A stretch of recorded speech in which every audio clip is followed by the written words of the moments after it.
welcome. So I have not listened to Destiny for like more than a few minutes in my life. I know who he is. Someone said, Doug, you should listen to him and see if you're really a conservative. Maybe you're just like him. Maybe. I don't know. We'll find out.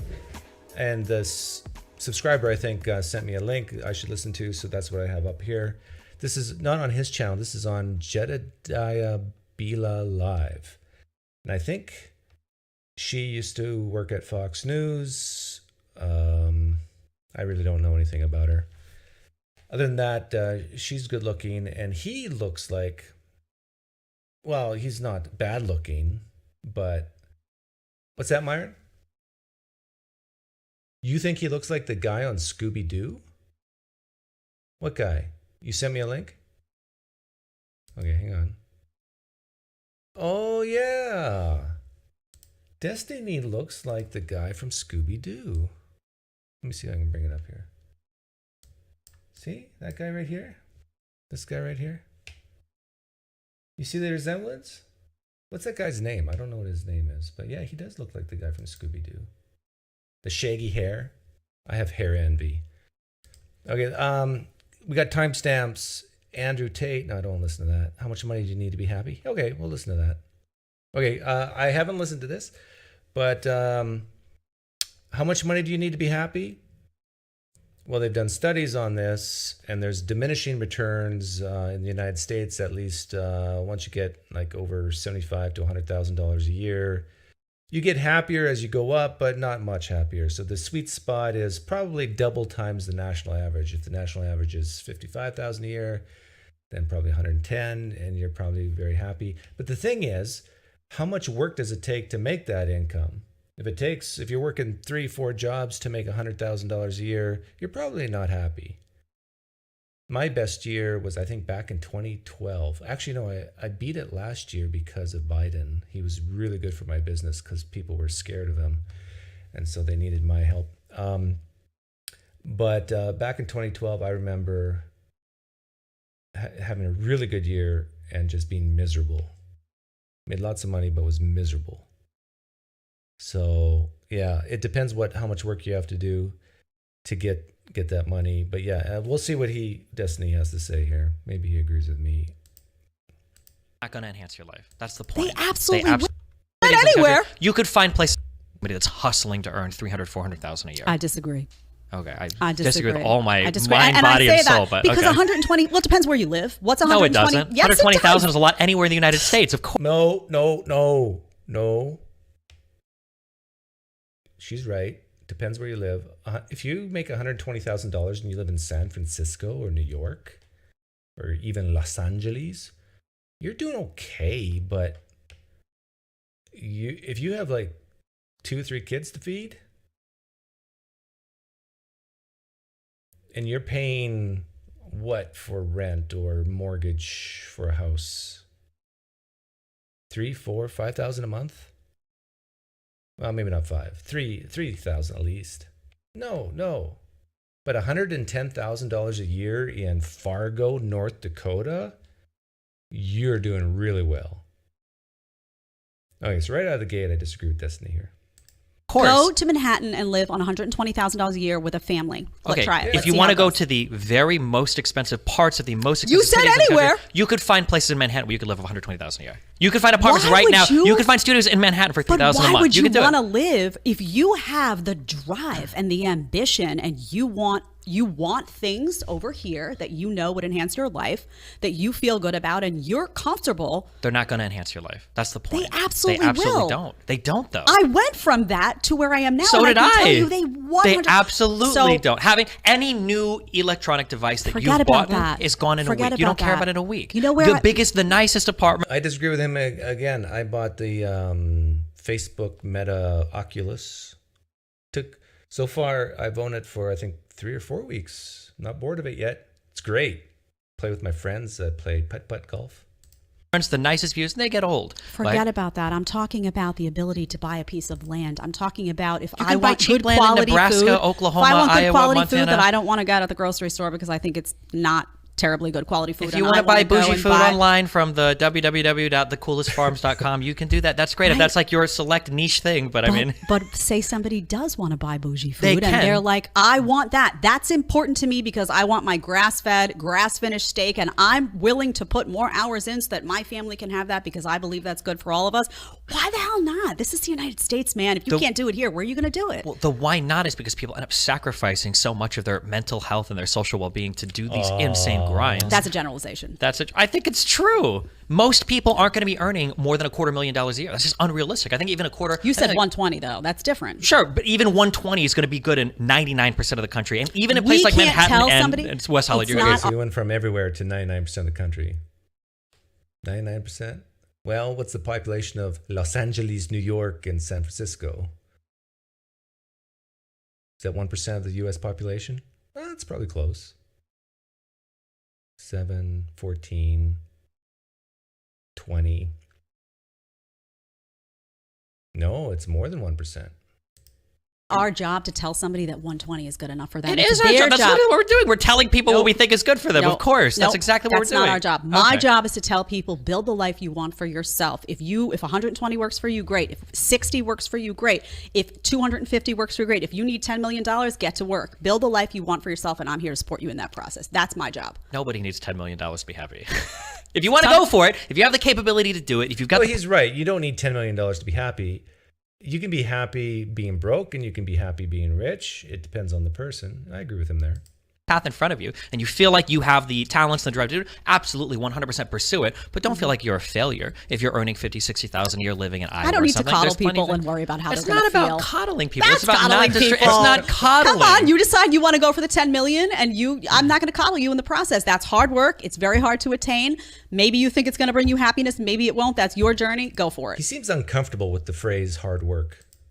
I think the coddling is deluding people into thinking that every single person is going to be the next big business owner, the next big, millionaire, the next big. I think that's coddling because it's a refusal to accept the reality that you can earn $50,000-$60,000 a year and be a happy person. And if you can't, that's a failure of you as a human being. You have fundamentally failed on the journey of life if you can't be okay with a middle class income and have a happy life. If you need more than that, that is your personal moral failing, and you have to figure that out. Absolutely. It's just people want different vacations. People want you don't need a vacation home. to be happy. Are you religious?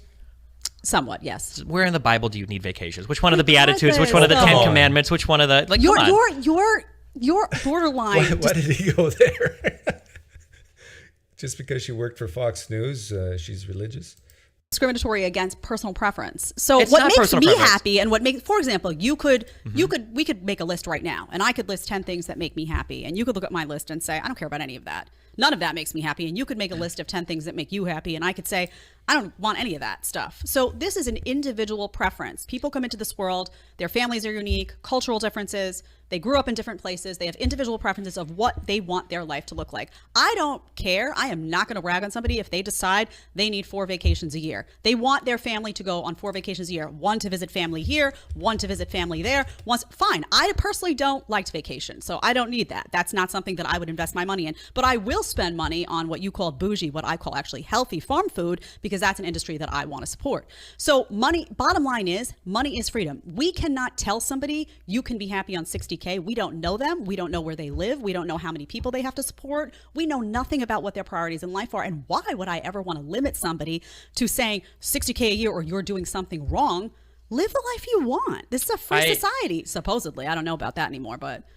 Okay. I think it's our upbringing. So I think you had a very liberal upbringing. I think I had a very conservative upbringing. So I'm a huge mismatch. I'm born to 2 conservative parents. Yeah, but you said you grew up in New York. I grew up in Nebraska. I knew people that lived on Ducky and Dude, 2 people we visited, do horseback riding lessons when I was a kid because they had horses. They let people come over and do it for free. These are people, I bet they never left the state of Nebraska. Maybe they drove once to Iowa. There's nothing wrong with that. That's true. I know people who've never left their state before. It's kind of scary. But I knew so many conservative families that grew up like that, and they had their churches, they had their communities, they had their families. That's how I was raised. And that is, but that's not, you're telling me we need to push people to get 4 vacations a year and you got $1 million.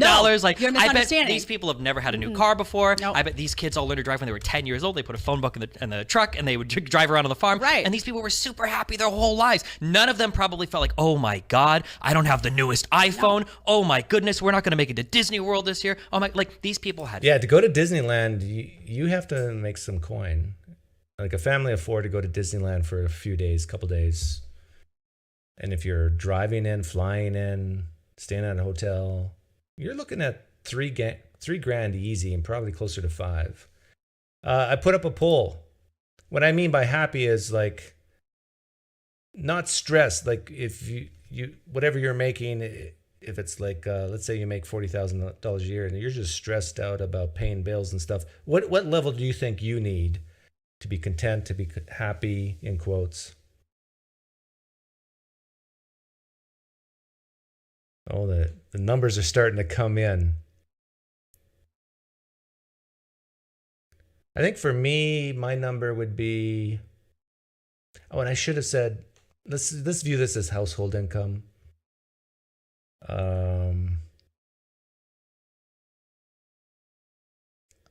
I think if I'm making under 200, I'm a little stressed.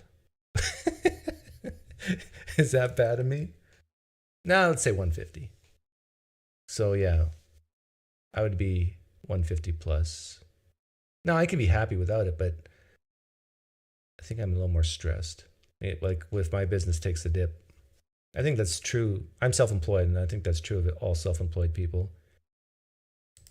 Family, they had God, they had their communities, and All they important. did all of this stuff, and they didn't need a single dollar for any of that, except for the $5 they put in the basket when they handed around at church. But you're every Sunday. misinterpreting what I'm saying. I'm not pushing people to do anything. Okay. I'm telling them, do what makes you happy. So I will guarantee you, though, if you go into communities where people are, so let's say they struggle financially, but they have all those wonderful things that you're talking about, community, farm, family. My black friend says I need 220. That's about right. Church, and you went in and you said, hey, I can make your finances a little bit better and I can hand you a $500,000 check right now. Do you want it or no? Line up the people who will say, no, thank you, I'm good. I guarantee you they will all take it. So what I'm saying to you is it's okay for people to want simplicity. It's okay for people to say, I don't want to work my fingers to the bone. My grandpa was like that. My grandpa retired very early. He didn't want to work into his old age. He wanted to spend time with his family. He loved to cook. He was old school Italian. He was like, I don't want that. Yeah, it sounds like my dad, my grandpas, and great uncles.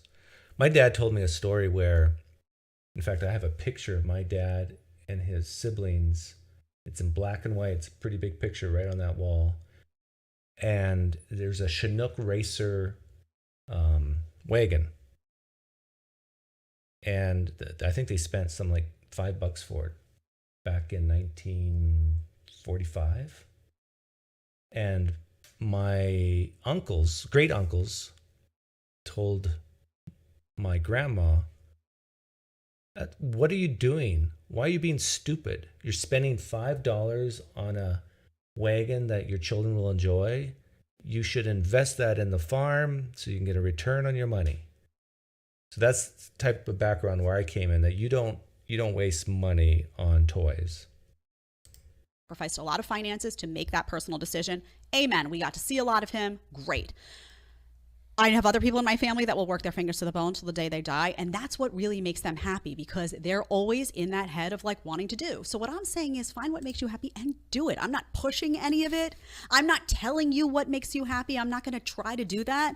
But just know that setting yourself on a path to achieve whatever that is that you believe makes you happy is something that we should be supporting. For whatever sure. that looks like. As long as that happiness isn't like a dollar amount. I know you mentioned the $500,000 thing, but I It sounds like Destiny's being a little pious here, but the truth is money represents options. And it represents where your kids go to school, how safe a neighborhood you live, just the comfort of your own home. So to kind of poo-poo money in that way that Destiny's saying is a little disingenuous, I think. But I do hear what he's saying, that you can be happy being dirt poor. I get that. But and what what's her name? Jedediah said, like, you start handing out $5,000 to people, how many people are going to say, no, I'm good? No, they're going to take it because it represents options, and it helps lower your stress. I've been in a lot of wealthy communities in West Hollywood and LA. I lived in LA for 3 years. I know a lot of wealthy people and a lot of wealthy communities all over the place.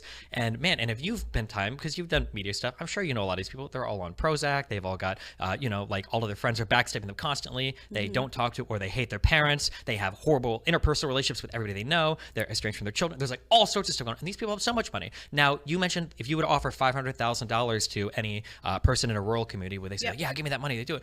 Sure, the grass is always greener. If you were to go to any of these communities in LA, Beverly Hills, you say, give me 85% of your net worth and I will cure all of your depression and I will make all of your relationships whole, they would give the money up in a heartbeat. Because what's it doing for them? What do they want? A bigger house, another car? You think so? Absolutely. You think all? Yeah, I call BS on that.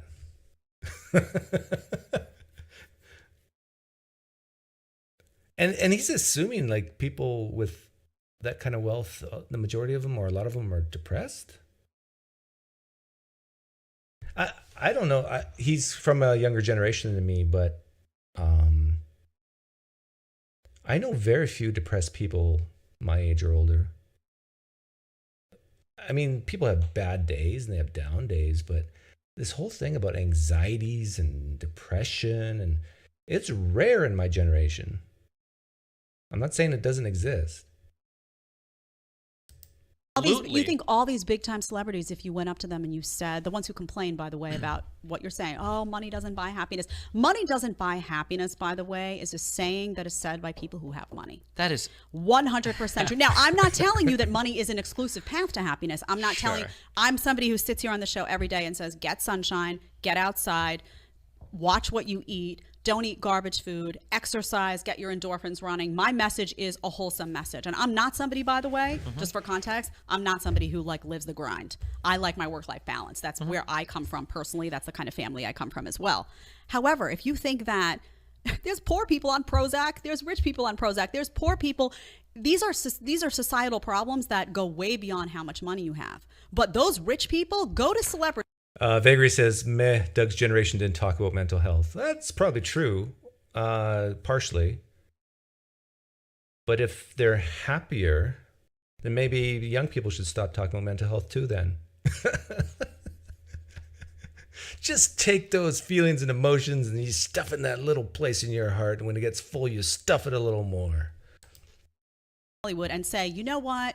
You're right. Money doesn't buy happiness. So listen, you can work on all that other stuff, but simultaneously, we're just going to take all of your money. I would like a poll of how many of them handed over to you. And let's see. Maybe they'll say money doesn't buy happiness. So here's my millions and millions of dollars. I beg to differ. I think they need to work on other areas of their life. I think they probably need to work on their mental health and their physical health and a whole bunch and their communal health and a whole bunch of other things. But the fact that they have a lot of money, that is not the trigger. There's something else going on there. If you could reset your life, if you could go back to being 21 years old and you could keep either everything you've learned or the amount of money you've got, which one would you choose? Why do I have to choose? Because it's a hypothetical, and that's how hypotheticals work. You have to choose one. If you could She right doesn't now like hypotheticals. reset your life, a genie comes out of a lamp. They say you can be 21 years old again. You can either have the exact same amount of money that you got right now, and then you can be 21 with everything you knew at 21, or you can sacrifice all of your money and go back to 21 with everything you've learned. That's not what the debate is, though. Well, That's not what the debate is. No, I definitely would take the things I learned. And my guess is by the time I reach my age now, I'll have way more money. Because it's all or nothing. That's ridiculous. Because a lot of times I'm just curious what the answer would be. But a lot of times you're getting Uber Scheiser, no, this is per week. What do you need to be happy per week? 150,000 per week? that experience while you're earning a living. And not always though. That's the whole point, because sometimes you have to give up one for the other. If you want to be a doctor, you're saying, I'm going to throw away 10 years of my life to do med school. If you want to be a lawyer, you're going to have to grind through law school. If you want to make partner, you're going to have to grind through working. There are things in life for the pursuit of money that require you to make sacrifices to your personal life too. But as Americans, we don't quantify our mental health. It's very easy to say, if I work X more hours, I'll make Y more dollars. But I agree with you there. Yeah, sure. I guess that I can agree with. Yeah. I like the idea of pushing people to be more, to earn more, and to accomplish more in life. I think that's good. I just sometimes the way that, and I'm sure you've seen it, you said you have a work-life balance, which is good. Personally. But if you've seen like the Instagram stories, TikTok things like the hustle culture, like you should wake up at 6 a.m., eat 3 eggs, check your Robinhood account, 6:30 you go to the gym for 2 hours, at 8:30 you're clocking into your job, and then you're checking your crypto account, and then at 9:30 you're... It depends on the person. Like I have 2 kids, and my son is the type that the busier he is, the happier he is. So like waking up early, working out, doing basketball, doing drama, doing community stuff, he thrives in that. My daughter's complete opposite. Like, I just need a little snippet here or there of activity to be happy, but more or less I'm happy at home reading or writing or whatever. Making calls to client, and it's like, Jesus, like, live. Right. You don't want to be 30 years old, like, oh my God, and I've earned like $500,000 in 30 years old. It's like, okay, well, what did you do with your 20s? I hustled. Yeah. Like, okay. No, I mean, I think there's nuance to that conversation. And like I said, I'm always talking about health. One of the things I'm always talking about is sleep. You need to sleep, right? So sleep deprivation is a serious problem now. Sure. And if you get older and you look back on your life and you've slept 4 and 5 hours every night, you are going to be more prone to several. I am so thankful to who I don't know, because I don't believe in God, but I have no problems with sleeping. And I get sick very rarely, like colds and stuff. But my daughter and my wife, they both are kind of insomniacs, especially my daughter. And it's just like, I don't want to, I say, go take a nap in the afternoon. No, I can't nap in the afternoon. That's crazy. It's like, no, I can go lie down. I can have a deep sleep, like a dream REM sleep in the middle of the day. Wake up. It takes maybe 45 minutes to, get the grogginess out. But I really do think I'll probably live to 100 because of that, because I sleep so well. Chronic dementia and all sorts all of those bad things. So I talk about that all the time. So I think we could agree on a little bit of the nuance there. I want to talk about college. Let's talk about college. You did a conversation. I pulled this one. Okay. So this is a new topic on college. I have 3 degrees. I went to college since 1989 to the year 2000. 11 years. Oh no, I took a 1-year break. So 10 years. I was in college for 10 years. And I'm a little biased on this, but I think that's too much. I think that's too long. All 3 of my degrees, I didn't pay a dime for tuition. If I had to pay for all that, I probably wouldn't have done it. And I haven't heard what they're going to say, but my other views on college are, I want to put a number on it. What number am I going to put? I'm going to say 65% of what you take in college is worthless. If you're doing it for free, then maybe not. But if you're actually paying tuition at the average current rates, I'd say 65% of people who go to college will not help them get a good return on their investment, and including the time invested. And we all know what courses I'm talking about, right? So I would say, and I would also say about college, is that it's not for everyone. If you're not a good test taker, college is probably not for you.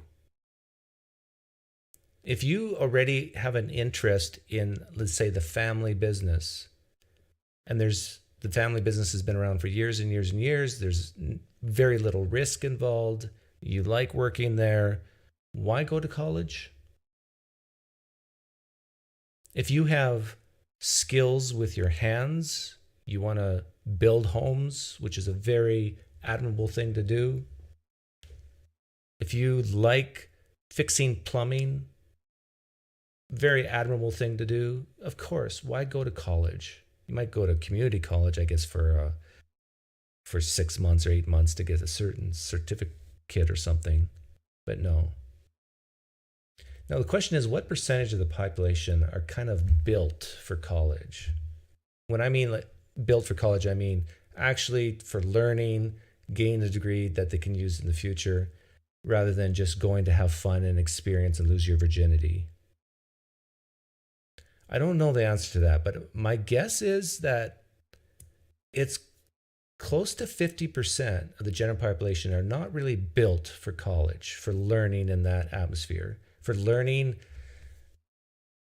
in most atmospheres, it's like you go into a big classroom and you sit down and you listen. That's not for most people. Well, at least half, I'm saying. there's people, they learn in different ways. Some are doers. In the internships is more their thing. But to listen to lectures and not zone out, I would say the minority of the population can do that. Like, I can think back to so many classes I've taken where I didn't need to even sit in the classroom. I could just look at the textbook and pass. Well, more than pass. I know I got a couple of my professors mad because I said, "Hey, do I need to come to your class?" They just looked at me. And I said, "Well, are your tests based on the syllabus and the textbook?" Yeah. Okay, then why do I need to be here? Keep in mind, I'm not paying for this, so. In the classes I really did like, every time my professor didn't show up, I felt like billing him, sending him an invoice. Even though I didn't pay, I knew what it cost per class. Hey, you owe me $250 because you weren't there. You had a conversation with Sneeko, I think it is. This is at 1636, Tyler. So we skipped one. We skipped miserable millennials because we covered that.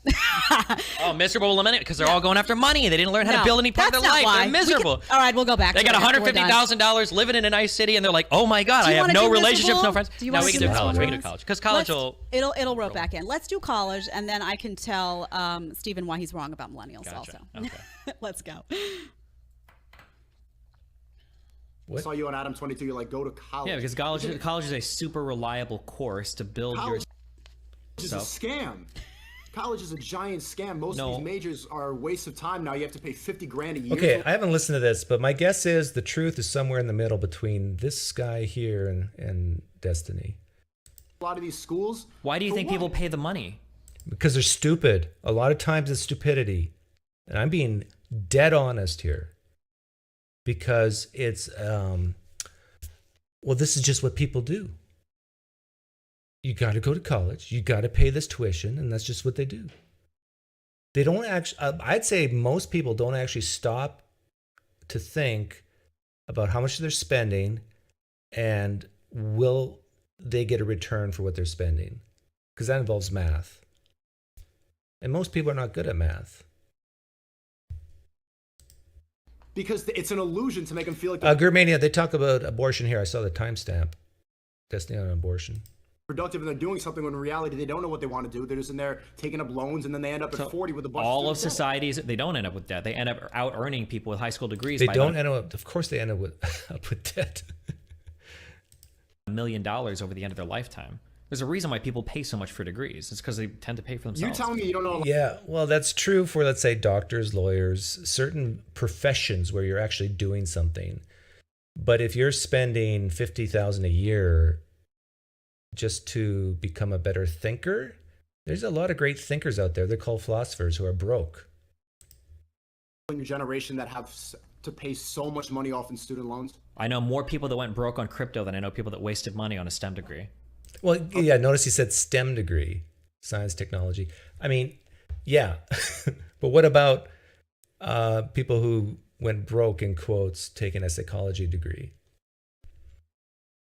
Okay, but why are you advocating for the grind of college, but not advocating for making money? Because college is a reliable path that if you get on the path and you put in the work, there's a guaranteed reward at the end. It's not a competition. Guaranteed reward at the end. I just finished watching the first episode of Reacher again. I don't know if you've seen that on Netflix. No, it's on Amazon Prime. And they're talking about murder cases, and Reacher keeps saying details matter. And Destiny's, well, I'm not a detailed guy either, but Destiny's like using the word guaranteed. No, there's no such thing as guaranteed, except for death and taxes, right? Competition with other people. Competitions by a reliable path. What did you go to college? Kind of. Kind of. So you didn't even you dropped out, and you're telling people to go to college? Yeah, because I'm a 1 in a million. I'm special. What I did was incredibly rare. Like, what do you mean? Okay. So this is an interesting topic for me because I taught I taught college for a year. I actually got a master's degree. I got In my what? BA. So I got my BA in Spanish and marketing. I thought I was going to go and do something in the business field, and that learning a second language would be an asset. I got a scholarship to go do an MA at Columbia in Spanish, and I said, "Oh, this will be great. I'll perfect, my Spanish. Fantastic." Hated it, loathed it. Came out. I taught college for a year, and then I went and I taught at a private school in Manhattan, grades 7 through 12. I was a dean there, basically an advisor doing a whole bunch of stuff. I also taught in a Catholic school. So I've had a pretty extensive experience teaching. I'm somebody who tells people, this is my advice. You mentioned STEM here. STEM is very different than a liberal arts degree. Yes. So you're talking about specialized use. I'm guessing that you mentioned STEM because that is more specific. Did he disagree with that? This is my advice. You mentioned STEM here. STEM is very different than a liberal arts degree. So you're talking about specialized use. What's that? What's that? That's just science. I mean, that's true. I'm guessing that you mentioned STEM because that is more specified. I mentioned STEM because I don't want to go through the argument of because technically people that get philosophy degrees and English and history degrees, English and history is important to society, and the degradation of these degrees, we don't care about arts or any of that. That's all silly. We only care about is silly. But I didn't want to have that argument with him at that particular point in time. Okay, can we have it? Can we have that discussion now? Are you if you'd like to, sure. I would love to because I have that degree, and what happened to me was there's a difference between a subject being important in society and it actually giving a return on your tuition investment. I graduated from, and let me tell you my story. I don't know if it'll help you or not, but I graduated from college. I had a 4.0. I worked my butt off. I loved it. I loved studying. I was a professional student. I went to Columbia. I graduated with all honors. I come out and I go to get a job. And do you know what I knew how to do? Nothing. Yes. I had no practical skills. Yes. None. Knew how to do nothing. Amen. Hallelujah. Praise Jedediah. What she's saying is the truth for the majority of college graduates. They get a degree, they come out, and they don't know how to do anything practically. That is the truth. And I have a STEM degree, and it was more or less true for me too. Like I knew how to do titrations and that sort of thing, and run certain equipment, but I wasn't an expert in anything because when you're getting a degree, you're doing this, you're doing this, you're this. You don't become an expert on something until you get a PhD. Seriously, I went to go get a job at an insurance company, and I was like, what am I going to do? I don't have any practical skills. I could think, I could talk, I could do all of that stuff, but I didn't have any practical skills for the workforce. So I wandered around and meandered around and all that stuff. So here's how I feel about college. If you're going for something specified, say you want to be an engineer, something very, very specific where you're going to go, you're going to study, you're going to acquire a certain skill set, you're going to come out, you're going to be marketable in an industry, you're going to have skills available to work on day one. I know how to do X, Y, and Z, practical skills, great. If you're going to go and you're just going to float around and you're going to take gender studies and you're going to, take some literature classes and you're going to largely socialize because that's what college has become. And by the way, get indoctrinated, which is happening in colleges all across America. So yes, I missed some of it because I had to take a call. But indoctrination is another big one. There's so much nonsense being taught in universities. I wouldn't be scared for my kids because my kids would be the type of kids who would, on certain departments, I think my kids are the type of kids who would actually make their professors look foolish. But there's so many things being taught today that it's not important to society. I'm saying it's not really that important to society, but the professors think that it is. And so then they teach it. And then they come out of college not being able to get a job. But if you want to get a degree or a certificate or whatever, you're better off going to some type of community college and learning a trade. Then when you graduate, you actually know how to do something. The exceptions are for attorneys, doctors, maybe some engineering. You really learn how to do stuff once you start doing it. And when you're in college, you do some of it, but not really a lot. thinking one way and not free thinking for yourself. All of that happens, you come out and you have no practical skills. How is that helpful? Is it not more helpful for someone to sign on for an online program and learn how to actually do something? Or I'm not saying do nothing, but I'm saying there are alternatives now to a 4-year degree that are specialized, that are practical, so that somebody comes out and knows how to do something, as opposed to just, I'm smart, I went to college, what do you know how to do? I don't know. If you go to college and you don't do a single internship, you don't get a single job, you don't do anything, I mean, you've wasted the experience. I mean, I can point to, if you want to say that that's going to be the archetype of the college student you want to hold up, then fine. Then I'll say, if you don't go to college and you just meander around, you work at 7-Eleven, then you get a job at McDonald's, then you become a McDonald's supervisor, and then you go work at Burger King. Well, you've also wasted 4 years of your life, right? I'm not going to compare the high-driven guy that doesn't go to college and does all the certifications on his own, all the workshops on his own, gets a huge job, and by 22 and then compare that to like a college student that does nothing. That's not an equal comparison. Forget about doing it. I didn't. I had a 4.0. I worked my butt off. I don't know what your college. Can you speak Spanish? But there's plenty of people. Sure, of course I nice. can. And you're Miami, so that's good. There you go. That's a good skill you picked up. But what was that going to do? If I wanted to be a Spanish teacher, great. I can't go on your personal experience because I don't know. But this is something that I would beg conservatives to do. You have to stop attacking liberal arts because I'm tired on my stream. Oh, you have to stop attacking.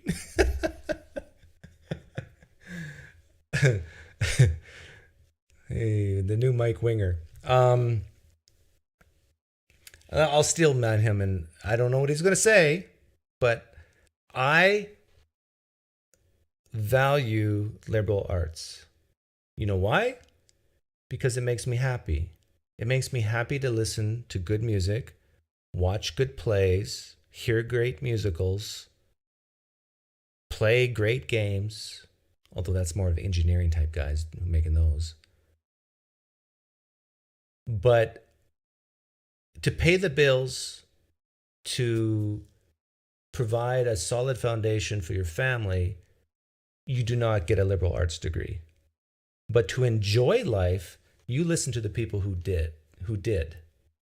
You go to their shows and you watch performances and so forth. And then a very small percentage of those people will make it big. They're called movie stars and pop singers or whatever.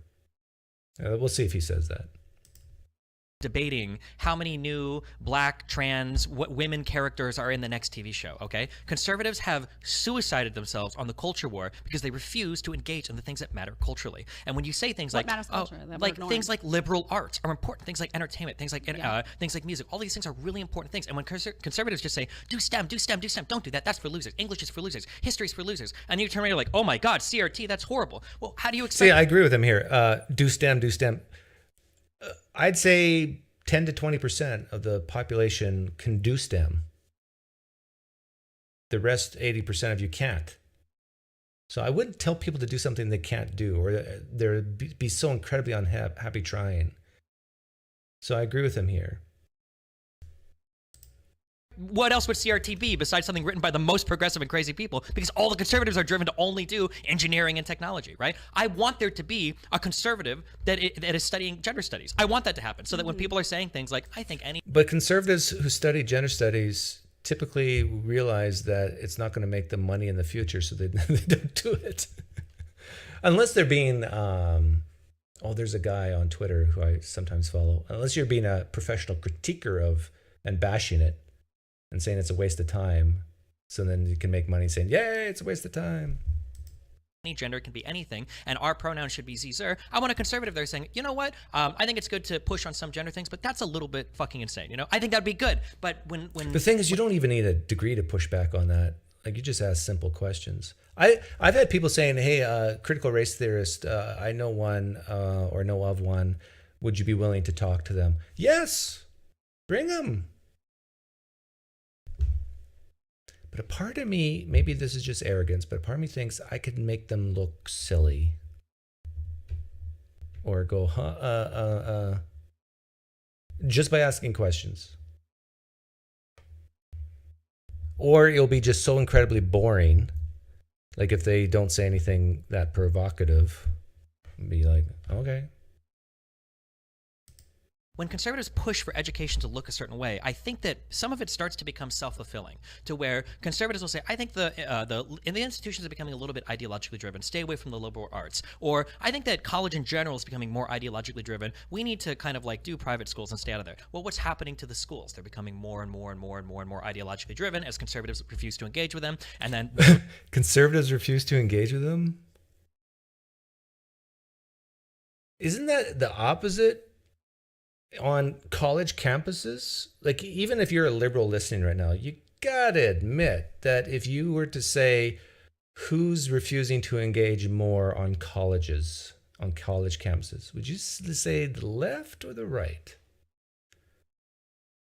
It's the left, right? I mean, left, correct?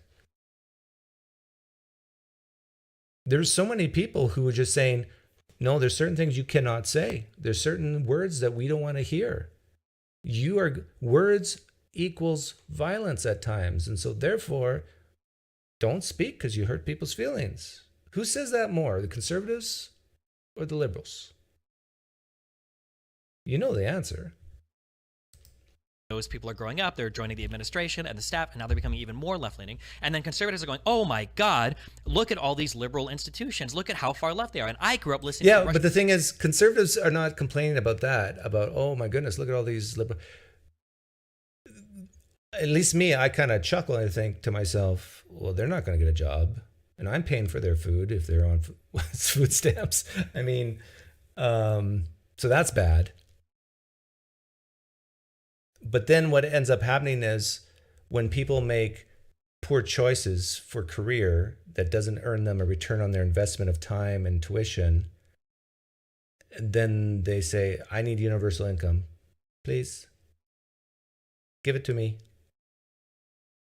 I know you worked hard. I understand you worked hard and chose a degree that gave you a high probability of a good return on your investment. And now that you're making good money and stuff. But I need some of your money to pay for my bad choices.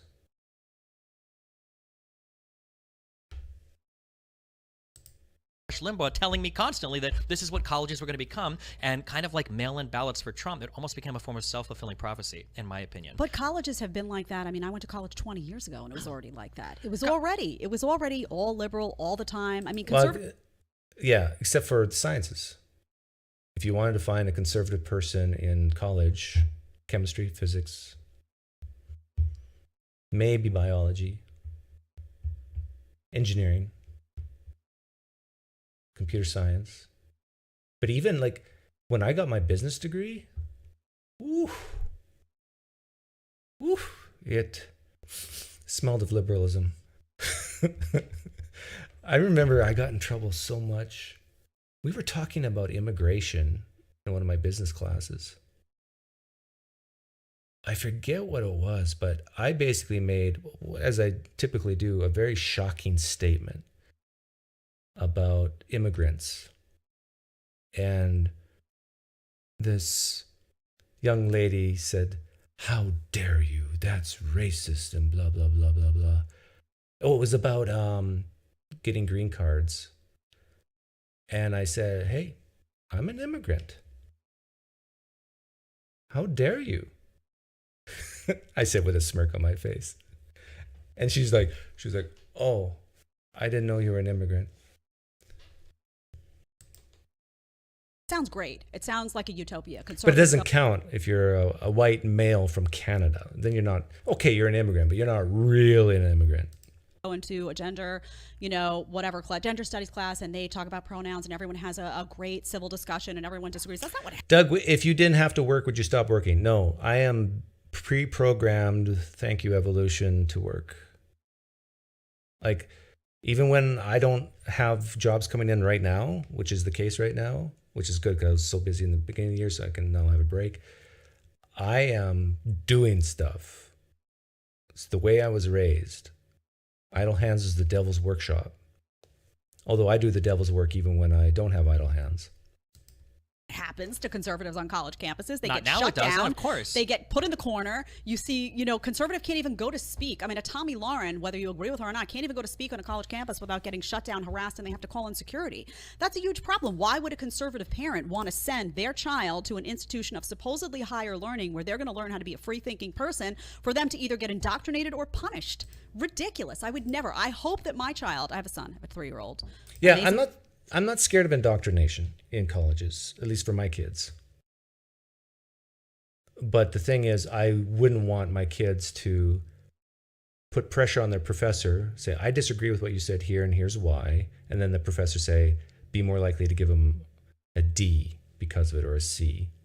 Actually, liberal professors are even against giving C's and D's, right? Because that, unless it's a conservative, maybe then they'd be okay with it.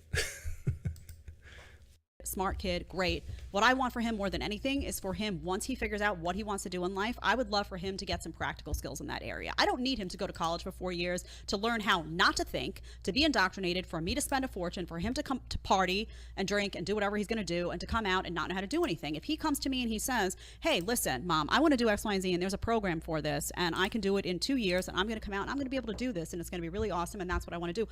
Amazing. Let's do it.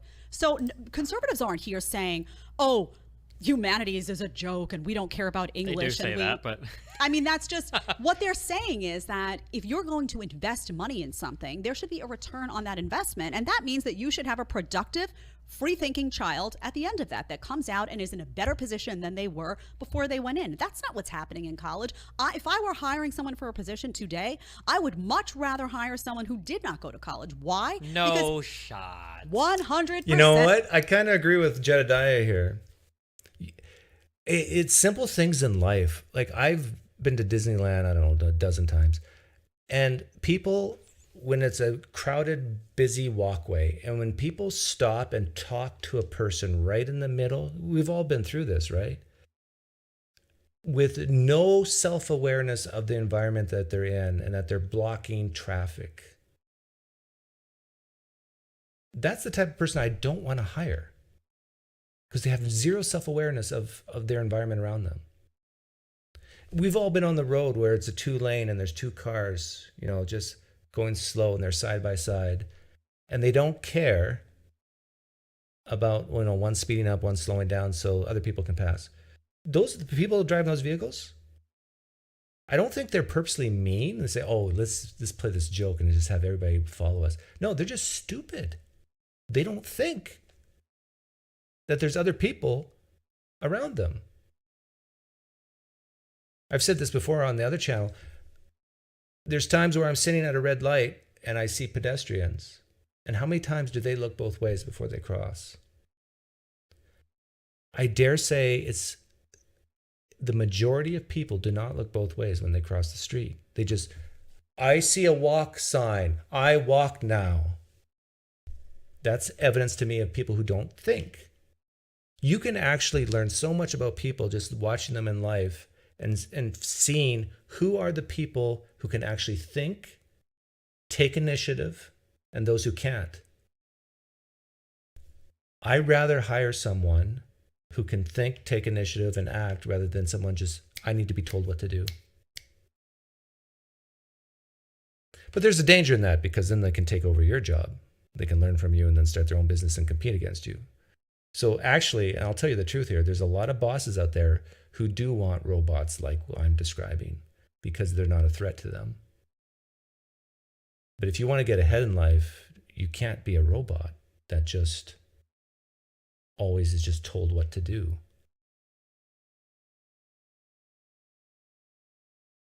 Like with my kids, I often say, if we're working on a project together, like building a desk or something,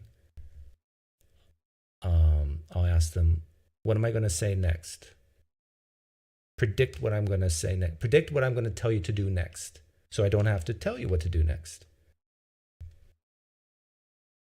At a very young age, you got to teach kids to learn how to predict, how to think ahead. Absolutely and I do it all not. the time. And the reason is that the people who go to college go through 4 years, and every single one of them talks and thinks and acts like a robot 9 out of 10 That's times. just, if I'm hiring somebody and I've got 2 equivalent I have not watched this. Here I'm talking about robots and, oh my goodness. Is she the female version of me? Candidates in front of me, and I've got a guy that was able to get his 4-year degree. That speaks volumes. I know that you. Saber Odd, do you stop, slow down to check, make sure nobody's running a light? Yeah, I do. I actually look both ways at green lights, especially if I'm first in line. Of course, if you're in first line. If you don't look both ways on a green light while driving a car and you're first at the light, you're stupid. You're foolish. Look both ways before you're the first one in the intersection. I got hit by someone who ran a red light. And guess what? And they were cited by the police on the spot. There was no question. It was their fault. They ran the red light. And I went home and I blamed myself. Because I'm usually good at avoiding people who don't know how to drive. I looked in the mirror and said, it's your fault. You could have avoided that.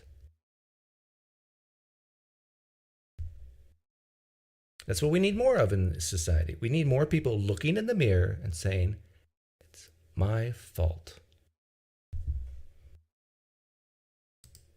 You can be on time. I know that you can show up every day and do what's assigned to you. I know that you have the ability to finish something. That's a hugely important thing versus somebody that shows up with no degree. If you don't have a degree, and you can make it without a degree, but you need a damn good portfolio to do that. And that is true advice for anybody working in any field. If you think you can show up, is on its way out.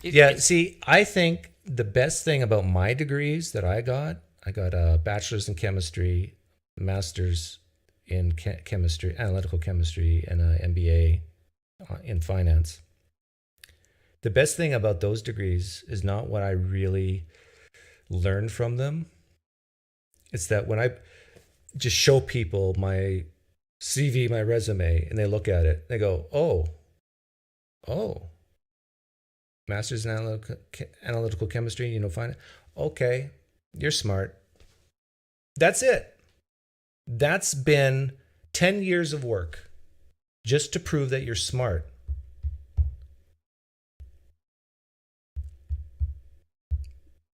I shouldn't say that's it, but that's mostly it. Now, if you have a resume and you got women's studies, psychology, music, most people in society don't react, oh, you're smart. Why is that? Because you don't have to be to get those degrees. You have to be talented, but not necessarily smart. Whew, I'm just like poking the beast here. Although I will say this, the smartest people I've known in my life have had both music degrees and science degrees. They got both sides of their brain working. So if you have a music degree, like if you know how to play the cello or the trombone at a high level, and you have a physics degree, odds are you have a very high IQ. Absolutely. If it's on its way out, it's only because people are wanting more and more and more education. The college degree is the #1 grower of wealth inequality in the United States because people with college degrees are out earning everybody else so much. Watch what happens in the next 10 years with college degrees. It's becoming more of a it's only trended in one direction where the degrees are becoming more and more important. It's so important. Even other conservative-esque people like Jordan Peterson talk about how do we have a I really feel like taking my spreadsheet out right now, but I won't. So don't go away. I know if I take out my spreadsheet, people will stop watching. But there does come a breaking point where you can assume, okay, people start 20 and at 65, and there's a point where the tuition is so high, and someone who goes to, let's say, a technical trade school and comes out after 8 months and immediately starts earning money, and sure, it's going to be less than when the college grad comes out, but there will come a certain variable in there where the person who goes to college never catches up. They will never catch up because they're, in some cases, 10 years behind. So someone making $70,000 a year as a plumber for 10 years, pre-tax, gross, $700,000, you better be a medical doctor making $350 minimum coming out of medical college.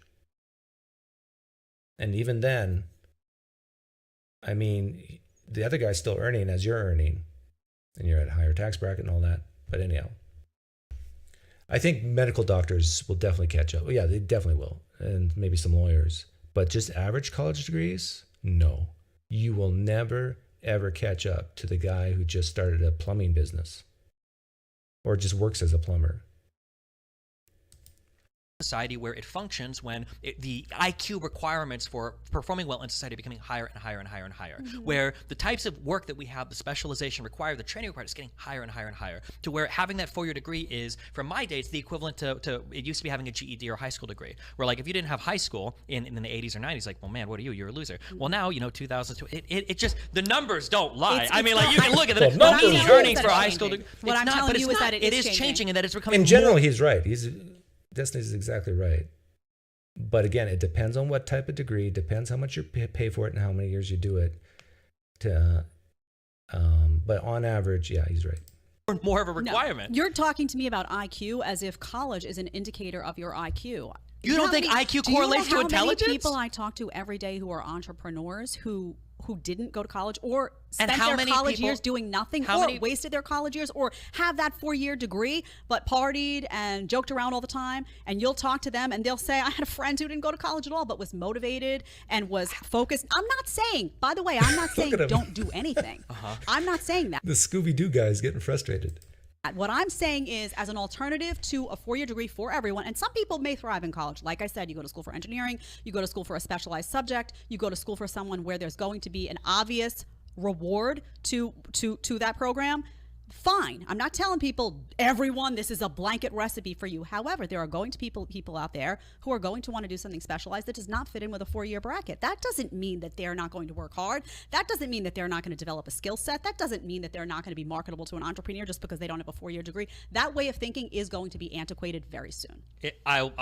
If you want to do a time frame and a $20 bet, I'll bet you money. It's the easiest money I've ever made. Okay, $20, I can for $20, 5 years, whatever you want. We'll do another episode if we're still live. But Steven, look at what happened. Honestly, look at one of the reasons that we just went through, pandemic, whatever you want to call it, last couple of years, and you saw what happened on college campuses. Look at what happened. I mean, they locked kids down in their dorm rooms in many schools. They now are, instituting, I don't know how you feel about mandates. I strongly oppose the mandates, but they're instituting that on college campuses. No. You have parents all over the place that are watching this stuff and saying, what am I paying for? Okay, let me do another thing here. I don't think parents should pay for their children's college education. I think kids should pay their own way or earn their own scholarships. I went through a phase when I was 15 where my parents did a certain thing and I didn't like that thing and I wanted to do the exact opposite of everything. Mm-hmm. At some point, we have to grow out of that. I can look at college campuses, and I've argued a lot of stuff. I think that I just went to the University of Texas in Austin and A&M, and I just did a Change My Mind event where I argue that wokeism is going way too far across most college campuses. I'm not going to disagree with it. That's absolutely true in a number of ways. People were writing, school administrators were writing if people needed therapy after the Rittenhouse verdict. Okay, yes. Or the Trump win. Yeah, it was unbelievably cringe. But I can't let that one thing that I don't like poison my mind against seeing all of the other upsides of doing college. Mm-hmm. If you have people that are capable of doing things outside of college, this is the advice that I give somebody. If somebody asks me, if they go, do you think I should go to college? And I go, if you have to ask me, the answer is probably yes. Because the type of people that are driven enough, like when you talk about people that didn't go to college that are entrepreneurs, they're not going to college because they did really bad in math and English and school's just not for them. They're not going to college because they're so busy with the path they're on in life, with what they've got already, they don't have time for it, right? So basically, Destiny's just admitting if you're not driven, if you're not motivated, and you have to ask the question, should I go to college? Yeah, maybe you should then. Because you seem like you're wandering aimlessly. And we don't want you on the streets. That are 19, 20. Yeah, they're already working with their parents' business. They're already have learned a trade. What percent of first-year college entrants quit? When I went to school at the University of Arizona, I asked that question. Was it first-year undergraduate or graduate? I remember hearing like a 30, 40, 50% number in there somewhere. Like, I think a huge chunk of people who go to college, they're not there in their second year Someone can fact check me on that, but I think it's like 40% or something. 15 years because friends or a dad of a friend taught them things. They're already contributing to projects online. They're coding, they're programming 19, 20, 21. Right. And by the time these people hit 22, 23, these are the stars. These are the people that they would come to me, you know, hey, can I work on your website? Can I do it? And I go, oh, well, what have you done? And they go, this is what I've done. I go, okay, yeah, obviously you can work on my stuff. But a lot of people that don't go to college aren't like that. And it's a bit, it's, I don't want to say delusional because that's too harsh, but this idea that like all these people don't go to college because they're so busy pursuing other things is just not I'm not true. saying all of them, Okay, but that's sure. where the role of parenting comes in, where you have to know your kid. You have to have. I mean, I have a child. my child is 11 years old, and I told him, if you want to get into YouTube, do stuff like I do, that's great. You're finishing school. It takes 10 years to 10 years experience. Oh, 4-year degree plus 1 year. Oh, for a master plumber. Oh yeah. Well, who wants to be a master plumber? I want to be just a minor plumber. But I remember AC guys here where I live, I think 8 months, and you're making, I think you start at 40,000 a year, and then, but you kind of max out around 60, 70, unless you start your own business. So there is a ceiling, but 8 months. You absolutely are. And It's just you're that's- doing college. It's once you have that degree, nobody can take it from you. You've shown something to the world. I might go, but that you can finish a college degree. You show a piece of paper to the world that says I'm so what? jealous of you. Give me your master's. You can 'cause I have it. yeah. You know what? You can have it because and I'll tell you why. You know can have what? it. He says it as a joke, but he could be telling the real him here. Like, I kind of regret not having a degree. And I'm wondering if maybe at times he feels inferior or stupid. Like, he's a highly successful YouTuber, so he shouldn't, but I wonder if that's part of the reason why he's so pro-college. Because I learned more practical Because a piece of paper, really? skills waitressing in New York City than I ever got from getting a master's degree at Columbia University. And if I could go back 24.1% first-year dropout rate. Okay. Check that for graduate school as well, if you can, please, Godzilla or Uberscheiser, because maybe it's graduate school where there's a higher dropout rate. in time, I always say I wouldn't change anything because you know how you see those movies where you you go are back who in you are, time, and man. I want my family to be what it is today, and I love my child. And I wouldn't want to move any of those puzzle pieces. But if I could go back and not move any of the puzzle pieces and not have wasted a year at Columbia University, oh, I got it for free, and I can't even justify it. She sounds just like me. Got it for free and still can't justify it. It's a unique experience, though. Great. It was a unique experience. I was miserable. Then you should have done something better with it. But you know what? It was not practical. Where are there more miserable people at? Miserable people getting their masters at Columbia's, or miserable people that are doing waitressing in New York City? You know what? I don't know, actually, because everybody I worked with was happy. Then here's a question. If we talk about all of the elites in society, okay, Yeah. the elites that run everything, I know you guys like that one. What do they do with other kids? What do they do with other kids? Of They're course getting they them into put the best university, the best Ivy League schools. You're going to Stanford. You're going But to. why is that? But these guys are so successful. Shouldn't they be why telling is their that? kids? No, not my son's not going to. Christopher asks, what career would you have pursued if you hadn't gone to college? Hadn't gone to college? Oh, I'd be a farmer, Christopher. Actually, when I was 19 or 20 years old, I went to a bank in Canada by myself, and I said I would like $1 million loan. And guess what? They didn't laugh at me. They said, what is it for? I said, I want to buy my dad's farm. Oh, who's your dad? I told them. Where does he own land?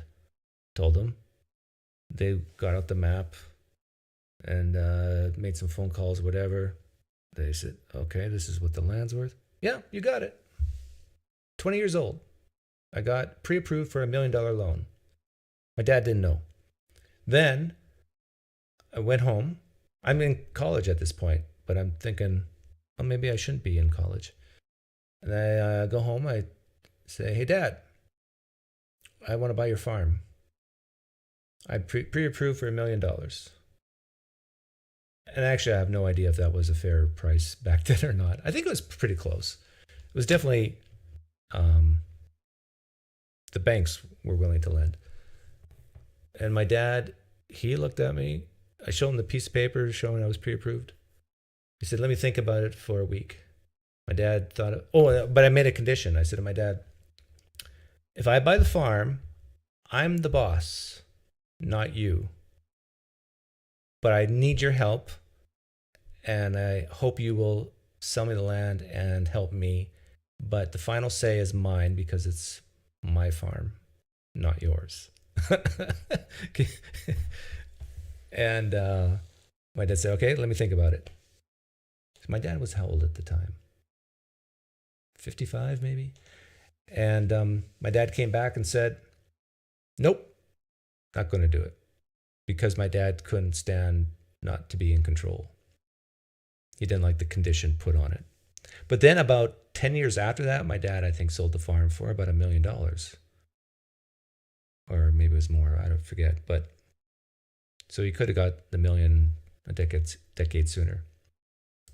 Waste his time at Harvard or Yale. My son is going to go out and he's going to start working at 19 because education is important. It's the foundation. Bachelor's 25, ultimately drop out.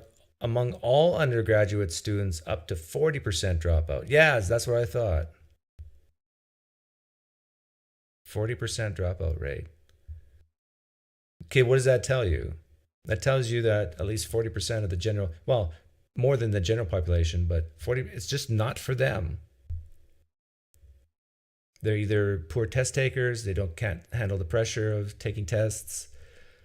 But I come from a science degree, so where you're constantly taking tests and timed pressure. Maybe in the liberal arts, it's like just more or less taking a test is the same as taking out your crayons. I don't know what they do there. You build the rest of your life on. And you're at the one stage in life where you can continue to learn and acquire knowledge and a unique skill set you can't outside. You know that's not why. It is absolutely. They're all of the same political mind. They are more than happy. You're talking about liberal elites in New York City. Of course, they're more than happy to take their kids and put them in the best universities because they know that the indoctrination that they have started in their household is just going to continue beautifully over there. There's somebody's going to send their kid to Harvard just to finish indoctrinating. You can indoctrinate their own household. I agree, Cisco. I would say just a handful of classes I took as in both graduate school and undergrad were actually useful. These pieces of paper look great on a wall. What does it mean? It shows that you went to for 4 or 5 years. So you took some classes. You passed some tests. You can do a thing. Do you care about reading scores or tests? When you talk about like black communities or disadvantaged communities, do you say that like it's a crime that they can't read, that they can't do math? Why does education matter only up to a certain point, but not past that? Because of what's happened to college in the last 2 decades. Because of woke people? Not just the woke people. boogeyman scared the kids off of college campus? Not just woke people, but if college is not a place where you're learning how to think anymore, and if college is not a place where diversity of thought actually exists, and if college is not a place that embraces true diversity, not just in what color are you and what your culture is, but in how you actually view and see the world, then what's the point? Why do I need to send my kid to go in and come out a robot? It's ridiculous. Because so I'm not saying there's no value. Because the median earning of somebody with a 4-year degree is $20,000 a year higher than. And what I'm telling you, so a well-paid robot. Is I see your stats, I hear them, but what I'm trying to say is that way of looking at the world and that way of idolizing this piece of paper is going to be on its way out very soon, because what you're seeing is a rejection of $50,000 or $60,000 or $70,000 a year investment, and then you have a kid that comes out and you're like, what did I just do? The kid often comes out dumber, less able to think for themselves, and less accomplished, and they sit on the couch that year and they say, what are you going to do now? I'm not sure. I was a TA for pre-med students. I've taught nursing students for a full year. And I was a TA in a lab for med students. Robots. She's right, in my experience, my lived experience. It's like, can't think for themselves. Protocol. I guess that's a good thing when you want to be a doctor. But I guess if you're a surgeon, you got to think outside the box. You got to be able to change on the fly. You got to be able to reason rather than matching symptoms with medications. They're still out earning their high school peers. It's crazy how that works. And they had 4 extra years together. I guess all that experience at Burger King didn't pay off. We're not talking about today, but watch what happens. And I'm not talking about getting a minimum wage job as an alternative. What I'm saying is people need to broaden their minds. College still exists, and it will be the appropriate decision for some.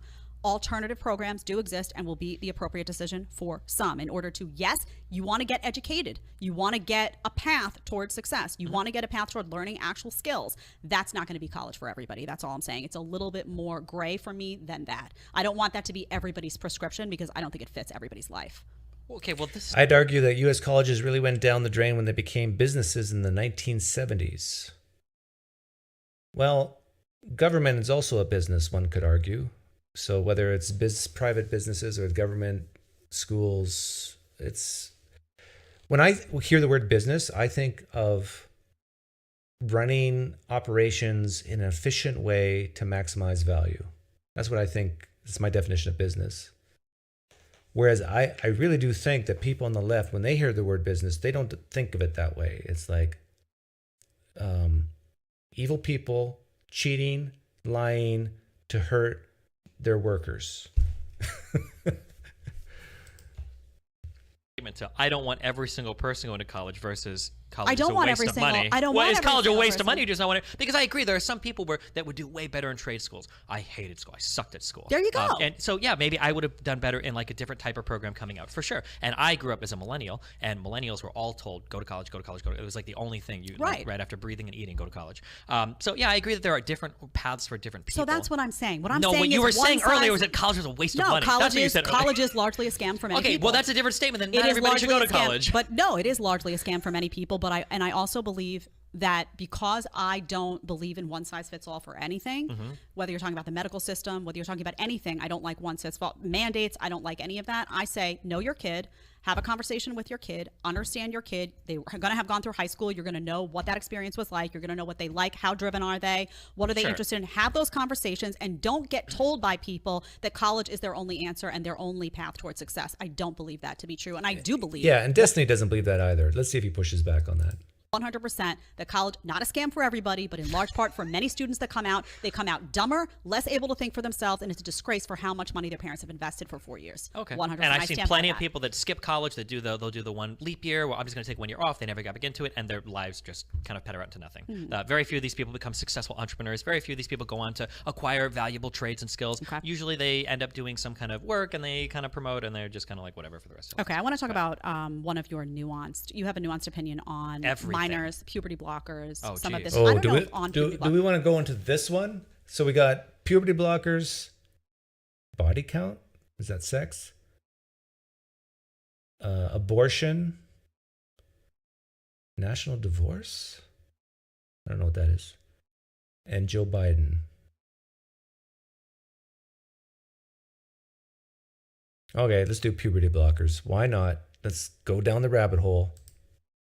a little bit about sports as well, trans sports, etc. Let's go to No Jumper. Tyler, 3343, and let's play that. I'm loving this discussion, audience. I'm hoping you are too. By the way, Tyler, do we have super chats we need to get to? Not yet, but Is the conversation? ill. What a great So that argument! This is an important gray area, so let's show this part. There are strong arguments for minors getting access to, ideally with a doctor's approval, like HRT and stuff, or puberty blockers at least at a young age. That's a pretty radical left position. It's pretty far to the left. Right. But I don't think trans women should be competing in sports with cis women, and all the research supports that. Right. And that position, Amen. I still shake my head about rationality rules. It was years ago. I think it was 5 years ago now, 4 years ago. Getting all the heat for making a video about trans men should not go into women's sports. Trans women should not go into women's sports. And the heat he took, and then he backed down and apologized and blah blah. You're transphobic. Oh, anyhow, I gotta go. I'm gonna play a clip here.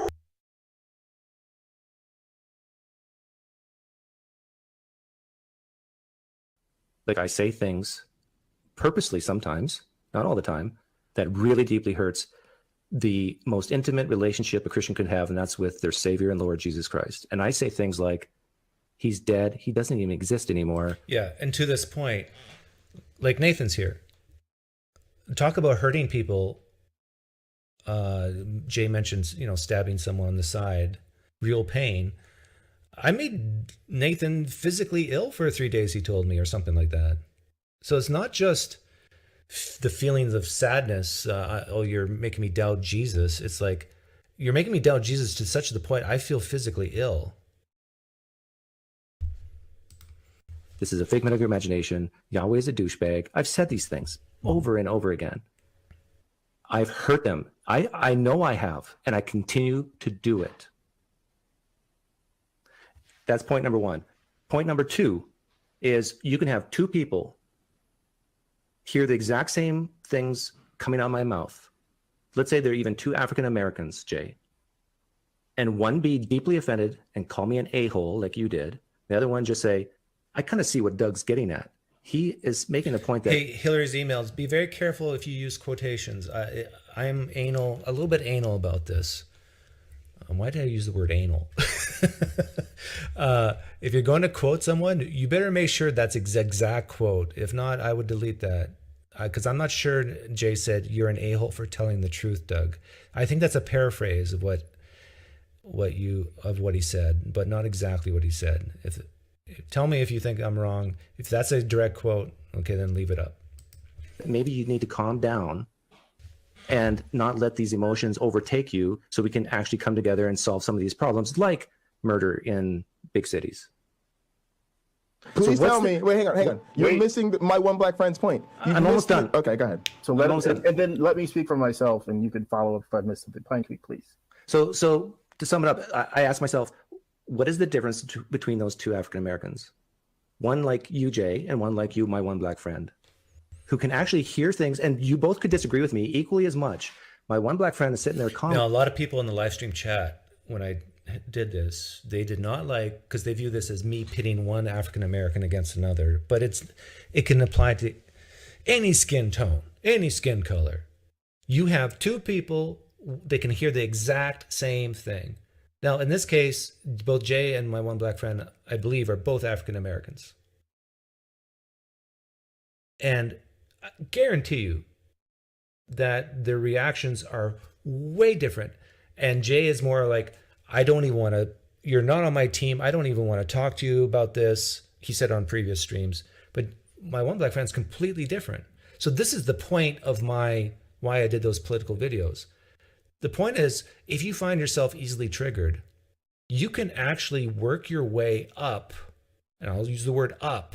You can work your way up to being more like my one black friend here. You can do it. Now, and I will take a pill of my own medicine here. I can work my way up to being more sensitive to people's feelings. What? Who's this guy? Believe it or not, I'm a lot better than I used to be. What's this? But who cares working your way up to being more sensitive? That's trash. Let's go back to Destiny. That was a video I did talking about, college campuses saying, hey, conservatives, be quiet. There's an example in just everyday life where an individual thought that, hey, if you have an opposing view that I think hurts certain groups of people, hurts their feelings, then just shut up. And my basic stance on this is, try not to ask the world to become a better place for you. Try to become a better, stronger person for the world. Can I get an amen? I just told my daughter that for the 100th time yesterday. It's a dad's job to tease his kids. So when someone else in the world teases them and makes them feel bad, they go, ha, that's nothing compared to my dad, how he teased me. Because my kids know I love them dearly, would give the world for them. But yet, it's my job as a father to prepare them for the world that will hate them at times, disregard them at times, and that they have to and that they have to expect that and say, I'm okay with that. Because I know who my family is. Okay, what are we talking about here? Puberty blockers. Sorry, I bought a couch. The couch broke first day, so they had to replace a part, and they did it really quick.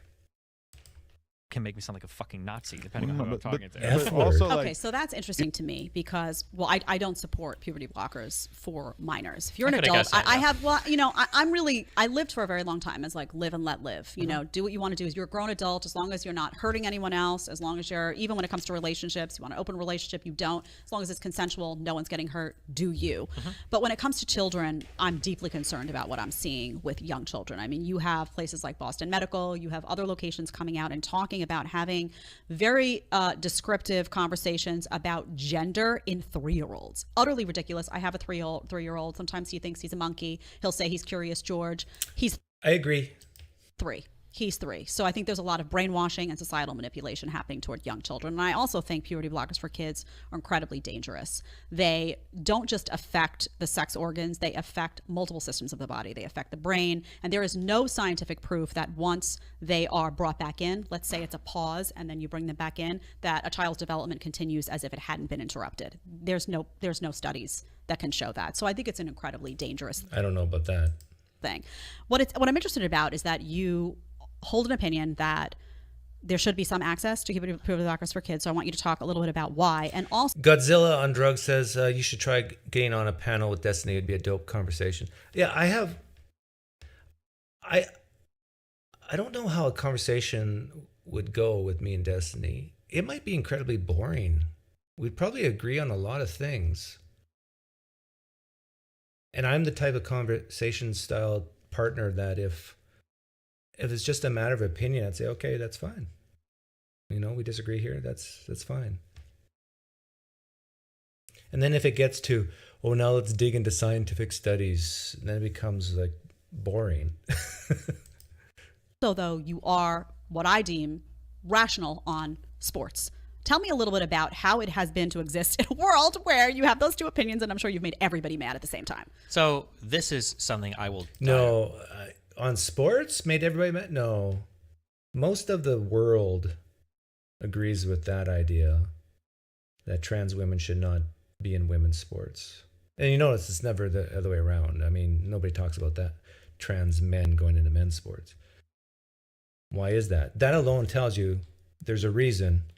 Because men are far, far, far superior than women when it comes to sports. Women who do well in sports tend to be man-like. Big, strong, fast, coordinated, whatever. I mean, it's not even close. There's videos out there that people have superimposed runners, male runners and female runners, running the same race. So you can actually see them compete against each other head to head. And it's like on a 400-meter race, this is the woman, this is the man. It's like, I mean, you can be, what is it, like 500th ranked in a men's college sport and be number 1 as a woman. On this hill for, okay? If I have a medical issue involving my son, the only 3 people I ever want involved in that conversation are me and his mom, him, and the doctor. If somebody is trying to make some procedure that I think could make him better illegal or whatever, that is the worst possible world. What about teachers? You left out teachers. Could ever live in, to where if for whatever reason my son and I feel like I've gone through all the appropriate steps and he feels like he's a girl or he's a trans woman or whatever, not at 5, I'm not talking at 5, but at 14, 15. At 14. Yeah, if he's having those feelings and we go through therapists or whatever, and that is an option where it's like, well, this is what he's saying, this is what his doctor's saying, and you know what, I'm the parent, I'm going to ultimately make the decision to pull the trigger on that. I don't think anybody else, especially not the government, has the right to stand in between me and my child's future in that decision. Okay, yeah, this is an interesting question. This is like one of these moral dilemmas. Now imagine Destiny's saying the same thing about, I don't know, let's say he's a Jehovah's Witness and it's about blood transfusions. When can the government step in and say, yes, you're the parent, but now we're going to be the parent? And then there's some clear-cut cases where a parent might say, oh, I'm not giving food to my child because God told me not to. We're fasting for 5 months. or my child's fasting for 5 months, which will kill the child. Government should definitely step in, right? Everybody's agreed with that. But where does that line stop?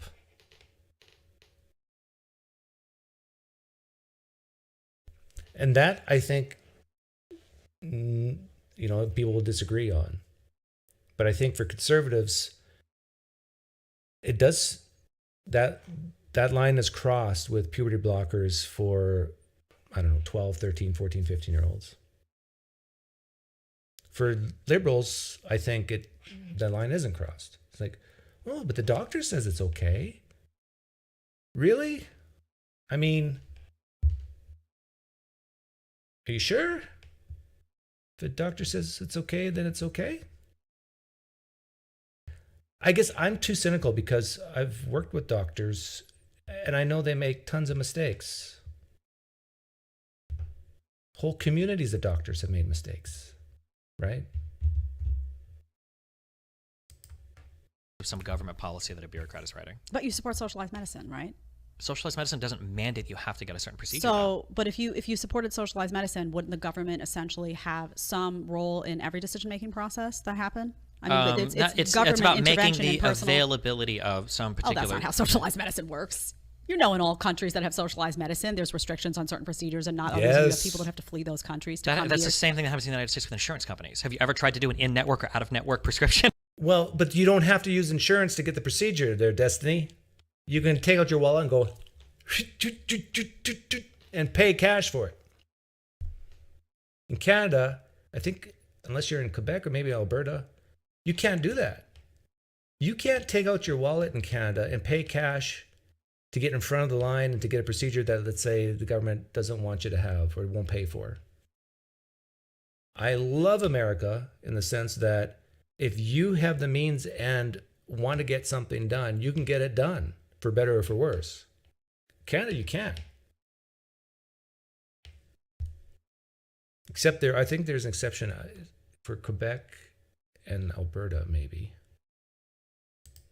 Obviously, there's going to be some decisions at the end of the day in terms of what is affordable. You said government, but it's fundamentally different between what is an affordable drug or what's in network, out of network, or what's an appropriate prescription versus you're not allowed to do this because ideologically Washington has voted a certain way, and now this type of treatment is available to your child. Mm-hmm. I think those are fundamentally different types of things. That happens under socialized medicine all the time, where people are told that you're not entitled to this procedure because we believe that you're old and it's not worth it, and they make decisions about what people can and can't do. Old and not, these are fun. If you have somebody that's 87 years old and they're trying to get, like a $20 million surgery that might extend their life by a couple months, that's a fundamentally different question than then the government can come in and say that person's not entitled to that. If it's not going to be the government, it's going to be an insurance company. What do you, no, so we don't have we live on a planet of limited resources. We don't have infinite resources. Mm-hmm. There's going to be some. We do have infinite resources. No. I'm talking about socialized medicine. We're having a different conversation. She's exactly right, and I think they're agreeing. They just don't know it. But yeah, in Canada, if you want to have a $20 million procedure and you're 85 years old and it will extend your life 2 months, the Canadian government will say, no. Knowledge, this happens in private medicine too, right? There's only so many. Okay, so there's only so many resources. Even if it was a libertarian fantasy world where it's an anarcho-capitalist, we all pay for whatever we want. Even in that world, you can only buy so many things, right? Well, so not necessarily though. Yes, necessarily. Hold on, we live with limited resources. You said that. No. Yes, within the system. But if you are somebody who went out and made a shit ton of money and you have a shit ton of money in your backyard and you can go to doctors that are not part of the system, you can have access to procedures and treatments that you wouldn't have had. Like I just said, man, she is the female version of me.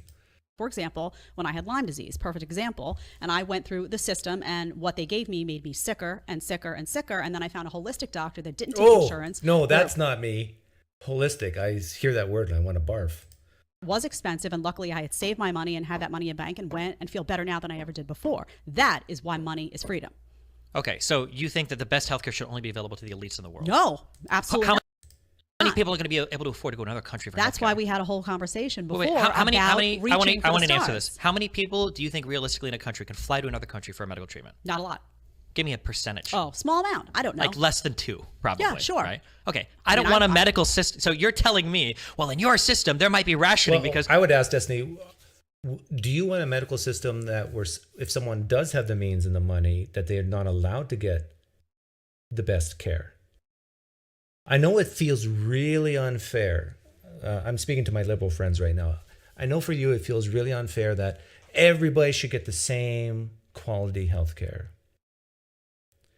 But notice you would never say that about restaurants. Everybody should be able to go to the same fancy restaurants. Or just the same restaurant. And if you had money and you wanted to, it's your anniversary and you want to splurge and you want to get something special. No. How dare you go eat at the Keg? You got to eat at the Village Inn like everybody else. So Destiny, are you against that? Are you against people wanting to spend extra money that they have to go have a nice steak dinner at the Keg Steakhouse? No, you'd say, of course, that's fine. Well, why not? Why isn't it fine for medicine? Why can't a billionaire have 10 surgeons on call if he can afford it and have the best if he can afford it? So I think a lot of conservatives are not against the best care for poor people, but they have to raise their funds to GoFundMe accounts or whatever. But don't drag down the entire thing. It's the exceptional cases where you actually innovate and get better at something. It's that whole drag up versus pull down type attitude. The 88-year-old grandma can't get a hip replacement, and I'm saying, well, in your system, you're telling me that less than 2% of people can afford like life-saving medicine or alternative treatments or therapies? What I'm saying to you is I don't want to exist in a system where government is making decisions for people's individual health. Okay, and I don't want to exist in a system where your zip code determines the type of health care you can get for your child. That's a crime. Okay, so you That's a crime.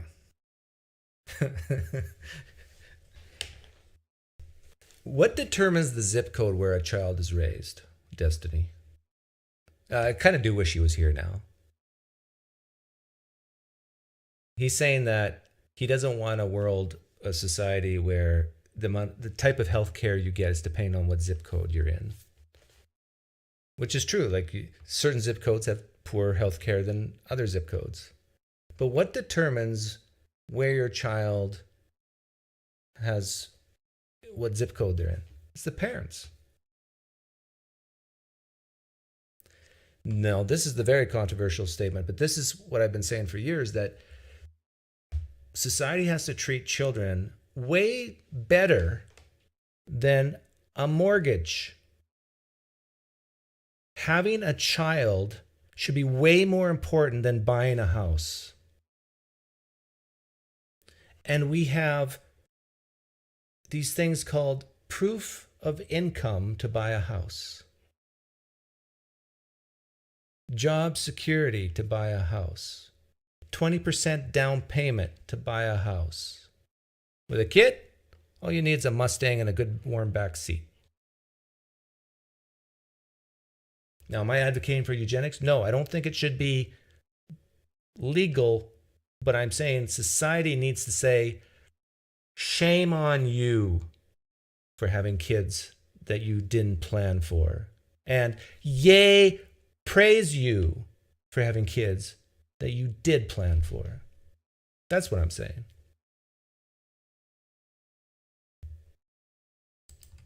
You want reform of the health insurance system. Good night, everyone. The thing is, I know liberals hate to hear that because it sounds so eugenically, eugenics-like.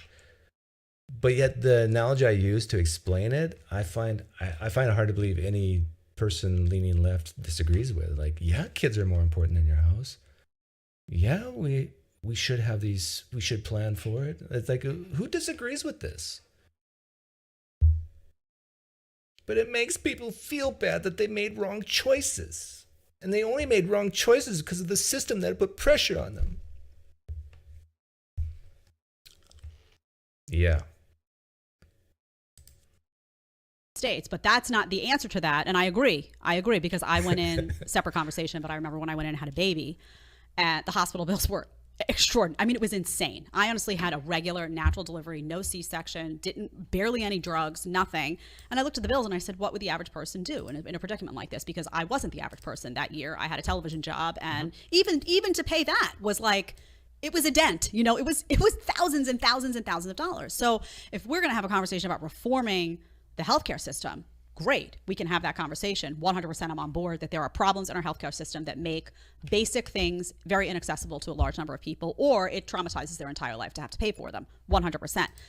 But is the answer to that more government involvement in the system? That is extremely dangerous as far as I'm concerned. And if you look at the past 2 years, just as what happened with government, with mandates, with the Biden administration stepping in and wanting to say, you lose your job if you don't get an experimental vaccine, that should have scared the shit out of everybody as far as when you get government involved and they are making decisions for your health, oftentimes they will make decisions that go against the advice of your own doctor, and your own doctor is done. Can't do anything about it. You either have to choose between whether to put food on the table for your family or to get an experimental drug. I do not want government having that kind of authority and power over anyone's health, because I do have a distrust of government institutions. I work tangential to... Yeah, this is this is the basic difference between someone like her, Jedediah, and Destiny, maybe, is who you trust more. If you grew up not really knowing anyone who's owned their own business, if you grew up not around entrepreneurs, if you grew up around people who got a W-2 their whole life, my guess is you're going to trust the government more than business. If you grew up around business owners, you're going to trust business more than the government. It's pretty much as simple as that. If somebody wants to build a new piece of software or build something for a website, the first question you ask when you go to the table is, has it been done already? Because if it has, then you copy paste it. You never rebuild the wheel. Why would you ever do that? When I look at all of the successful healthcare systems around the world, I look at how everybody does healthcare. Every single country that has a functional... I dare you to mention Canada. I double dog dare you to say Canada has a better system than the United States. And then I'll start to rant on you. System does it in this way. Why would I want the United States to do it in this way? It doesn't make not any every country is the same. The population's not the same, and not every people They're say all this about human guns beings. Too, though. A lot of them are fat in Europe. A lot of them have health issues. A lot of them are fat in Europe. Like, aren't the Italians like skinny? Maybe it's just the UK are fat, right? Is Nathan here?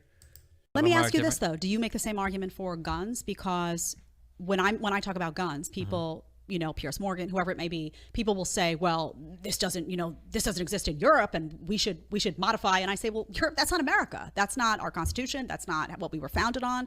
There are certain principles of freedom in this country. We have a Second Amendment in this country. So can we not acknowledge that it's different? It's different. United States is different. I don't think anybody disagrees with this. And it's different because of its history. It's a relatively young country compared to Europe.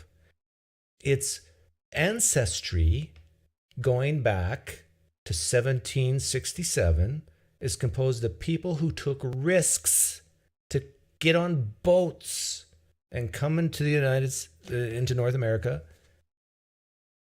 Now, of course, we've got the slaves who didn't take the risk; they were forced to. But the history of the United States is a people who were willing to take risks. Europe is old. Family money.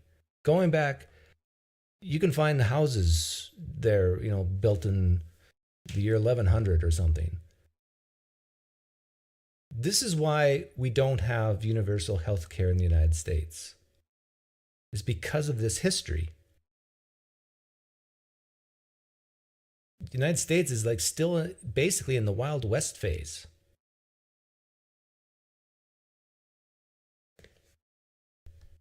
I predict in maybe 1,000 years, 500 years, the United States will have universal health care. But we're still having fun in the Wild West here. So you got to learn how to shoot if you want to survive.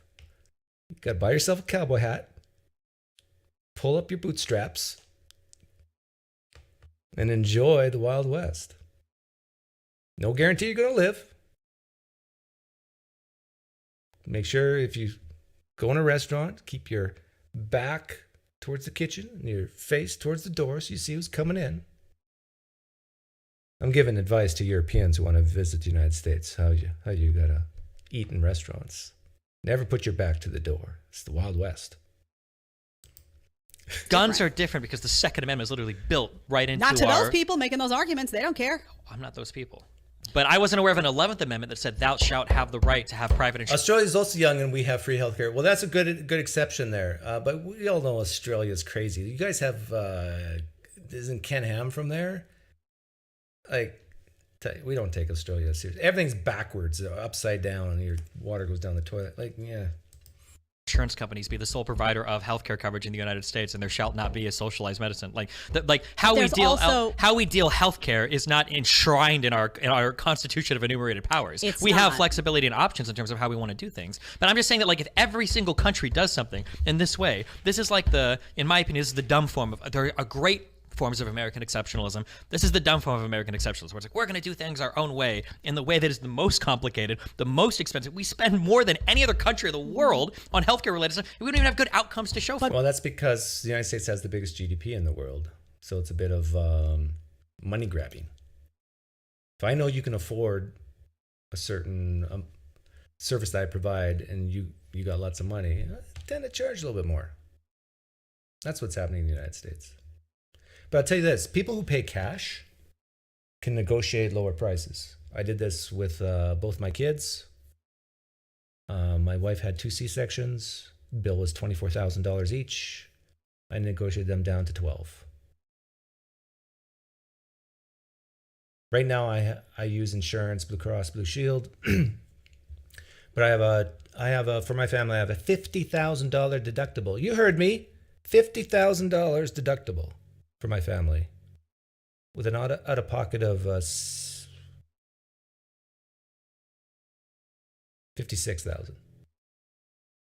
$50,000 deductible, is that right? $40,000 deductible, $10,000 each, $56,000 max pay per year. So basically, I just have catastrophic health insurance.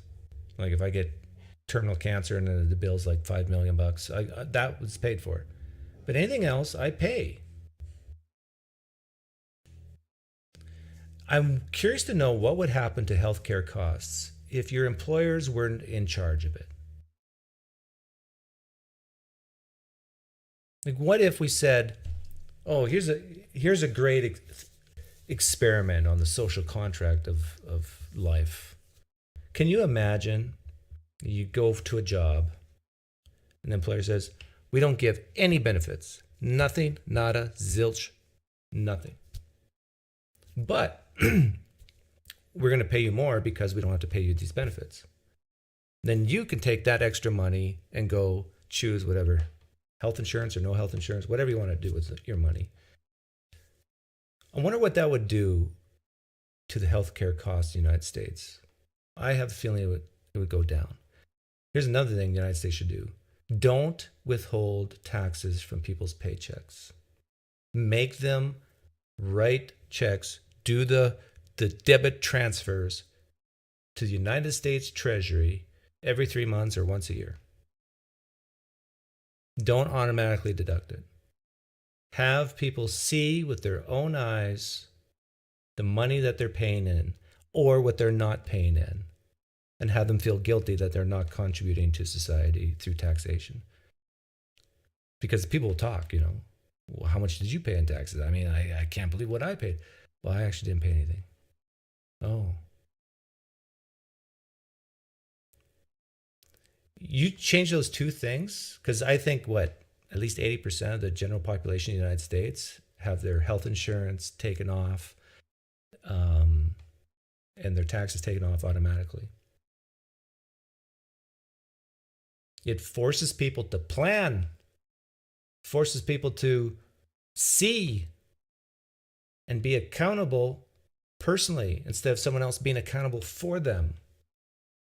But then the argument could be made, well, Doug, people can't do that. They're not that motivated. They're not that conscientious. They see a big paycheck, they're going to go spend it. And then when taxes are due, they'll have nothing.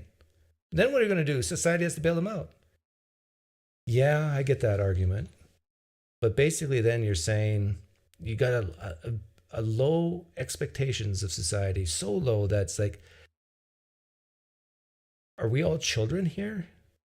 Are the citizens of the United States just a bunch of kids where daddy government, mommy government has to take care of you and do everything for you, including take the insurance out and take the Social Security out and take the taxes out because you're too dumb to budget.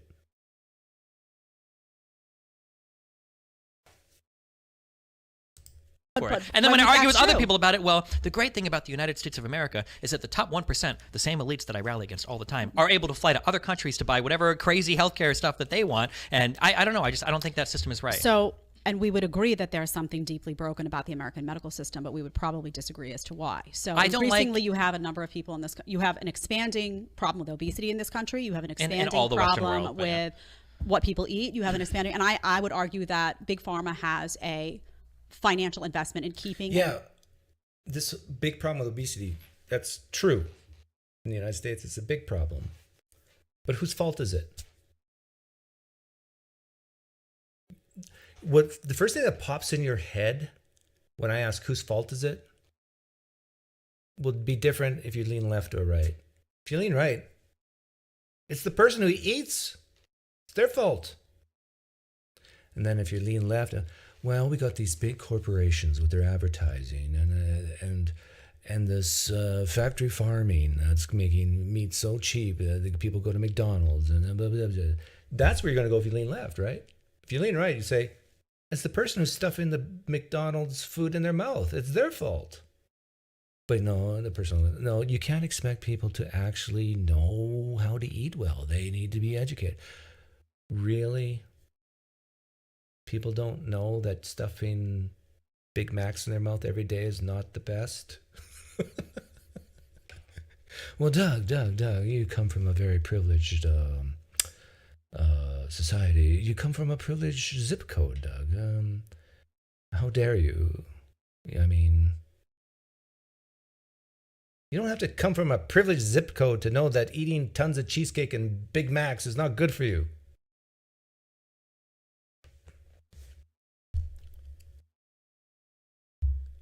That's a good question. Are more people fat on the left or the right? I mean, not on the sides of their hips. I mean, like, politically.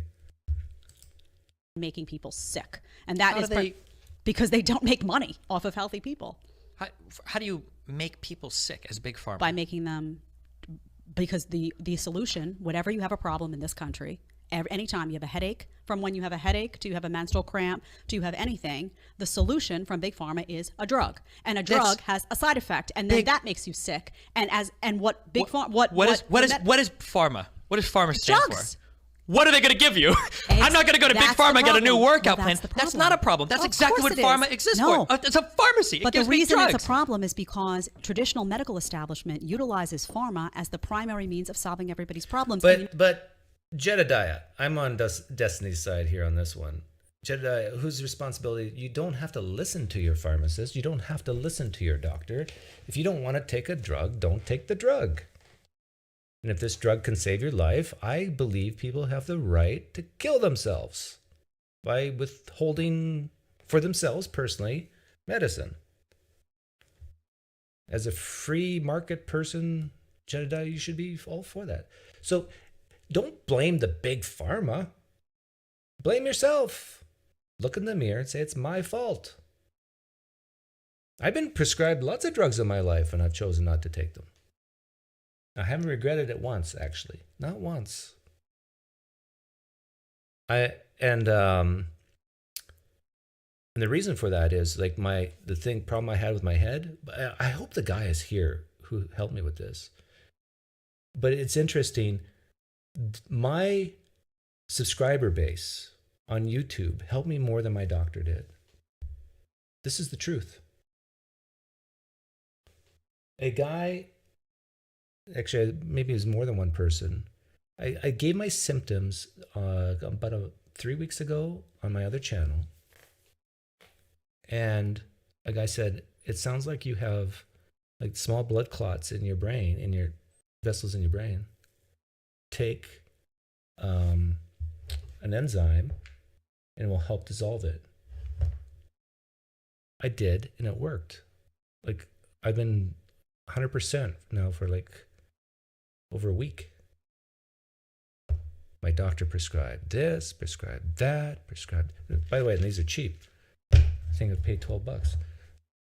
And maybe it's a migraine, maybe it's this, that. No, nothing helped. Yeah, even aspirin helps, but aspirin thins the blood, but it didn't actually dissolve the protein with the blood clot. Is that holistic medicine? That's not holistic. That's just science. Bromelain, papain, trypsin. Trypsin. Yeah, that's what I took. What were my symptoms? Lightheadedness, slight dizziness, slight headaches, just a general imbalance. And it started fall of last year, went away, and then came back. And I had different diets. It was not food related. I tried everything. And this, I'll just say this to peeve off people listening who lean left, but I really do think it has something to do with the vaccine, because it started about, I had a really bad reaction to the vaccine, really bad. And then 2 months after is when I had this problem. And I don't know, I guess it wouldn't be considered neurological, but, and it could have nothing to do with the vaccine, but anyhow, the point is that a group of people sometimes can have a solution that a doctor can't. A group of non-doctors could actually have a solution that works that a doctor didn't think of. Because you got like 500 people compared to one person who are brainstorming ideas, right? I'm sounding wooish? No, it's a fact that trypsin will break down proteins. That's just science. Know what they don't do? They don't get to the root cause of the problem. Because the root cause of the problem can't be addressed by pharmacies. But if you go into the hospital and you say, doctor, I've got high blood pressure, I have hypertension, what are you going to do for me? The doctor could say, well, check this out. First of all, your diet is insanely high in sodium. They don't. You don't exercise at all. They that. do, but a doctor can't just say that, because what is a patient going to do? do? They do say that. They say diet, exercise. Free, wonderful market of the United States. If you go to a doctor and he tells you over and over again, you're fat as fuck, you never sleep, and you are just, you're destroying your body with lack of physical activity, you're going to say, okay, well, fuck you. I'm going to go to the doctor down the street and I'm going to get the pill that's going to help my blood pressure. As a doctor, the only thing you can do is prescribe a pill. Now, anytime you can say, hey, try doing diet and exercise. Talk to any doctor, they will tell you this. Every doctor that I've spoken to will say, I always tell my patients, hey, do diet, exercise, whatever, but at the end of the day, as a doctor, you can't control it. That's not what's happening. That it's is just exactly. not. No, and I can tell you, listen, my personal experience, and I know people in the chat, please raise your hand if you. The thing is, both of them are guilty of going too far one way. Sure, there might be some doctors who don't mention diet and exercise and just prescribe a pill. Sure, sometimes the doctor does that. But sure, there's plenty of times where doctors do say, hey, diet and exercise, you don't need a pill. If you've had this experience, but I don't know if you've ever had anything chronic that I'm sure. My child's mom had stage 4 non-Hodgkin's lymphoma. Okay, so I've had lots of hospital. My grandma was, when I had the Lyme disease, it was a nightmare. It was doctor to doctor. Hold on, did you have Lyme disease or did you have chronic Lyme disease? I had Lyme disease that was a late stage diagnosis. So essentially what happened was I got a late stage diagnosis. I didn't know it was Lyme. I went through a bunch of tests. I did have a rash, so later was able to attribute it to that and had symptoms that progressed until I really got to the root cause of what was going on. What is the time frame here? Just late stage diagnosis, like time 9 frame, months. like how? Okay, all right. Why? I don't believe in chronic Lyme disease, but that's it's okay. not chronic Lyme disease. That's Okay. not what I had. What I had gotcha. was a Lyme disease diagnosis that went undiagnosed for a long period of time, got sick, then I took prescription drugs for it. Okay, I'm getting, this is supposed to be on puberty blockers, and it's been shifted to kind of universal healthcare. I want to get into the abortion one because that's always interesting. Okay, let's talk about abortion a little bit. I saw this clip from you. I had a hard time understanding it. I'm not going to lie. I'm going to ask you to clarify. Go to, you see where life begins? Let's do that. Kind of hard to hear, but if you could talk about where you think life begins again. Yeah, sure. So when I think of when life begins, I think of the capacity to deploy consciousness, because it feels like conscious experience is the thing that we value the most about people. Like if we look to see like who's alive or who's dead at the end of life, like the last lady brought up that having a heartbeat is an important thing, but like when your heart stops beating, that's okay. Even if we can replace it, it's okay. But when your brain dies, we typically consider, oh, this person's dead, usually because they can't deploy a conscious experience anymore. Explain that to me. So when I try to figure out where does human life begin, something that can be instructive. What do you need to explain? What? It's pretty clear. Is to find out, well, where does human life end? Like, what is the thing that we're actually protecting when we talk about human life? I don't think it's the body. I think it's the mind. I think that we have like a conscious experience that we have, and when we think about harm, we think of like that subjective experience being like terrified or being harmed in some way. So people die when their conscious experience ends. Well, where does life begin? Oh, I see at the very beginning is probably when conscious experience begins. And before that, there is no subjective experience to speak of, which I think is necessary to speak about things like harm. Okay, as we're discussing this, what I should have asked you first is, what is your position on abortion? Well, I'm pro-choice up until around 20 to 24 weeks, I think. Okay, so do you... He sounds like me. But I would still say, I use the terminology, I still say all abortion's bad, but because even a zygote has some value. It's not zero. It'd be the same value as maybe a pea, eating a pea. Initially, my first gut reaction, do you have a problem with some of the left who don't make any distinction for abortion and essentially are saying that a woman should be able to abort a baby to the end of term, essentially right up until delivery? Yeah, it's philosophically, I would say it's indefensible, and politically, it's suicide. It's stupid. So those people. Okay, politically aside, though, that is happening. In fact, I had Kim Iverson on the show. I don't know if you know Kim, but I had her on, and she defended that to the end. She essentially said you should be able to abort a baby right to... Yeah, that's happening, but the actual, what percentage of abortions take place after 20 weeks, 24 weeks? Isn't it less than 1%? Or yeah, I think it's less than 1%. And in those cases, my guess is because of the mother's health, or maybe incest or rape, which most people have no problem with. So the abortion debate, it's about from zero conception to about 20 weeks. That's the real conversation. People defending the right of women to do it later, sure, but that's not what's actually happening. It's very rare.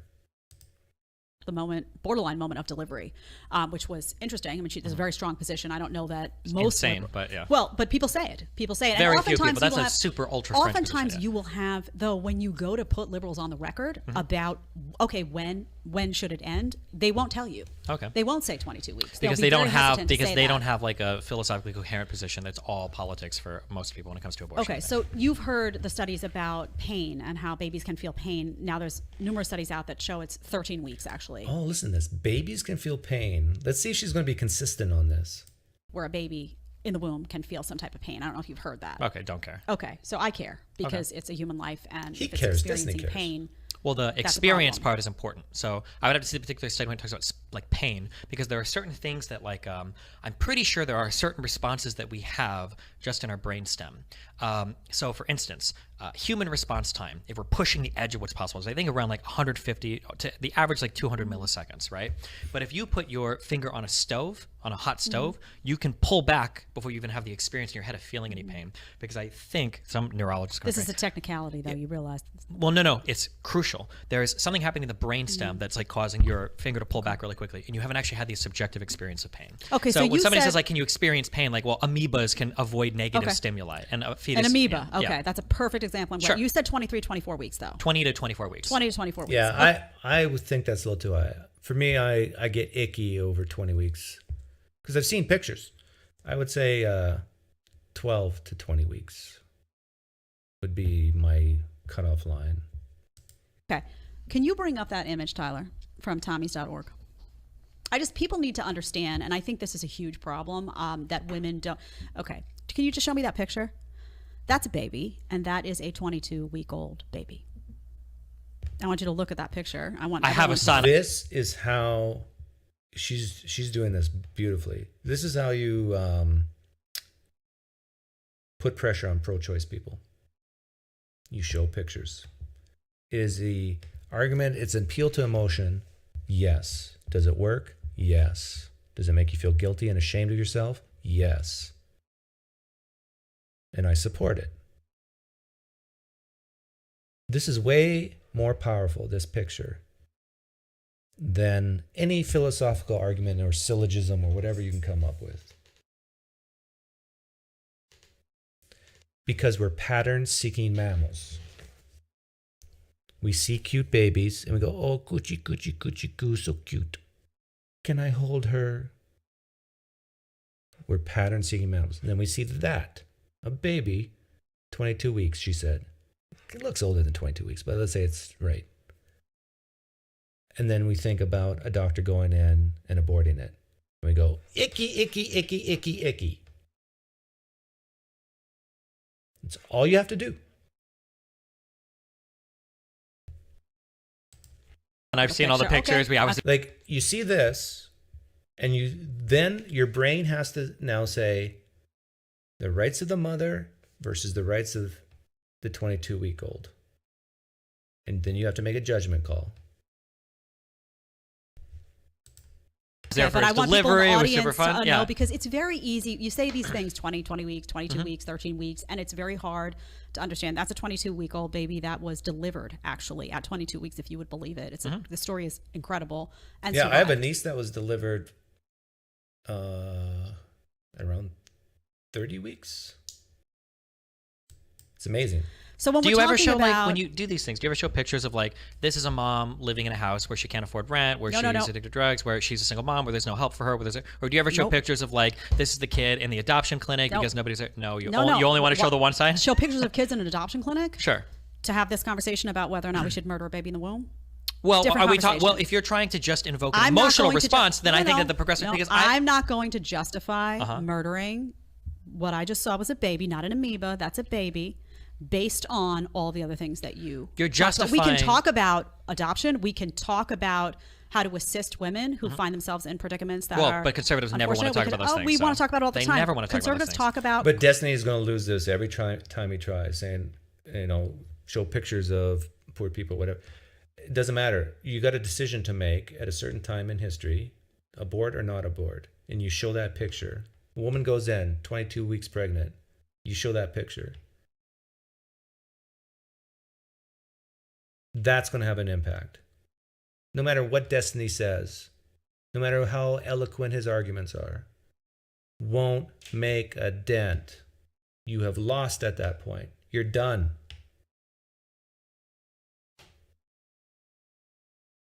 Because we're pattern-seeking mammals.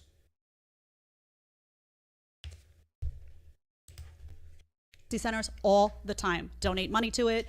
Make it a top priority. Conservatives care about the baby right until it comes out of the womb. That is and then nonsense. at that, it's personal responsibility. It's your family. You have people like Allie Beth Stuckey. Do you know Allie? I don't know if you don't know Allie. She works the plate. She's front and center. Lila Rose. These people in the pro-life movement care deeply about what happens to that child from the Why time didn't conservatives support conceived. to extend the child tax credit then from Biden for upping it from 3,000? Can we talk about this for 1 second? Because we're going to let's talk about this for 1 second. Because, no, because I often get accused of whataboutism.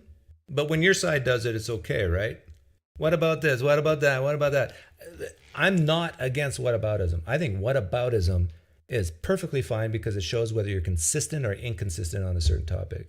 So if you are a person who's ever uttered the phrase, but that's whataboutism, please know that if you agree with a guy like Destiny, this is what he's doing right now. What about the mother? Do you ever show pictures of the poor mother who can't, on welfare, whatever? You're welcome. I'm deeply curious.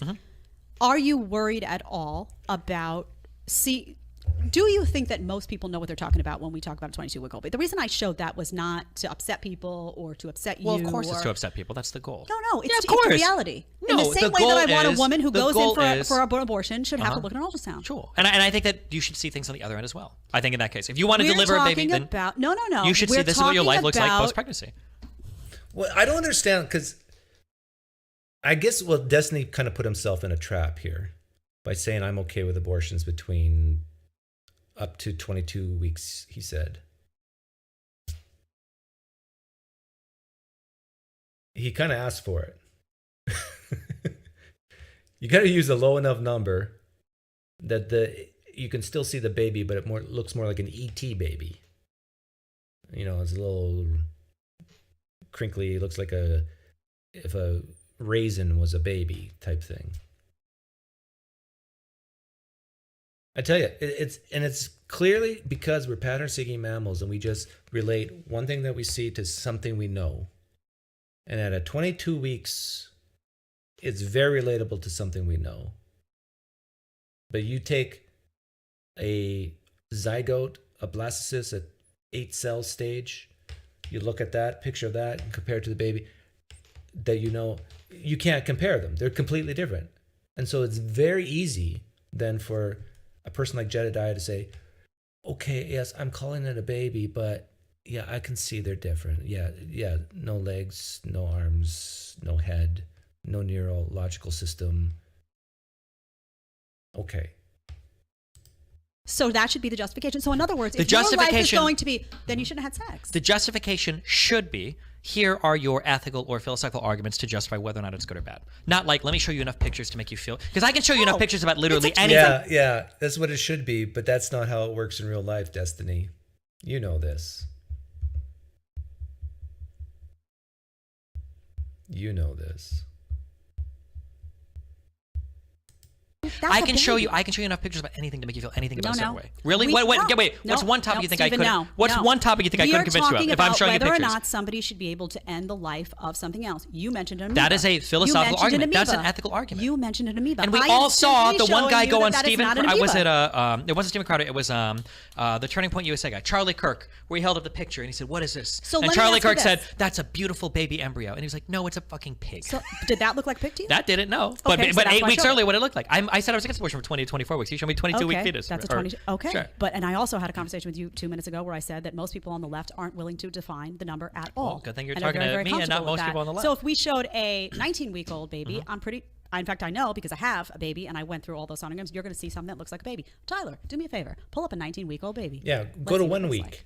Because this is what I'm talking about. These numbers are quite arbitrary. And the bottom line pictures is, are arbitrary. What the bottom line is, Pictures are arbitrary? it is a human life growing inside you. I had it growing inside me, and it is a human life. Human life is not the question. The question is there an experience there that's worth pursuing? Yeah, That's see, these guys, they need me in there because she thinks it's wrong based on ontology. He thinks it's wrong based on consequences, or right or wrong. It's consequences is what matters. The experience, cause and effect.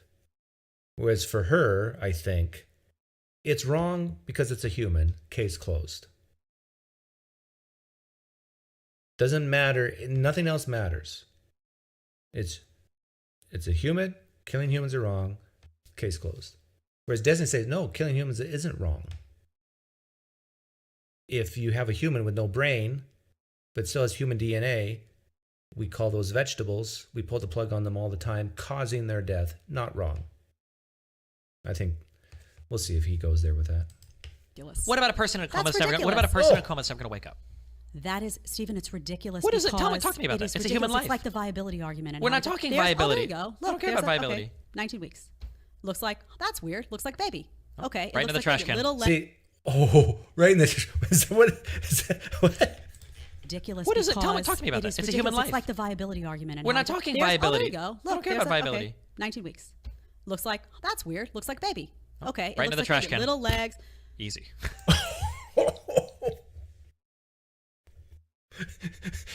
19 weeks. Right in the trash can. Easy. Oh my goodness. Are all people who are left of center like this? Now, I could say in the trash can if it's a zygote, blastocyst, but I'm still not comfortable with that. I still have ickiness. Like maybe I'm not dead inside. Maybe it's people on the left like Destiny who are the real dead inside people. But maybe he's just joking. But still. Deeply disturbing what you're saying, though. And What this about is the people in the result, coma? But What about this the is the people in the result. coma? No, What this about, is what the- about, what about? See, the whataboutism. It works when it's on your side who does it, right? This is the result. The conversation that we're having right now, where it's like we're not having a conversation. We're looking at pail. pictures, and you're asking me to cry because of a picture. No, I'm not asking That's you to what you're cry. asking What me I'm to do. asking you is to factually acknowledge what we're talking We're about. not talking facts, though. Yes, we the are. facts would be, here's the argument for why it should be defended. Not, here's a picture. Doesn't it look really cute? The reason why I oppose abortion is because it's a human life, and I'm showing you that human life in the same way that now, if Destiny's smart, he'll say, and I don't know if he's going to do this. If Destiny's smart, he'll say, so you define what's good or bad, right or wrong, based on just what it is. And then she would say yes. And then he should say, well, I define what's good or bad, right or wrong, based on consequences, effects, experiences. And that's where we disagree, Jedediah. Then you shake hands and you say, okay, have a good day. A human life. We can Yes, talk I about the can. concept of human life.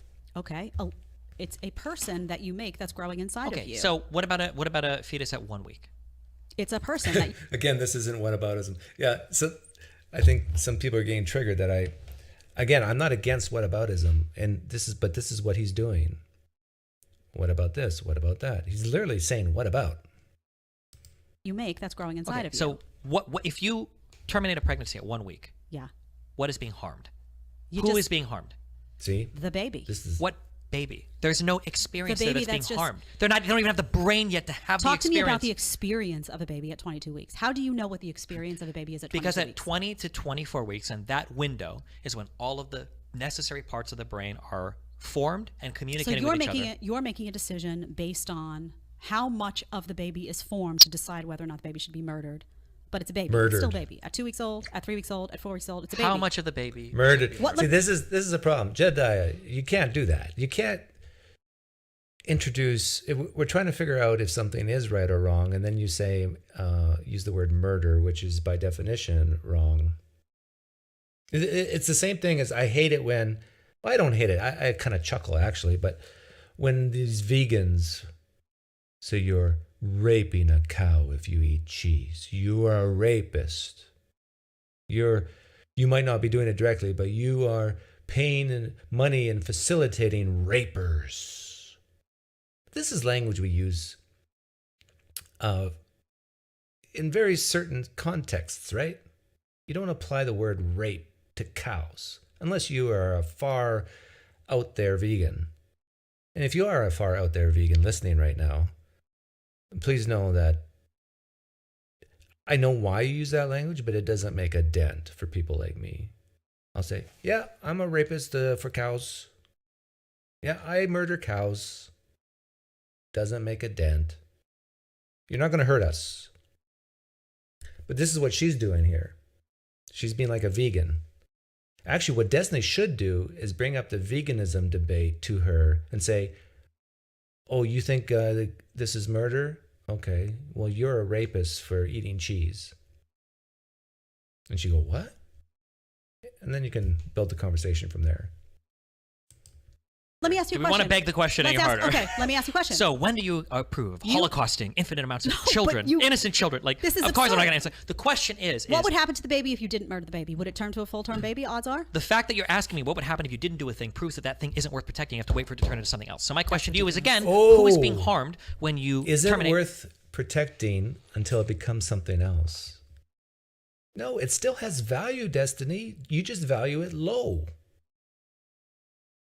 I wish I was the moderator here. I think I could help both these two understand each other.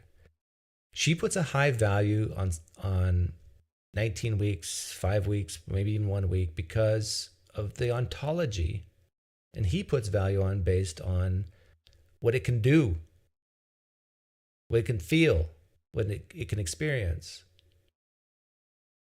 And so it's just a value mismatch.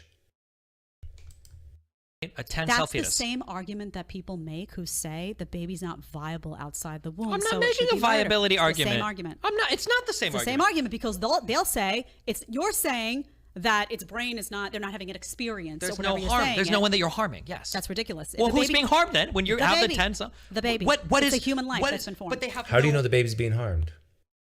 The only way you can know if a baby's being harmed is if it has a nervous system. If a baby doesn't have a nervous system, how can it be harmed? But then again, how is she defining harm? Maybe she's viewing it not from the perspective of the baby, but the baby's parents? I don't know. They have no mind. They have no concept of themselves. They have no sense of being. They have nothing. It's ridiculous. You think absurd. the 10-cell thing is... It's absurd. Like what he should ask right now is, can someone be harmed without a nervous system? No, sorry, that's wrong. Can someone experience harm without a nervous system? Yeah, that's how it should be asked. Looking around with the one-cell eye. Listen, I had a baby. Yes, I had a baby too. The baby lived inside my body. Okay. I went in. I felt him kicking a little bit. The belly button popped kicked out. inside He my body. flew out of the mother. I had a as soon as baby he who was had a done. personality very early on. Okay, that the sonogram, you know the sonograms, you go in for the sonograms, and there's a light that shines. And my little you man do the little jelly would for the go like ultrasounds this. and everything. Yeah, It's a I baby. remember, yeah. It's a baby. So that is At, what te- all at, I'm 10 simply. at 1 week? Is it a baby? All I'm simply. It's a growing baby. It's Yes. growing, so it's a not there growing yet. Baby. It's not there yet. No, and you know what? Guess what? Yeah. At almost 2 delivery, it's not there yet either. And when it pops out, So she thinks a 1 week old is a baby. Is a zygote a baby?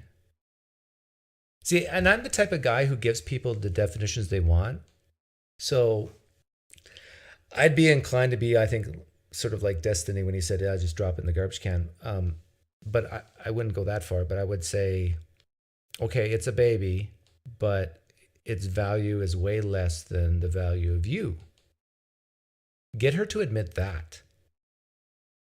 My guess is she couldn't. She says, no, that 1 week baby is as valuable as as valuable as me because it's a human and I'm a human.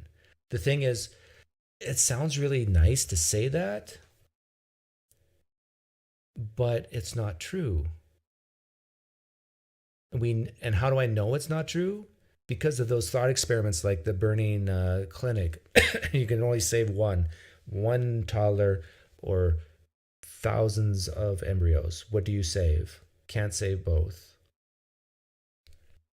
Most humans value the toddler over 1,000 embryos. And the ones who say that they would save the 1,000 embryos, it's usually because they have some religious commitments.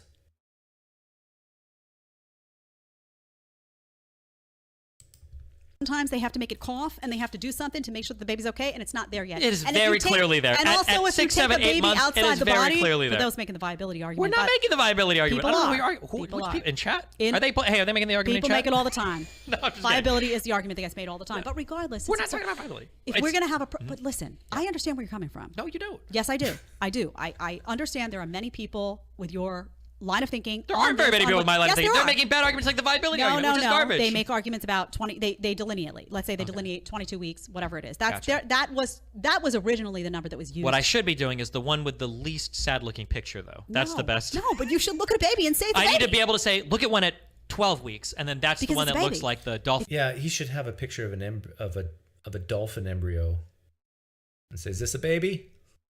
Yes, it's a dolphin. It's a baby. Embryo, and I'm like, It that's looks like a baby. So we can't live in a world of delusion.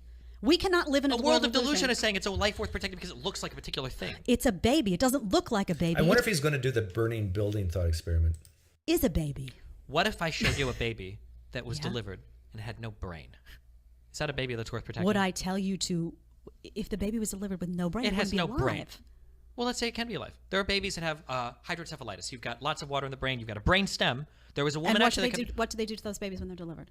Sometimes they keep them. The parents will keep them until I think Okay. they die when they're like So 4 or 5. if you're asking me if I would advocate to murder that baby, the answer would be no. What do you mean murder? Be killing. To Murder. be fair, It's murder. Killing. It's murder. Well, we're debating whether or not it's murder. That's the point of the debate. Murder is by definition Killing unjustified is killing. murder. Not always. Killing is murder? Okay, Jedediah has lost it here. Jedediah has lost it. Is this an example of becoming so emotional about a topic that you can't think straight? Or is she just that stupid that she thinks killing equals murder, murder equals killing? We'll see how Destiny handles this. But if it were me, at this point, I would ask, self-defense, is that murder? If someone breaks into your home and your husband kills them, I don't know if she's married, and or you kill them, have you committed murder? Because that's killing. Let's see if he goes there. Kill something, it's murder. If you kill something in self-defense, does that count as murdering?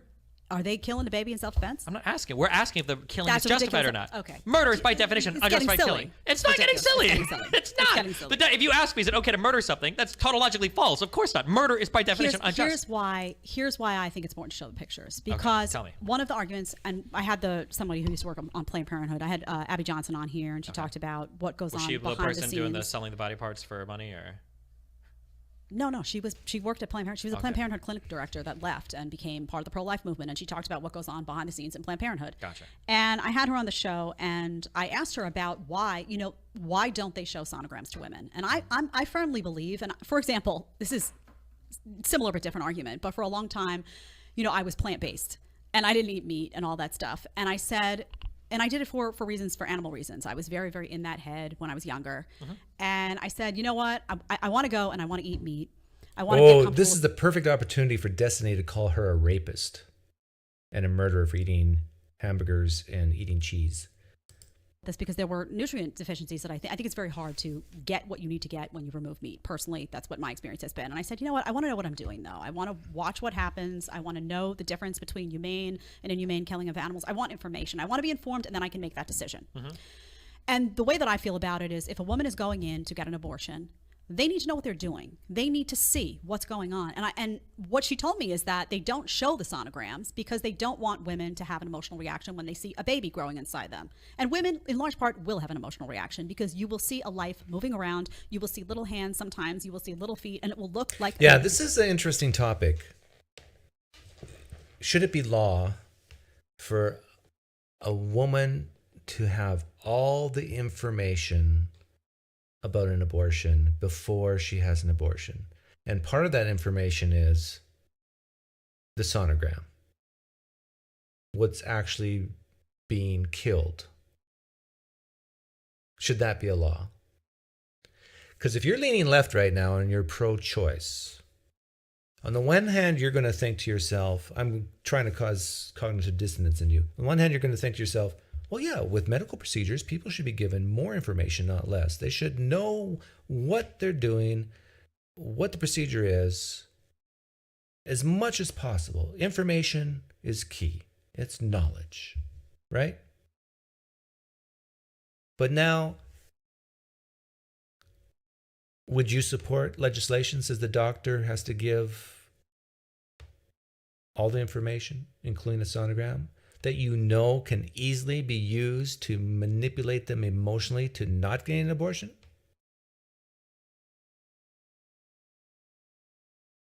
Actually, I'll run a poll on that. I want to see where you guys are at on that one. Because it is a baby. So all I'm saying is, if you decide you want to get an abortion, know what you're doing. Go in there, and they should show you a sonogram. You don't have to see it. That's your choice. It's your personal medical history. And if you do want to see it, they should show it to you. If you want to see it, then sure. And but I'm sure if you ask, can I see sonogram? We don't do that here. If you see, you might get emotionally attached. That's what happens. Okay. They don't show the sonograms to the women in Planned Parenthood. That's what happens. So the reason I showed the image to you is just because for me, it is. Because you don't have an argument. Where's murdering a baby is not an argument? No, that's a statement. Murder is wrong. You murder baby. That's not an argument. That's a statement. That's a conclusion. Murder a baby in your belly. Don't murder a baby. Murder is wrong by definition, of course. The question is it a human life that's worth protecting? That's the question. So you know what? And we saw a picture, but the picture's worth 1,000 words. I don't know if it's worth any arguments. So you think that it's the job of who to make that arbitrary decision about whether or not it's a life worth saving at what stage? Well, we all kind of are in charge of that, right? Is it Is it the government? Ultimately, it's the person? Probably the government, I guess, because because we all have our personal moralities and our ethics, but we all have to come together and decide what's right and wrong. So downstream from our collective ethics is going to be our legal system, which is the government, right? So our law is hopefully it's codified morality from all societies. So let me ask you, how do you feel about the Supreme Court ruling then on abortion, sending it back to the states? That has nothing to do with ethics. Those are really complicated legal arguments. Do you believe it should be a state issue, abortion? Oh man, okay. If you want to talk about I think it should be a state thing. But anyhow, let's move on to Joe Biden, and then we'll finish up the last topic. We're going to skip national divorce. I don't even know what that is. They never really talked about puberty blockers. We talked about college. If you came late, is college worth it? How much money does it take to be happy? We talked about that. Andrew Tate, I didn't care about. The beginning, that you think Biden's going to run again? I think Biden's going to win again. He's going to win again. Oh, Tyler. my goodness. He's just yanking my chain now. Okay, Biden's not going to run again. Here's Destiny, I'll bet you money on that one. So he's saying that Biden will run again and win again. On an open field, you don't even know who he's running against? Wow. why Biden's not going to run again. I'll tell you another $20. What's going to happen. I got $20 for this. Oh one. my gosh! Okay. Biden's not going to run again because he doesn't know who he is. He doesn't know where he is, and they know they can't run him again because he clearly has. But Biden's still human, so don't kill him. You know he doesn't know who he is. Compared to a 22-week baby. A medical condition. I'm not going to say it's dementia because I'm not a, I'm not a holistic doctor, so I wouldn't know. You're not an MD. See how I certified. just? Do you see how I went? Yeah, just draft that around. Okay. Yeah. So he doesn't get enough diet and exercise. Well, probably not. But he's Actually, got enough. I'm going to run a poll after this one to ask you guys if you think that Biden's all there. I want to hear, especially from the left. Like seriously, you've listened to him, right? Is he all there? Boosters. There's that. Anyway, so I don't think it's going to be him, and I'm curious. I was going to ask you who you think it is going to be, but you think it's going to be Biden. So I feel like the incumbent advantage is like so big. This is one of the reasons why it would be really scary to run Trump again and for Trump to win is because he can't run again. Well, let me ask you this though. Let's say it wasn't Biden. Can we just assume for a second? Let's say it wasn't. Who do you think it would be? Because everyone's talking about Gavin Newsom, and I'm just wondering how you feel about that. So it's so much changes in 6 months, right? Like 6 months. So 76% of you say that the government should not legislate sonograms for mothers considering abortion. Interesting. See, I would lean yes on that one. Because I think more information is better than fewer. But I get the argument that's emotional manipulation. But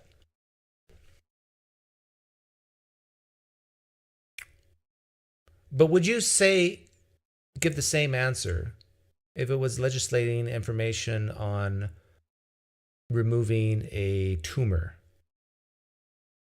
Should government legislate that the doctor has to show you that the tumor is there and that's what they're removing, and they show you a picture?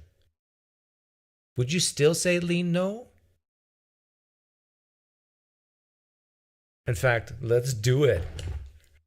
This is fun.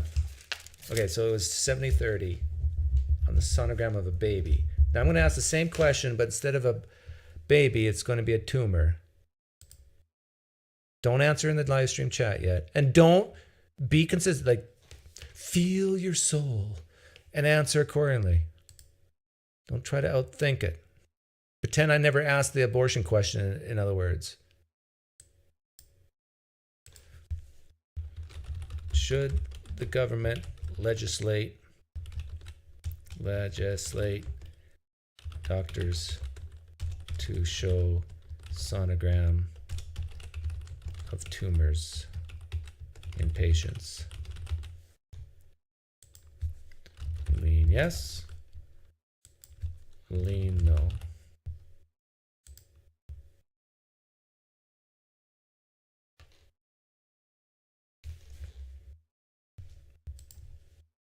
I think it was 3 months ago. It was basically like gas prices were like $27 a gallon. Like I remember I think in Miami Beach, I want to say I saw over $7 a gallon. I was like, oh my God, it's over. But I mean, like we've seen gas prices fall a lot. Yeah. The economy changes. Different things are happening, foreign policy wise, domestic policy wise. Yeah, but if you had it today, let's just say if I had today. How popular is Newsom nationally? Because when I lived in California, man, the opinions on him were split sometimes. Although I lived in some conservative areas sometimes too. Who else would it be? I don't know right now. Okay. Who else are besides Newsom? I think it's going to be Newsom, honestly. I think it's going to be Newsom. I don't think it's going to be Biden, and Kamala's just, I don't know what to say about that. Sure, it would never be Kamala, I don't think. No, she's really profoundly terrible at, delivering a message. There's enough video. You don't have to trust me on that, audience. Just go watch her. But I'm curious, from your perspective, who would you, from Republican side, because we're looking at really Trump, DeSantis. That's what's going to be, one of these two. Who would you prefer it be? I think it's pretty clear. You're going to say Trump, right? You prefer Democrats have to run against Trump. For like political strategy, who would I prefer to be in power? No. Who you would prefer, like you get to pick who Democrats get to run against, who they're more likely to beat. For strategy, not power. My Who are they assumption most is you're likely gonna to say beat? Oh, man. Trump or DeSantis. That's what's good. I think they're more likely to beat Trump because I think Trump makes more Democrat voters mad than DeSantis would. Okay. And you're in Florida. How do you feel about DeSantis? I don't like that very much, but... Okay, he's very popular here. Yeah, but Yeah, he's very Republican. very liberal. Do you know very why? left-leaning. I'm He's curious. very left-leaning? I thought someone told me in the chat he's center-left. Do you understand? I have no. I just moved here like 6 months ago. So. Okay, so where did you move from? California, Newsom. Okay, so what's really interesting, that's fascinating. Yep. You and a whole bunch of other liberals left a liberal, rotting place and came to Florida. How fascinating. Why'd you do that? Why'd you do that? My wife really likes beaches. And it's just the beaches? Well, it's because they have beaches. beaches in California, you know. Not that you can swim at it year-round. The beaches in California, though, some of them Is that why you came here for the beaches? Yeah, you know what's interesting is I should do this on my next live stream. Compare immigration and emigration in various states, red versus blue. My intuitions say that there are more people leaving blue states than entering, and more people entering red states than leaving. Okay, so you guys are consistent. You're saying 78% lean no. Maybe it's the legislate. Maybe there's just too many people who lean right in here right now. Because you're just against legislating things. But, you know, if you think, do you think it should be legislated that doctors let you know the side effects of drugs that you take before you take them? I think most people would say, yeah, that should be a law. That should be a regulation. But not sonograms of babies and not sonograms of tumors. Okay. Okay, whatever you say.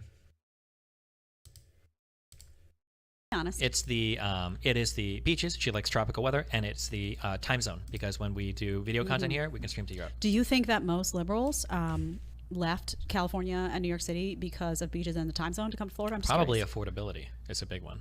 It's very expensive, actually, right now in Florida to rent. I know, actually, because my rent is really high. But yeah. I mean, like it could be, affordability is one of those things. Taxes another thing. Taxes. The general. Low taxes. Yeah, the lack of support for the city. That's why they came to Florida. I don't know why any particular person moves. For me, taxes are insanely high, and the city is not supported with my tax money. Oh, you mean in California? Yes. Okay. Yeah. So what I'm saying is, do you understand as a liberal? Because oftentimes I'll have these conversations. I remember. Liberals. Hold on. I was born and raised in Omaha, Nebraska for 30 years. So okay. I understand. So do you understand why people move to cities that have low taxes and that have, you know, freedom is prioritized for its citizens? DeSantis. One of the reasons people came to Florida actually was DeSantis. Okay. New poll. We got 126 people in here. Thanks for being here, by the way, because I know it's in my new channel and it's small. And if you feel so led, please like and subscribe. I'm going to do it on this channel. I don't do it with my religious one. I don't ask for charity. Is Biden playing with a full deck? Some people don't know how to play poker, but aces is the best hand. 2 aces is the best starting hand. Middle pocket pair. Deuce 7 is the worst hand. It's the hand you don't want to play unless you're crazy. Is Biden aces, middle pocket pair at best, or deuce 7? Oh, deuce 7's beating these aces.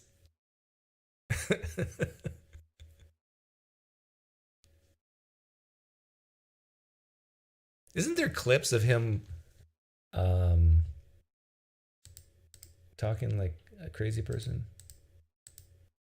Like when it's a different crazy than Trump. Like when Trump talks like a crazy person, he is just, it's different. Like, but with Biden, it's like you can't even understand the words coming out of his mouth. Let's see if I can find it here. Biden being incoherent.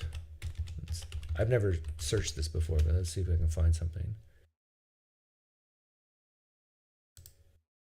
Well, okay, here's something.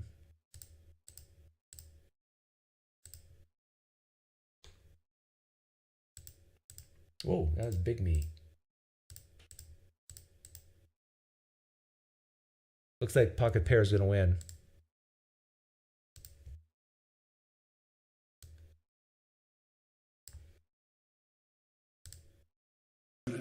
And Jeff Isaacson, United Brotherhood of Carpenters, and Don Finn, IBW, and Robert Reiter, R-E-I-T-E-R, Reader.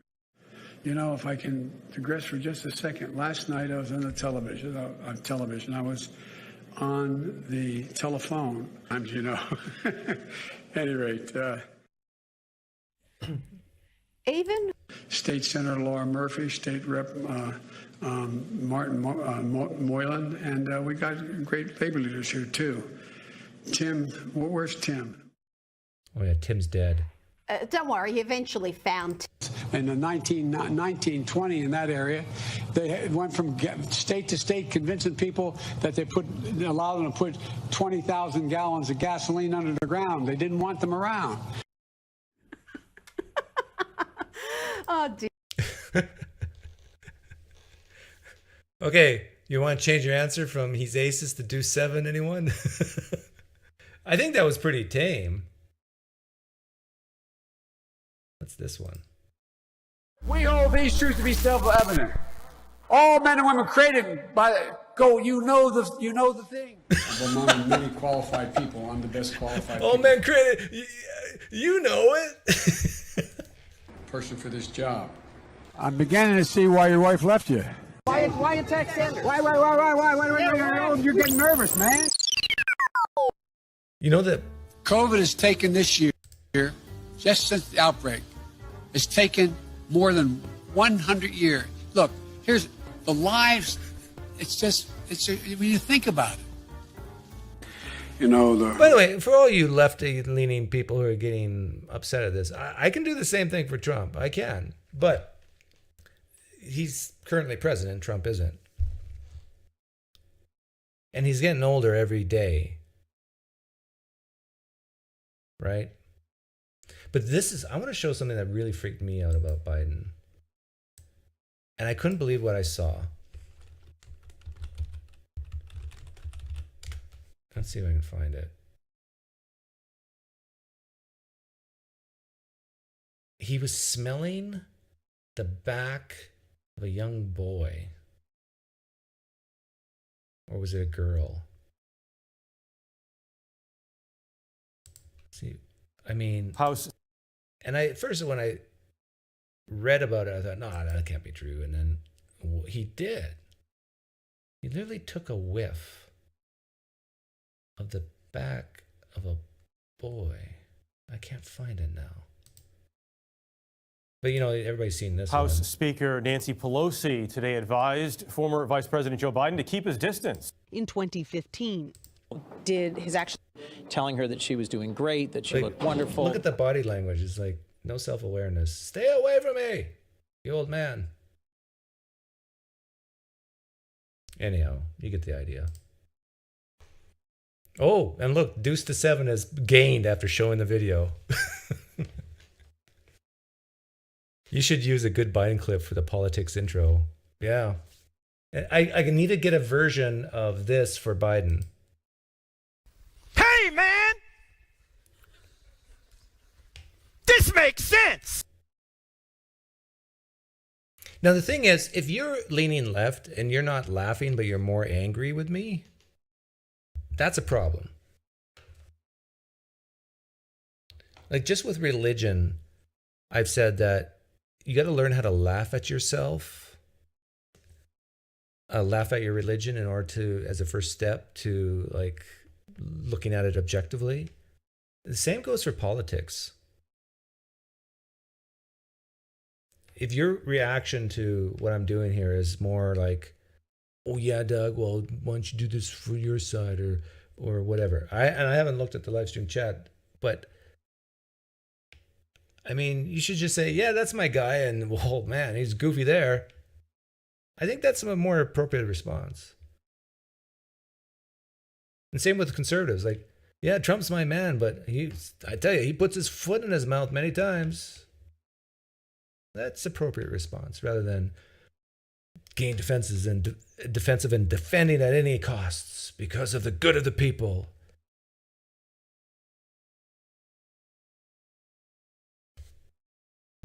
So it's a tie between middle pocket pair and deuce 7. There you go.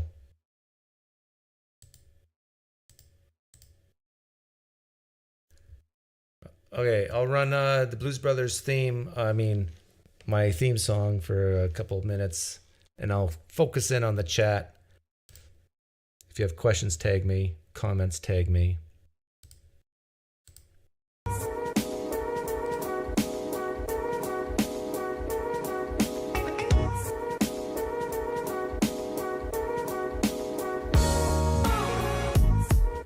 I don't have a side, I have policies based on empirical evidence. Well, that's very admirable, Charles B. Follow the science wherever it leads, right?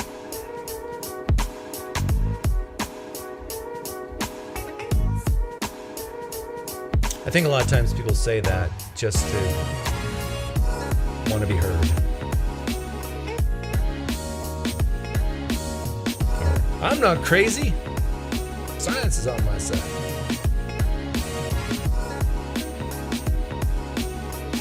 He should be supported over Republicans at any cost. See, that type of language is very inflammatory, Lina. Very inflammatory. At any cost? Really? At the cost of a loved one's life? Really? No. There's some... Lina, you're like the authors of Numbers 21, 19, Numbers 19. You're using hyperbole. You're being hyperbolic. Are you really a conservative or more like a libertarian or maybe a blue dog Democrat? Okay, you guys decide. You name an issue. In fact, stop the music, Myron. I want you guys to type in an issue. Just a few words. Don't write a paragraph, please. You name an issue, and I'll tell you in a few words what I think, and then you guys can decide where I lean. Go. Do it. What's inflammatory about opposing fascists? Oh my goodness, Lina. Oh. School choice. I'm for it. Take no where man's yeah, everybody's doing it right. Okay, fine. So say we all says electoral college. Ooh, that's a tough one. I know exactly why it was implemented, but I do see a problem with it. I'm going to say agnostic. Healthcare. I lean private. But I'm not against universal as long as the private option's still there. So keep putting different issues up. I'll give you my answers, and then we'll do a poll at the end where you guys think I lie. Universal healthcare. I already answered that. I lean against it, but I'm definitely, it's because I don't like the universal part. Social Security. I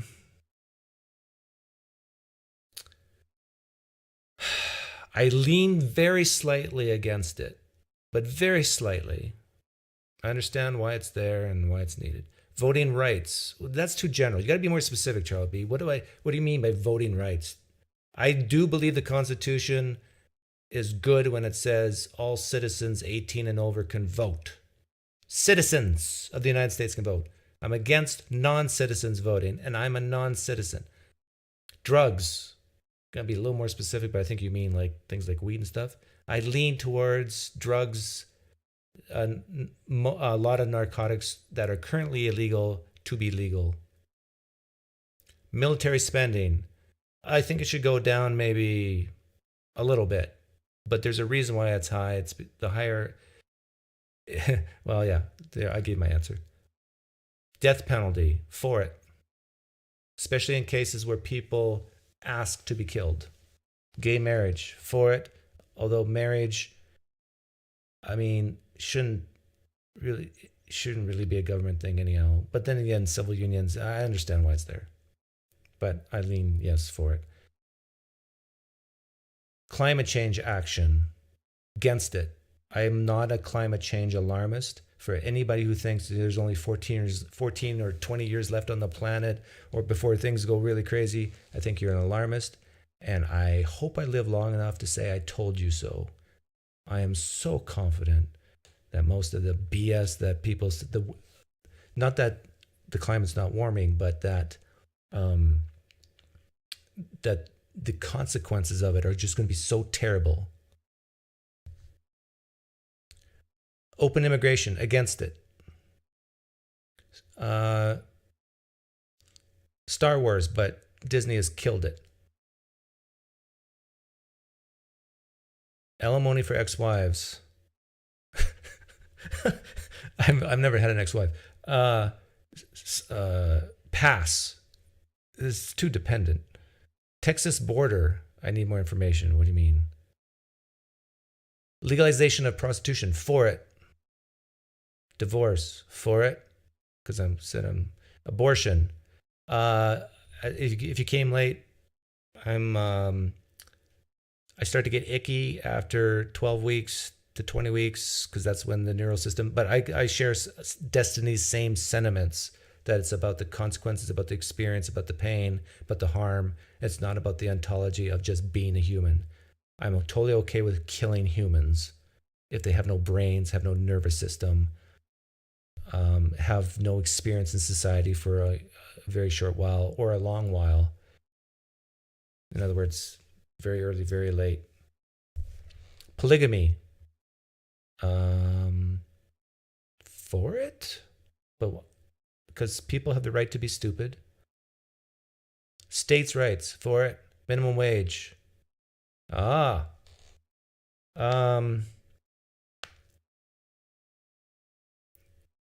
this point in society, I'd say I lean against it.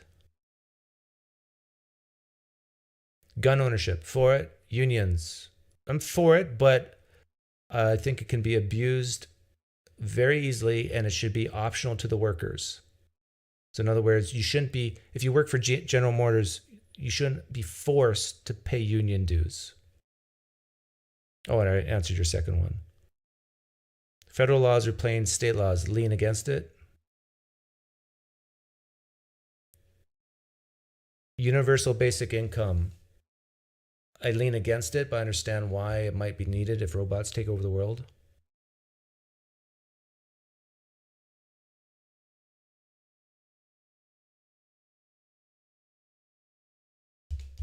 Back to global warming thing or climate change.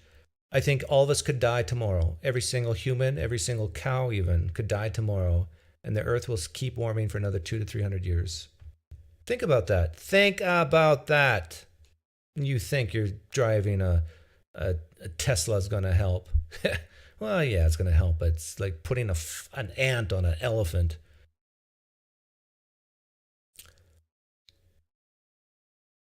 Is there any more issues that you want to know? And then we'll do a vote on where you guys think I lean. We'll do a scale between 0 and 100. We'll make it more. Welfare. For it. I lean for it. I do think there's a place in society for that.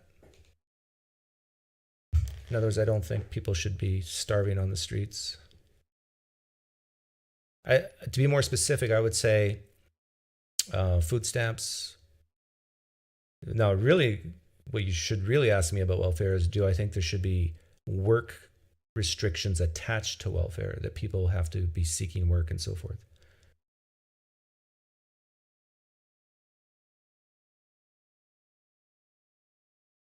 I wish there was a live, is there a live, you know how you can see Lake Mead going down?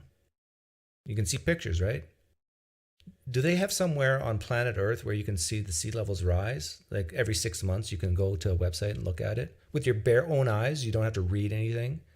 There's like a little stick, and it shows like levels, how it's just, I wish they had that. Affirmative action, against it. Don't say what I am yet, 20 faces. Don't bias the crowd. Kanye. I'm for Kanye. He's hilarious. But he's anti-Semitic. Yeah, but let him be anti-Semitic. He's funny. I mean, Jews are laughing at him. You think he's actually hurting the Jews? Really?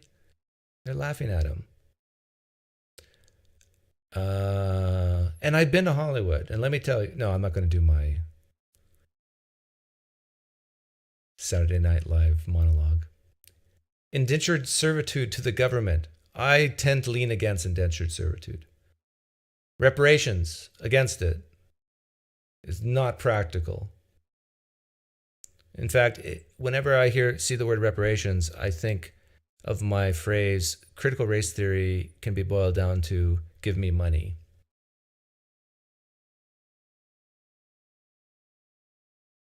Is there any other topics I've missed? Or we got them all?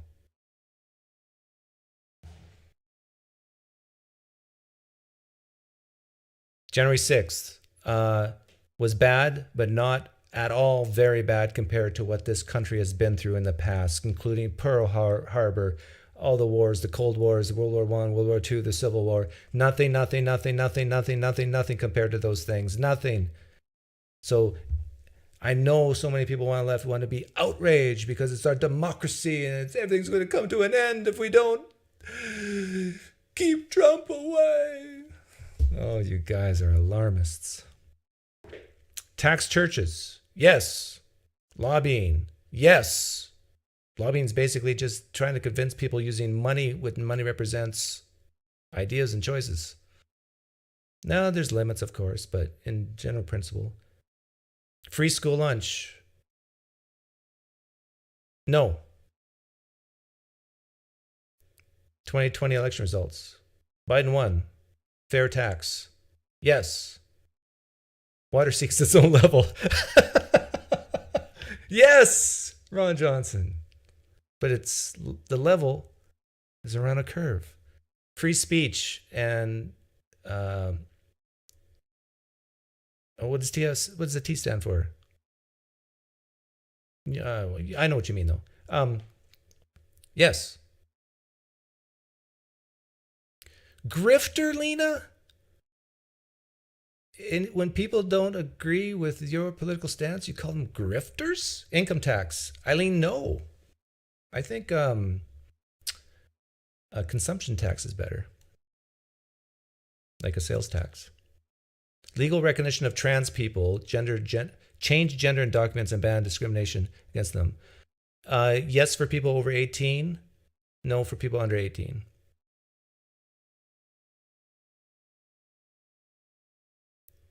Term limits for Congress. Yes, lean yes. January 6th should be prosecuted. For Trump? No. But for the people who actually caused damage and killed people? Yes.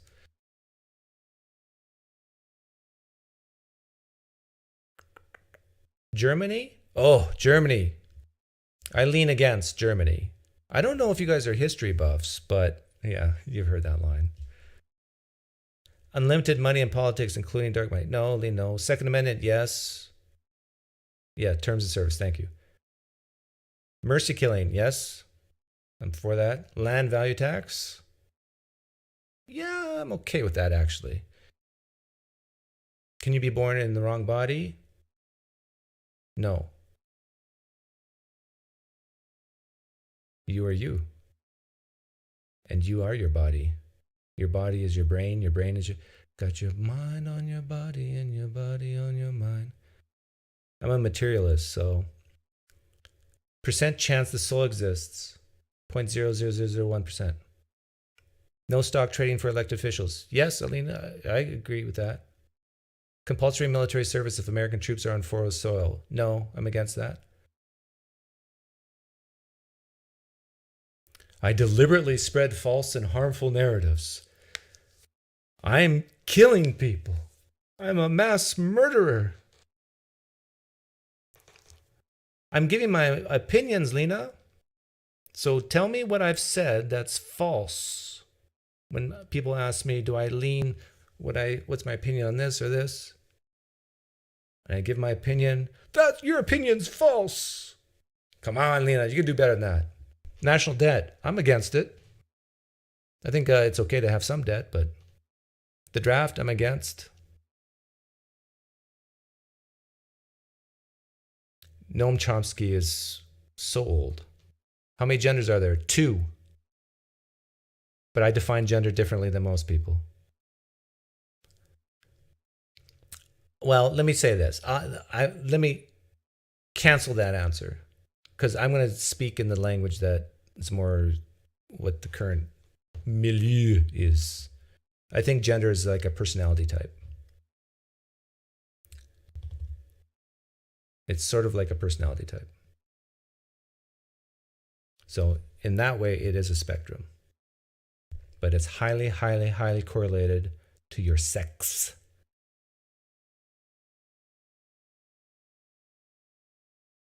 Do we got all the issues?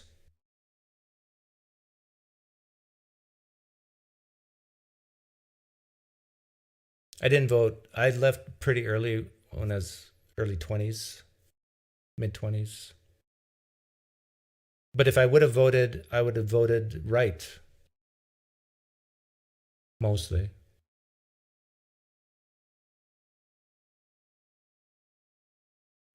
See, the key is for someone to lean left to say, hey, Doug leans right and I'm okay with that.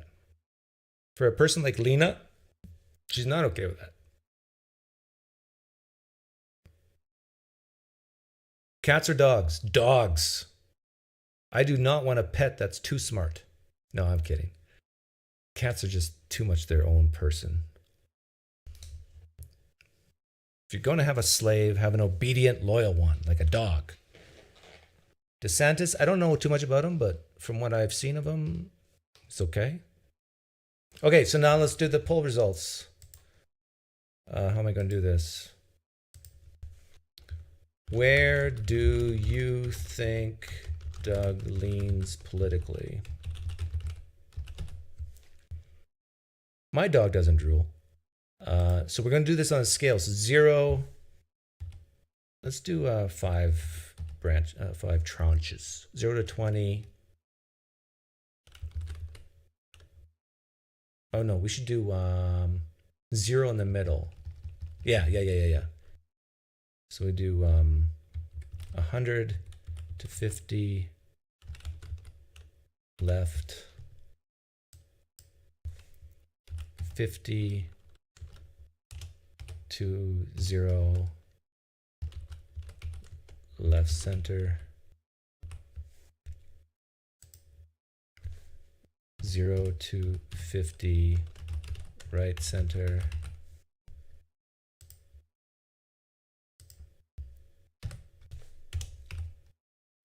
and then 50 to 100 right. So you can vote. Actually, I'm going to put this poll up, but you can put an actual number. I'm more curious about an actual number, but I'm going to leave this up as your guideline.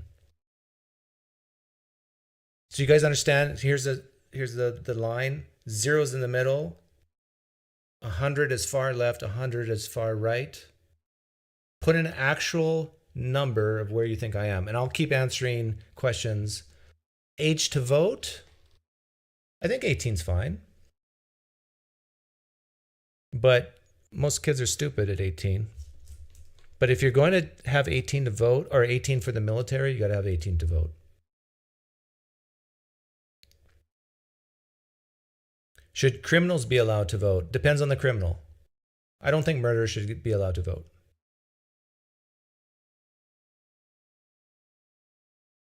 I don't think rapists should be allowed to vote. But if you just like steal a car, if they steal a Tesla, they shouldn't be able to vote. But if they just steal a Chevy, that's fine.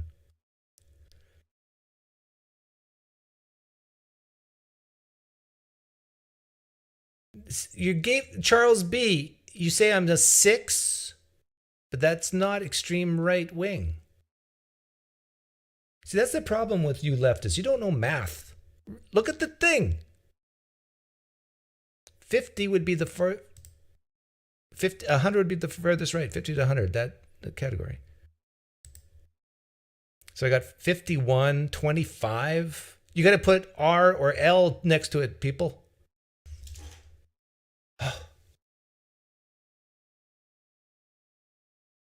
Myron, can we get some smarter viewers here? Like, where do you find these people?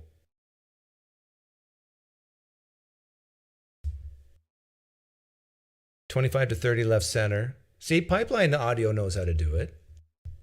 Well, that's because I told them.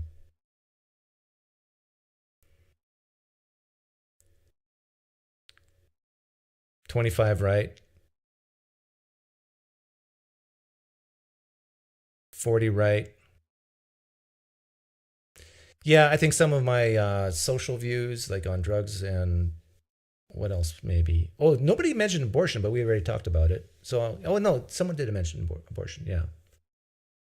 So, because I'm kind of in the middle on the abortion thing, I think it's the woman's right but then after a certain time, then I think the rights of the woman goes down and the rights of the baby goes up, and there's a competition there.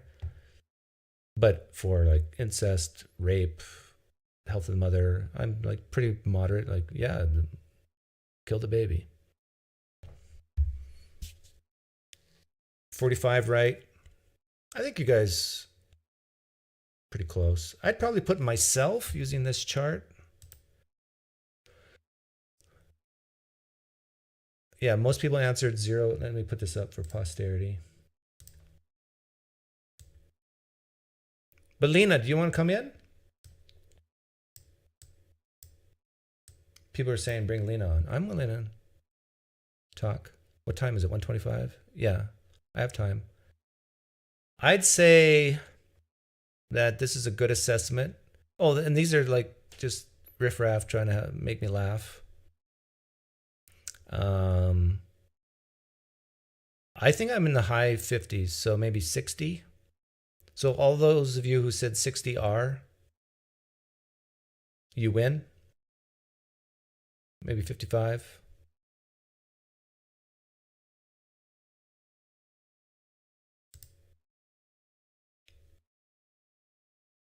How many votes did we get? Only 57 out of 120 of you voted? Oh, I guess, yeah, I told you not to really. Just to use it as a template. Oh, you do want to come in? Okay. You can tell me why I'm killing people. If you think that.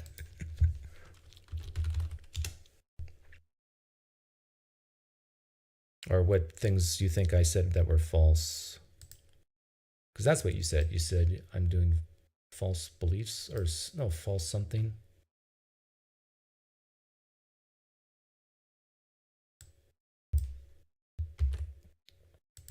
Got to be careful though, Lina. I'm dangerous. I might make you a conservative. Oh. You saw the other channel, right? Where a guy was a Christian and he watched me and after like 10 minutes of talking,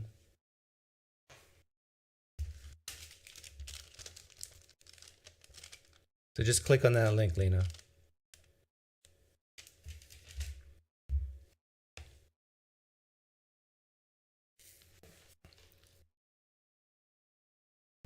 Doug, I'm going to curate your left-wing commentators review list. Okay. I don't know what that means exactly.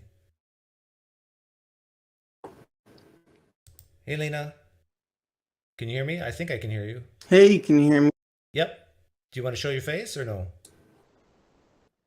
Testing. Yeah, I can hear you. Can you hear me? I don't have makeup on yet. Oh, well, either do Am I. I lagging a bit? Maybe. Yeah, I think we've got like a 5-second delay. Okay, what false things did I spread? Oh, I mean, the list is pretty long at this point, but before we get into that, I wanted to just set some groundwork, I guess. So just say thanks for letting me on.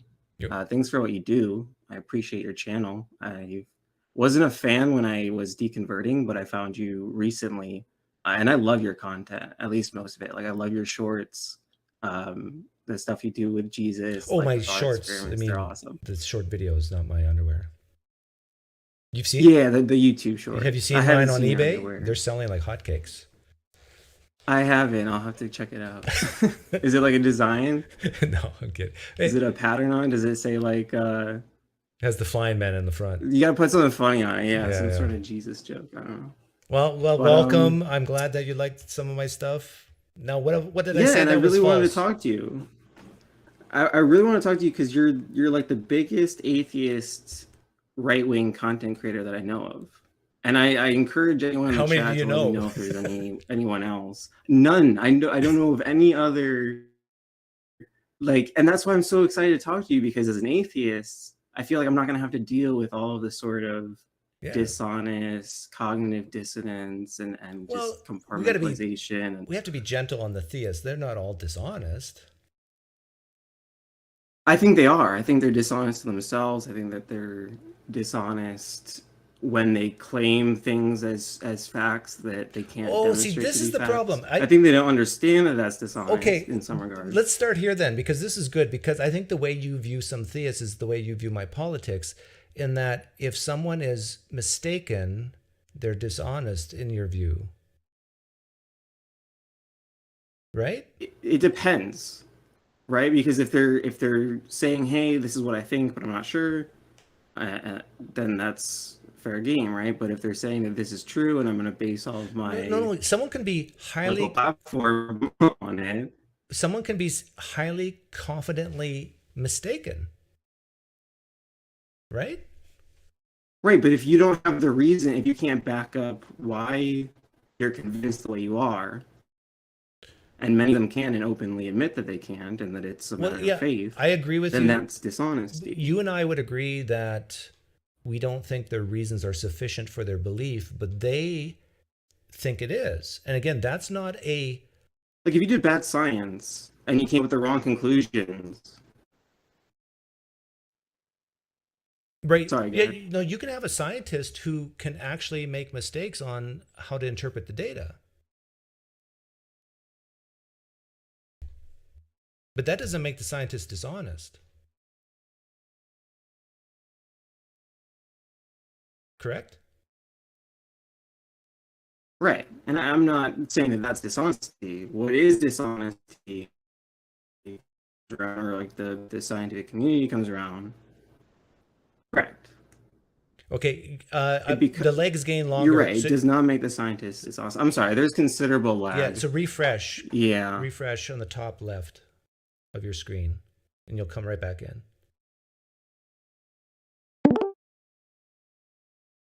Let's see if that's better.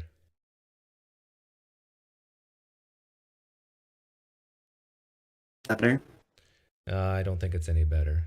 But I don't think it's going to work because of the lag. But before you go, can you at least give me one thing that you think I said that is false today? That we should... Oh, today? Or anytime. I put in the chat. Somewhere I said like that was objectively false. I just put it in the chat.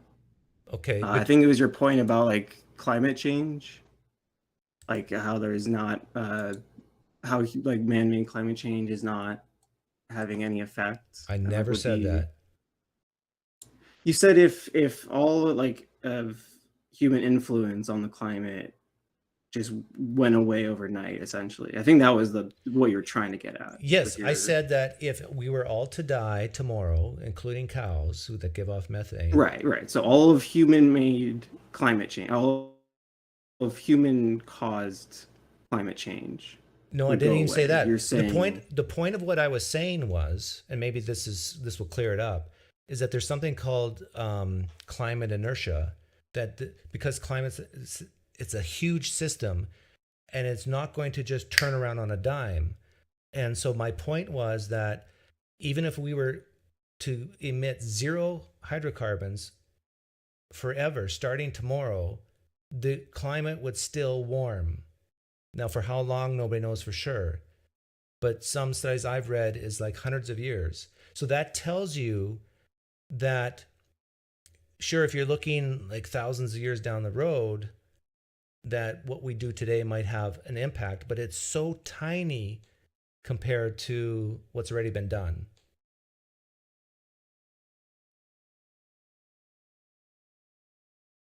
Yeah, see, I think this is actually a great example of dog whistling and doing this sort of narrative construction that you do, where you don't actually say any of the things that you just said to me now when you present your okay, so it's not that I right, and so the way that a right-wing person interprets what you said is that, oh, man-made climate change is negligent, right? That if we weren't around, if we weren't doing the sorts of oil drilling that we're doing or oil usage that we're using, that we wouldn't have the sorts of detrimental effects that we're facing.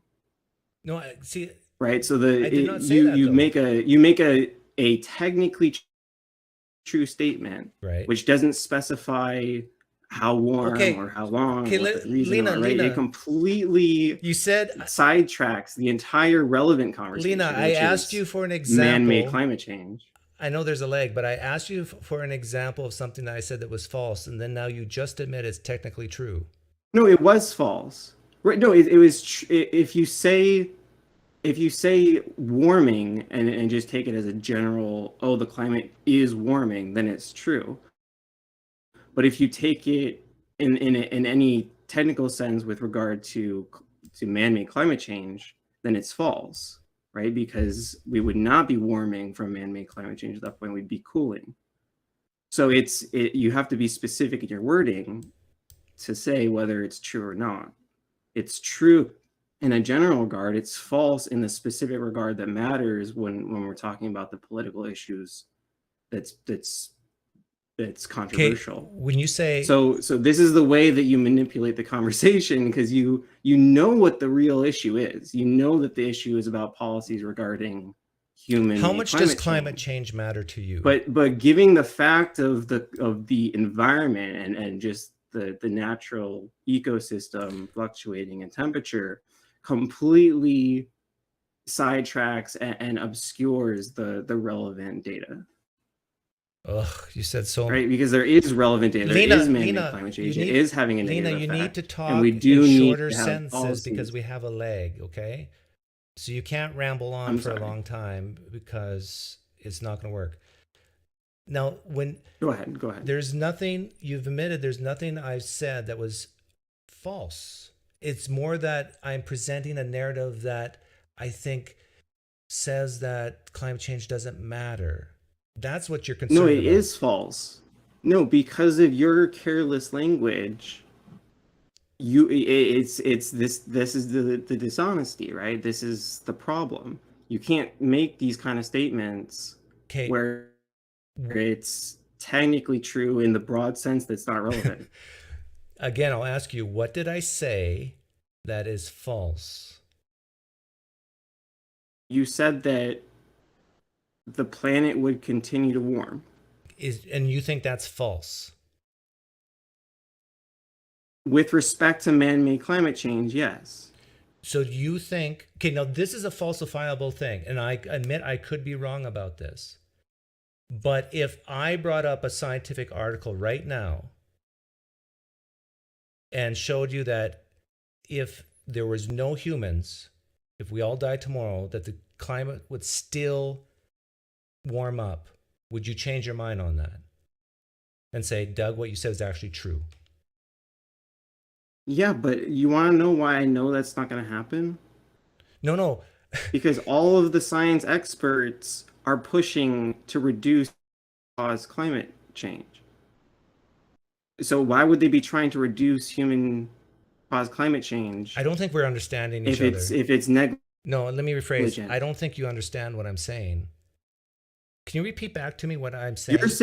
You're saying the planet's going to warm regardless. Regardless. And all of the scientists are right, and all of the scientists are saying yes, but the warming that we're doing is significant and matters and needs to be addressed. And you bringing up your true statement, and this actually ties right back to the thing that Jay was saying, right? It's not about the facts, it's about how you say it, the context, the narrative. But Jay, it's not about the facts, it's about the hype. Lina, ask me, me, Doug, do you believe that if we keep putting hydrocarbons in the air that things will get worse? Ask me. That's not the relevant question, but sure. Go ahead. Well, that's what you just said, that you're making it sound like it's no big deal. Yes, the more hydrocarbons you put in, it's a greenhouse gas, the more heat it will retain. I admit this. Well, the relevant question would be, do you support progressive climate action? See, now we've gone from the facts, if something is true or not true, technically true or just not fully expounded upon, to we're going from the facts to the hypothesis. Things? Or not the hypothesis. We're going from the facts to the evidence, from the evidence to the theory, and from our theories to applicable I'm not politics. Lina, to answer your question, I'm not alarmist. So I would not support, because you use the word progressive, and that automatically makes me think about certain things. So I would not support progressive things to combat climate change. Now, is that factually false or true? It's not. It's an opinion, right? It's a value statement. Correct. Yeah, and I would say it's a bad narrative. It's not good. We need to. And that's your opinion. Climate change. So, and I could say that certain progressive tactics or things done to fight global warming or climate change is also bad.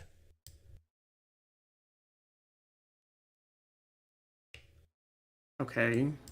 So then we just agree to disagree. So do you see how you? Okay. Do you see how you? Like, can we address what happened though? Because you provided a technically true statement that was, in my opinion, deliberately deceptive. In what way is it deceptive? The planet's going to keep warming because, again, it's I stated a fact. A dismissal of the relevant facts with respect to policy, with respect to the larger theories about climate action. See, there's a person in the live stream. The fact that the planet's going to warm, regardless of human. Yeah, we already talked about this. Action is irrelevant to climate action. It's irrelevant to the entire important conversation about climate action. I want to give an analogy. It's not an important fact. I want to give an analogy why I think you and It's like the Democrats being. Lina, you have to keep it short. Whatever it was. You have to keep it short, okay? I'm going to give a quick analogy. Sorry, I was just referencing another example. I want to give a quick analogy of where I think you're coming from and why we're not seeing eye to eye. And that is, my wife sometimes wants me not only to agree with her, but to emote with her, to feel with her, to understand her, right? It's a very human thing. And I think that's what you're doing right now. You're saying, okay, Doug, what you're saying is true, and I think I agree with you about your statement. However, you're not emoting. You're not giving us the sense that you care about something as much as I do. Am I wrong? No, it's that you're providing facts that are, like I said, intentionally obscuring the real issue. You're intentionally providing facts that don't address climate change with regards to our involvement, our efforts to save human lives. Because even if you were right and none of our involvement with climate change really mattered, like there was no human made climate change. I never said we that. still need to address the climate. Right, I know, but that's kind of the narrative that we still need to address technically true fact falls in with. This is the dog whistling. It's still an issue we need to address. We still need to address climate change, right? The fact that the why coastal regions are going to be underwater and that the vast majority of the third world population is going to be at threat of extinction is like the greatest humanitarian crisis the planet's ever faced. Let's say the world doesn't agree with you, and the world just keeps going like it has been. The last 20 years will look like the next 20 years, or in the next 40 years, and so forth. How long do you think we got left? Well, according to MIT's latest prediction, we've got like 40 years. 40 years, and then what happens? But I don't necessarily trust their predictions. I don't have a date on it. I'm not a climate expert. What do your intuitions say? If you listen to the expert consensus, which is far better than my intuitions, they'll tell you that that this is the most severe humanitarian crisis in human history. But how long do we have left, in your opinion? Like, if we don't do anything? There's different models. Do you want me to pull up like the latest? We can Google it right now. Well, if you don't have an answer, you don't have an answer. Climate crisis estimate. I don't have an answer. Okay. But I am curious.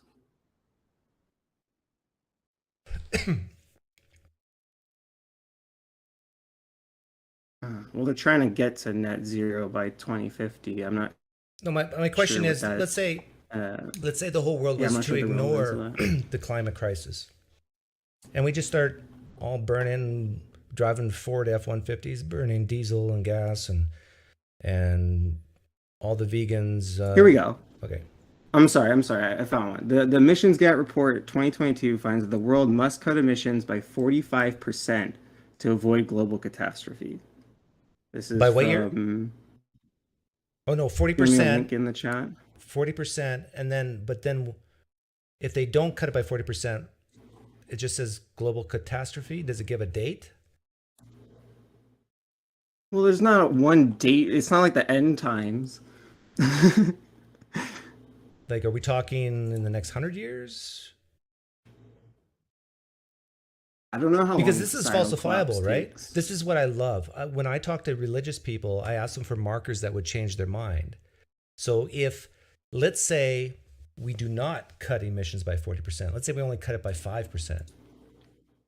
And if this report says, well, then by the year, I don't know, 2100, 50% of the population will die. That's a great marker. But the problem is I'm going to be dead by then from old age. I wish it was sooner so I could tell everybody I was right.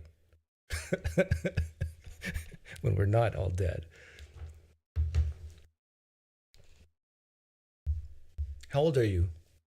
I mean, I'm 24. 24. When Yeah, I was 24.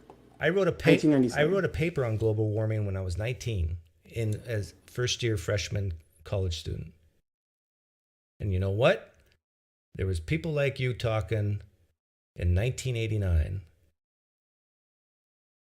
It's year 2022. Yeah, isn't that when the climate science first came out? Yeah, it was a hot issue. And you would not believe the predictions they made back then. And almost every one of them was wrong.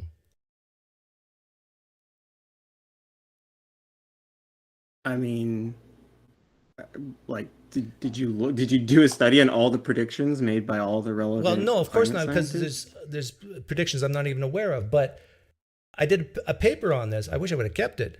And there's and a lot of these predictions, to be fair, are made from stupid people who are not in the science. They're science reporters. They're not the actual scientists, because the actual the actual scientists don't know how to talk. But yeah, like there is a serious problem of science communication. I'll agree with you there. What I view some of the climate reporting out there very similar to the Christians who say Jesus is going to come back any day. You need to be prepared. You need to get ready. Well, that's ridiculous. Is it? Yeah.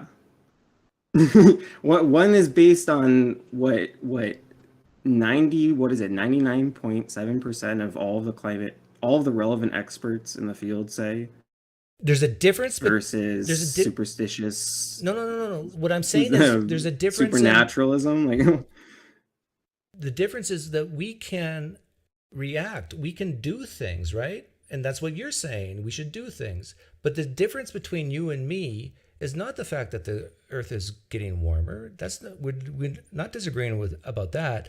We disagree on what should be done, how much of it should be done, at what cost should it be done, and and most importantly, what are the consequences if we don't? And I lean towards a non-alarmist. I don't have this doomsday outlook like some people do.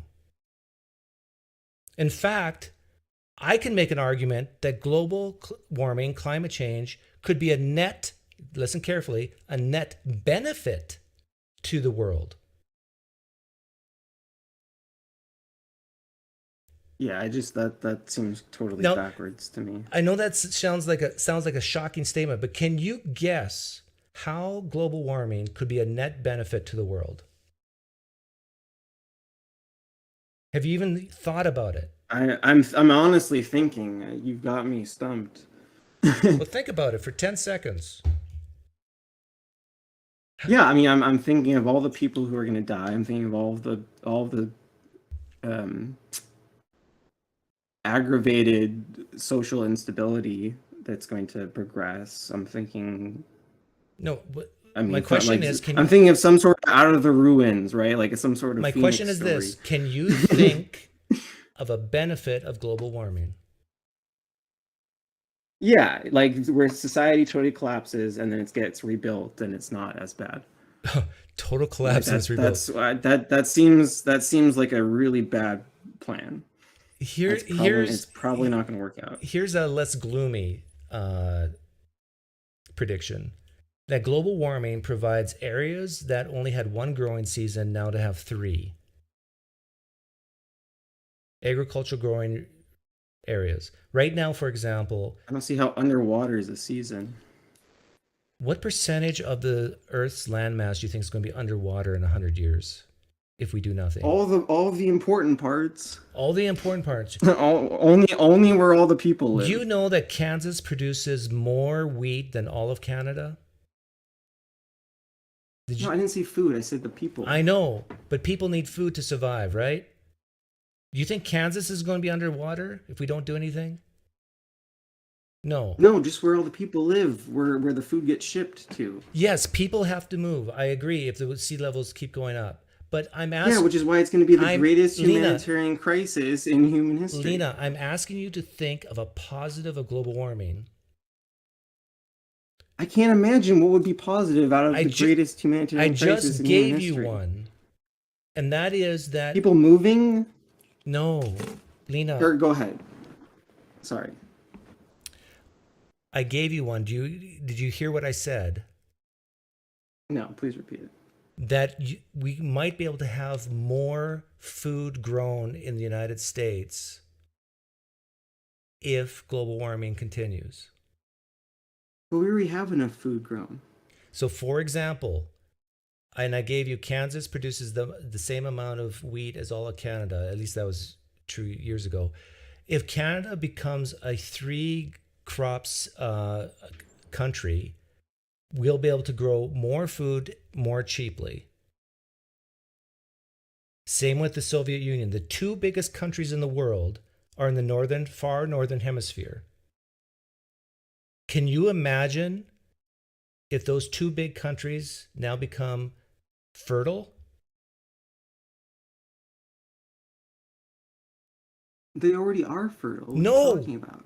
No, only a small strip of Canada can you actually grow crops on. They're about 100 miles from the border north. But now I'm talking about growing crops like wheat up in Churchill area and the northern areas in Canada. Or conversely, where right now in Canada, you can only grow 1 crop a summer because it's too cold. It's too cold in spring, too cold in fall. But now imagine you could do 3 crops. You have economies of scale. The price of food goes down. When you have more... Can I stop you? Why? You don't like what you're hearing? I'm sorry. It's just silly. It's silly. It's silly. What if it's right? The truth? None of this is relevant. None of this... No, the where we grow our food... First of all, like I said before, we have a food surplus. We're growing too much food. We just can't get it to everybody. All right. So we don't need more places to grow food. We're fine. What we need is to grow better communities. We need to grow sustainable living areas. We need to grow healthy societies that can boost the economy. And it's going to be really hard to do that if we have to relocate everybody. Yeah. And I don't believe that there's going to be mass relocations like some people predict. Okay, great. Now we can get to the objective, right? What does the science say?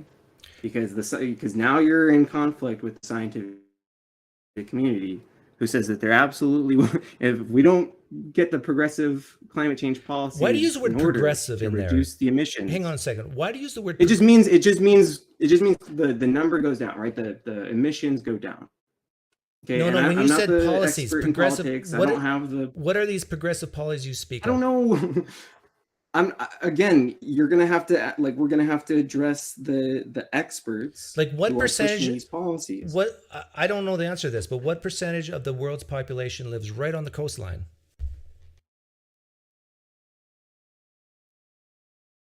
I don't know, but it's most people. Most people in the world live on the coast. Wait a minute. Wait a minute. You think most of the world lives right along the coastlines of the continents? Well, most of the big cities are on the coast, but yeah. Am I wrong on that? I think you are. Let's do a fact check. Most live on the coast. Like worldwide. I'm not just talking about the United States. I agree with you. Right. San Francisco, LA, New York, they're big cities. Yeah, human settlements are often more concentrated in the coastal zone than elsewhere. Presently, about 40% of the world's population lives within 100 kilometers of the coast. Okay, which is not on the coast even. 100 kilometers from the coast. So now go back. And now go back most to most of the generous estimates are putting that way underwater. Okay, so now within you like to follow the science, right? Yeah. So that means most of the people don't live on the coast. Right? Yeah. Okay. So yeah. So we're now agreed that most people on the planet do not live on the coasts. And that what you just it's most human settlements, which is opposite. That's really the more relevant which is part. Opposite of what you first claimed, that most people do live on the coast. But now we know that's false. Yeah, I mean, I was being a bit loose with the language. Being a bit loose with language, what you accuse me of, right? Yeah, but I'm not the one who's not the one against I'm not the one who's on the wrong side. No. Whether you say it's humans or not, it's okay to be loose with language as long as you're on the right side. No, because we're talking about the effect of climate change on cities, not on individual people. Like, we're talking about structural damage. We're talking about damage to infrastructure, to trade lines, we're talking about the relevant damage that climate change. Okay, but you said, it's going to be but on the 40% of people, all these structures you speak of. Yeah, 40% of the world's population lives within 100 Yeah, kilometers. 100 kilometers. Do you actually think about that? 100 kilometers is 60 miles. There's not that much coast compared to the continent. Yeah, I mean 40%. Okay, so what are the projections? Hang on. What are the projections for sea level rise and how much of the land will be gone? Let's say in the next 100 or 200 years. Well, it depends on the model. Okay, but is it anywhere close to 60 miles? Yeah. Well, show me. I think so. I think again, I'm gonna have to come back with the model. But why do I have to do all the research for you? Again, you were the one who gave, and this is the difference between your loose language and my loose language. Because you're making the claims, not me. Right, but I'm backing the correct politics. I'm backing the correct politics. How do you know?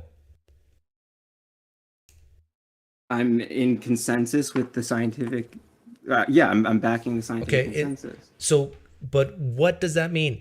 When you say you're in line with the consensus, does that mean that there should be 20% carbon tax?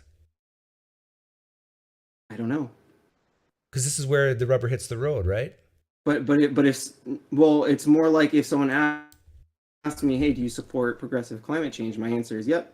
As opposed to being on the right, which is to deny. But what does that mean to support that? What does it mean? Well, okay, so it's going to change a lot, right? And I'm not a liberal, I'm a leftist, so I believe in socialism and getting rid of private property and these things, right? So I see the solution to climate change as really having to solve the problems of capitalism.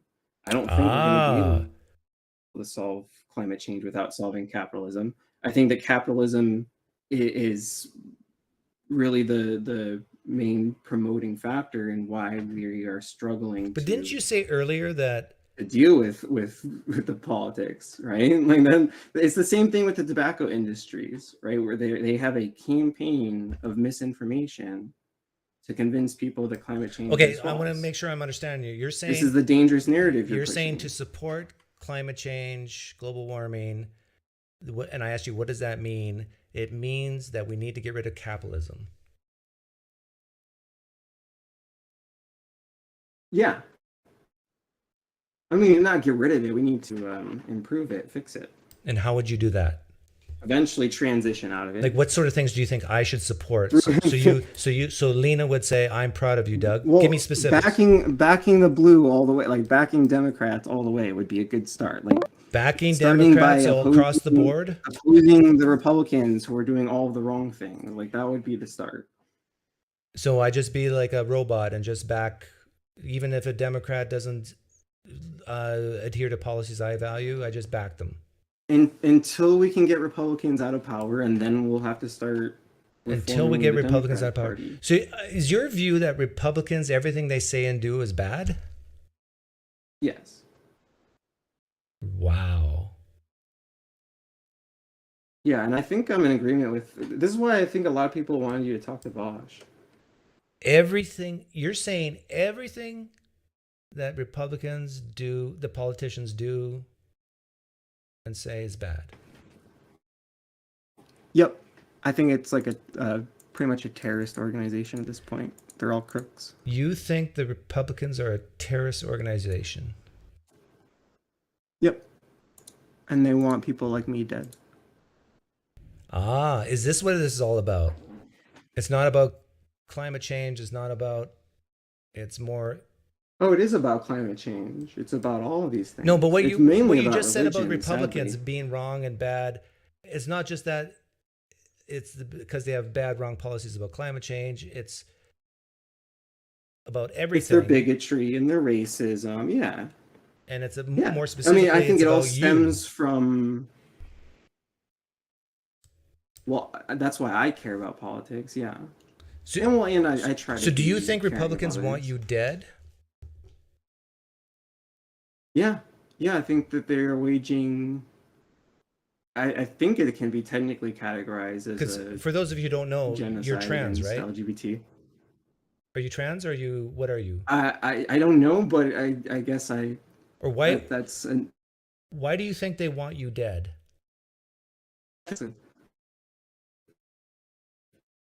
You cut out. I couldn't. Mainly because of the religious views. I think most of. No. What about you? Can you hear me okay? What about you makes you think that Republicans want you dead? I like wearing makeup and dresses. Okay. And painting my nails.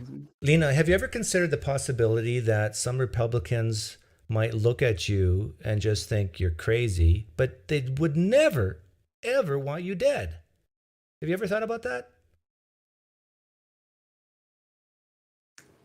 Okay, so are you talking, when I say Republicans, I was talking about the politician. Okay. But when you say Republicans, so am I. now it sounds like you mean just no, citizens. So am I would say that it's very reasonable to say that some Republican politicians might look at a person like you and just think you're troubled. But I think most Republicans would never want you dead or have anyone hurt you physically. I think I would agree too, and I think that this is a great analogy to fascism and to how most Nazis wouldn't want Jews dead, right? Like even most Nazi leaders and right, they're just following. So it's really an ideological critique. It's not like these people are evil monsters. If you agree that most Republican politicians don't want you dead, tell me why you're scared of them or why you don't like them. Because their ideology they're leading a transgenocide. Right? Like it's when I say they want us dead, it's kind of a rhetorical. So they do want you dead. It's not saying each and every one of them personally genocide. Then they do want you dead. Well, yeah, it's like do all Nazis want all Jews dead when they're doing a You just Holocaust? said no earlier. Right, the answer is no. Right, the answer is no. But they still led a Holocaust, and that's what I'm objecting to. So when we point out fascism and we call out problems in society, I object to we have to point fingers at people. Yeah, so we have to point fingers at the Nazis, even though most Nazis were good people. Do you have any people who lean right that are your friends? Yeah, or they used to be my friends. I don't know. I get No, currently, do you have any friends that you have currently? No. Hey, Lina. Currently, I don't have. Lina, I have a ton of friends who lean left, and you know what? It's good for me. Would you agree? hey, I need more friends. I'll take what I can get, but I don't want them to be supporting a party, a political party, and an ideology and a religion that I see as genocidal towards me. But maybe and generally fascistic. Lina, maybe your view about that is flawed. Maybe what you think is a party that wants a genocide, a holocaust of transgender people or whatever, maybe that's not true.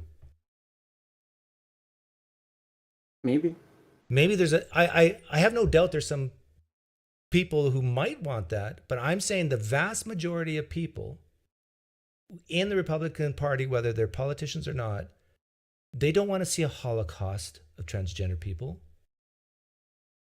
And why are they doing the why are they pushing the rhetoric that they're pushing? Why are they voting for the laws that they're voting for? Like, which laws are you talking about? Why are they doing if they're not committing a transgenocide, then why does it seem like they're committing a transgenocide?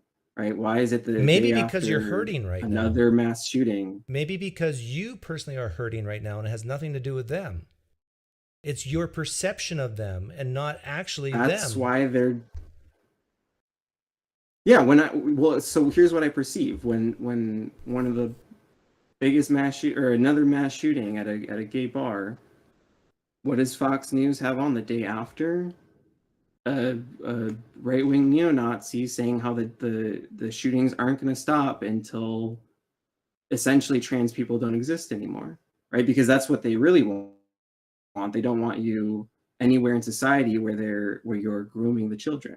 They don't want me to be out in public in makeup. They think that that's sexual Lina, assault or something. Lina, you understand there's a huge difference of people being icky, feeling icky towards you rather than wanting you dead, right?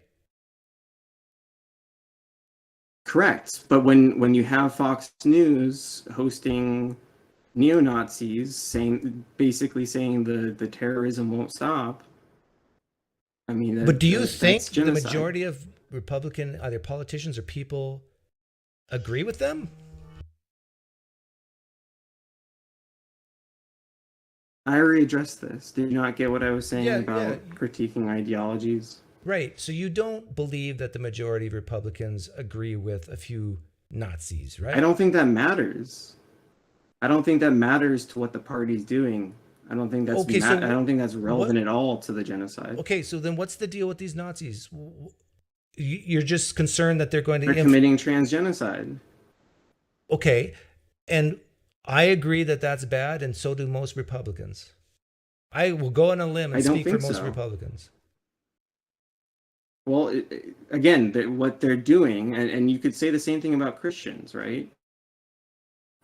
Most Christians don't believe in slavery. Most Christians don't believe in... So what do you want them to do? Whatever, X. Most Christians don't want Jesus to... Right, what do you want the right to do everyone for into you? Hell?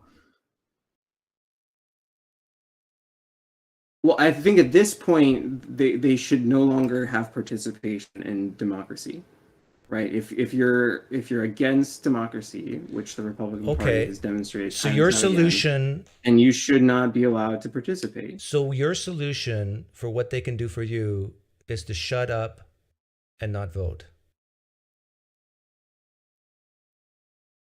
I mean, I can't make people do that, but yes, I would. No, I would prefer if I could make people do stuff. I'd make them educate themselves and hopefully become leftists.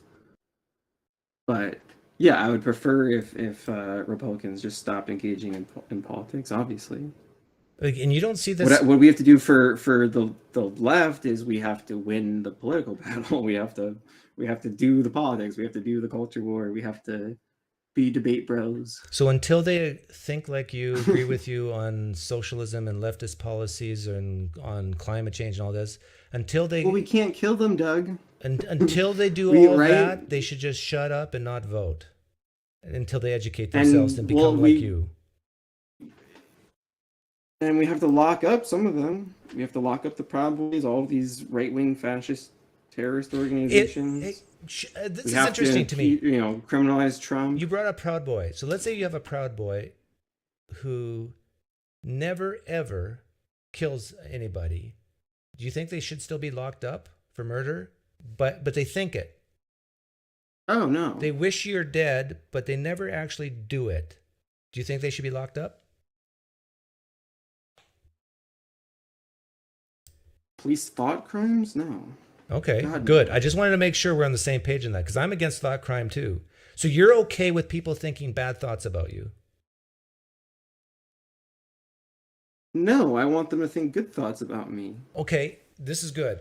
Why? I'm just not going to violate their human rights for their freedom of expression. This is interesting. Why do you want people... No, this is how the right demonizes the left. This is how you guys make it seem like we're anti-free speech. No, we're pro-free speech. We just want you to say smart things and not say... No, I'm not talking about speech right now. I'm talking about thoughts. And I asked you about, do you want people to think good thoughts of you? And you said yes. Like, for me, if I would answer that question, I don't care. But you said yes. And I'm curious why. Why do you want people to have good thoughts about you? It feels good. It feels good. You got to get over that, Lina. Why? Because you're going to continue to be hurt. For the rest of your life, listen to me closely, Lina. For the rest of your life, people are going to think bad thoughts of you. That's a fact. And they're going to think bad thoughts about me. I know that. Right. And so once you have that expectation that it's going to happen every day of your life, that there's going to be somebody who doesn't like you, they're going to hate you, for even just you being there and not even saying a word sometimes, once you have that expectation, you're going to, as you get older, you're going to say to yourself, I really don't even care what this person thinks about me, as long as they don't physically hurt me. And I tell you, this is just my advice. That feels like conservative, stoic kind of accept reality for what it is. Well, you can take it or leave it, but this is my advice for you. And I actually think that if you take small baby steps to living your life this way, you will experience less pain in the world.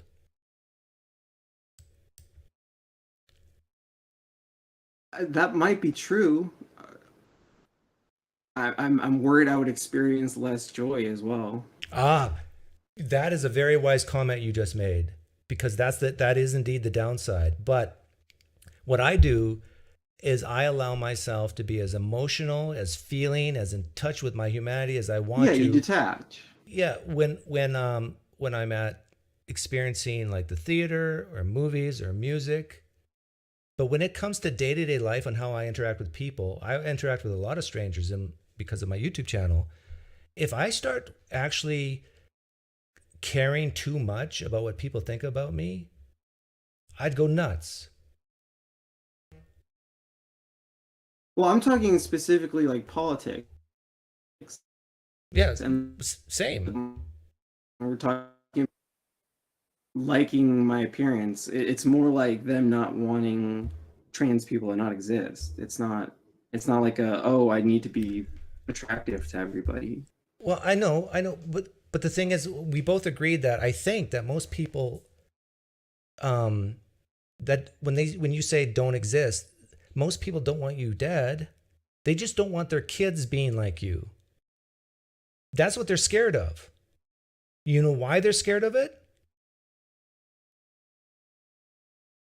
Can you guess? Because they're bigots? No. It's a real fear, but why does that fear exist? What are they scared of? Hellfire? No. Something on Earth today. What are they scared of? Social ostracization and... yeah, that's part of it. Yeah, all of the costs. That's part of it, because this is truth here. They're scared because they don't want their kids dying. And they see transgenderism. Right. Yeah, this is the same argument. Yeah, this is the same argument you make to the slave. Don't run away. What? Don't run away. They'll kill you if you run away. They'll kill you if you run away. Don't run away from the slave master. So you're saying a trans person is like a slave, and if you tell them... Don't be yourself. They won't like you if you be yourself. Okay. Well, I see the analogy you're making, and I think it's a good one. But what I'm talking about is the innate fear that parents have because they see the suicide rates and they see, or the desire to commit suicide. Real fear. And that's a legitimate fear. Right? Yeah, I don't think that's where most anti-LGBT people are coming from.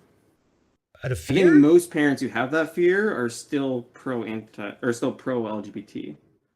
Well, the difference between, I'm talking about trans specifically right now, because the suicide rates among just gay men or whatever is not that high. But amongst trans... Well, it's more socially accepted. Right. It used to be worse. We didn't have as good a data on it, but it definitely used to be worse. But with trans, it's really high. And so... Because they're really not accepted. Well, okay. But here's the problem. It's still high even when they are. But they're not. Like, that's the problem. Like, it's... Are you sure about that? And this goes into the sorts of, how many laws, how many anti-LGBT laws have the Republicans been trying to pass? No. For the past, Are you sure 9 that years? I just made the comment, I made a claim that transgender suicide, what do they call it? Attempts or thinking thoughts and actual being successful committing suicide is higher even among transgender people, even in areas that they're accepted. Who are accepted by their parents. That are doesn't accepted. mean they're accepted by society. No, they feel... Accepted by who? Accepted how? Right? Like no one's going to accept... There's no one on the planet does that mean who's they accepted have, by does that everybody mean they in the have world. healthcare? Do they have gender-affirming healthcare? Oh, no, that's a completely different topic. Well, it's kind of relevant. Do you think you deserve healthcare?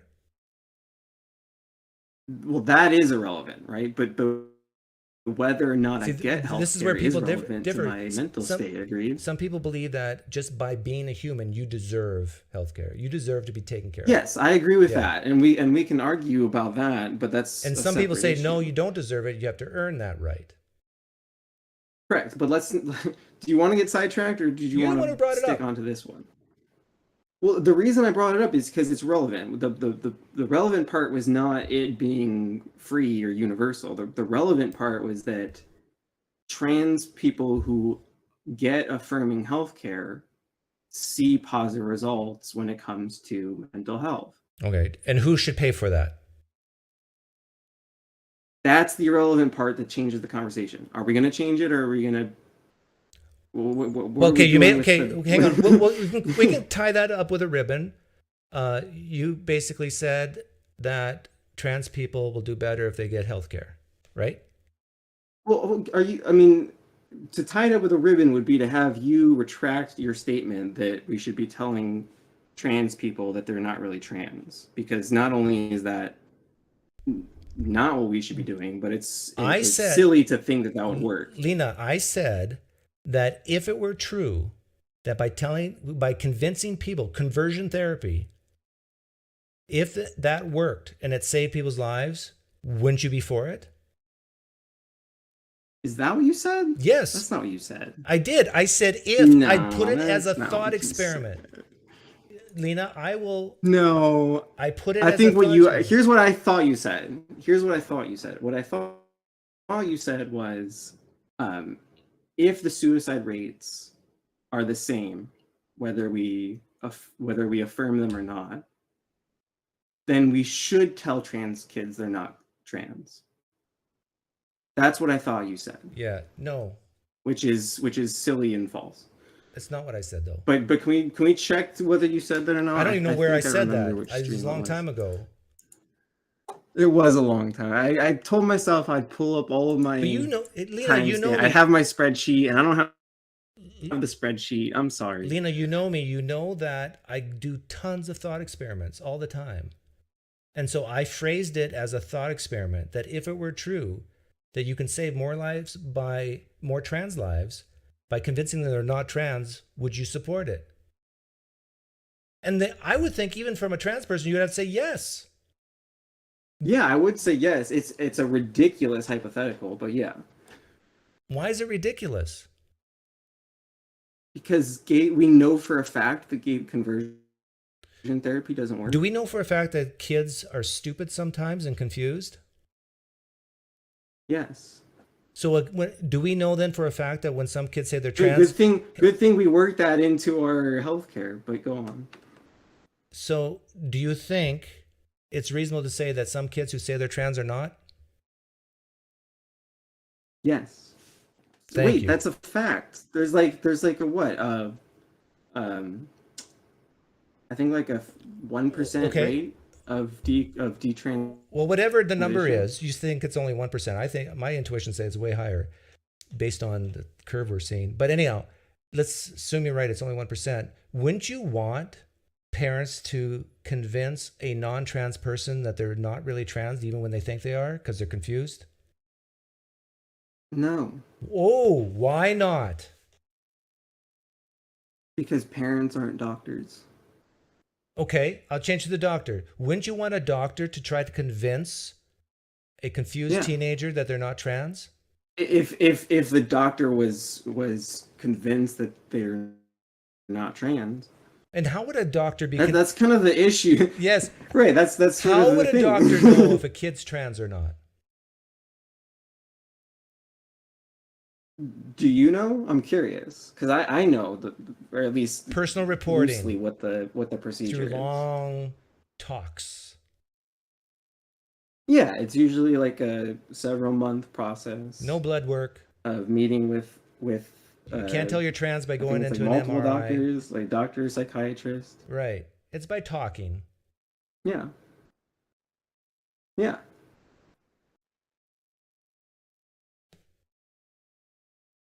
Are you questioning the current medical? Are you?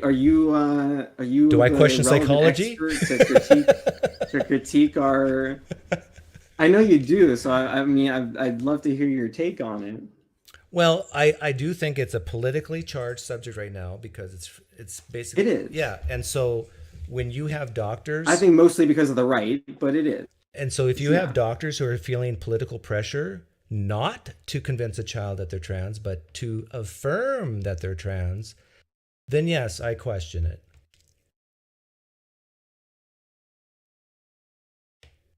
And so what do we do? My opinion is, when it comes to what really is there an opinion from an expert that disagrees with the current model? Well, you're asking me a very general question. Restate your question. What do you want me to expound upon? I guess what I'm curious is what's the disagreement within academia with regards to gender affirming care? Oh, because it's very subjective. I'm a hard science guy. No. My question was, what is the controversy within academia over the procedure of gender affirming care for kids? Is there a controversy? Yeah, well, right now it's academia. Right now it's things like hormone blockers and surgery for minors, and also education for under 8. And you're opposed to that? Yes. Oh, yes, I am. And do you have any relevant experts or sources that you can cite that have a differing model? I did. I don't know if I can look it up right now. But do you doubt that I don't? No, right. You don't have to do it now. I'd like to see that. Yeah, I mean, whenever you have. Again, I try and stick to the science because I feel like I more or less understand. Stick to the science. Philosophy that underpins science. Yeah. This is the science of self-reporting. What do we know about it? Not great. Not great.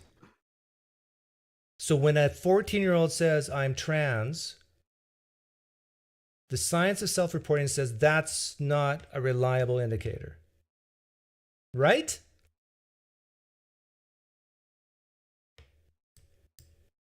No, I think it is. Now you're going against the science. Yeah. Here's the interesting distinction. Well, here's the problem, right? The idea of gender has changed and is changing scientifically.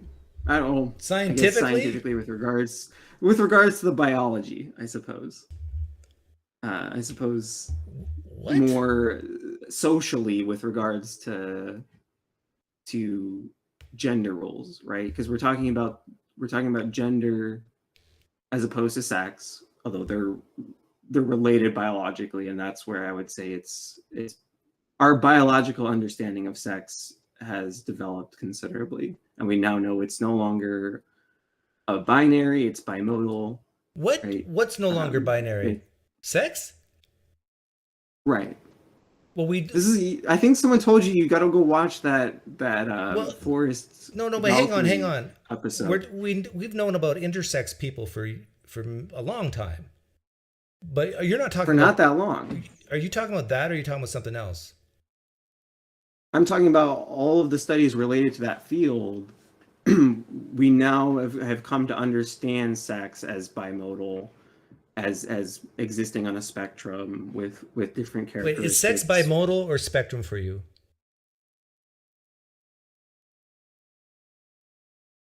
Are those exclusive?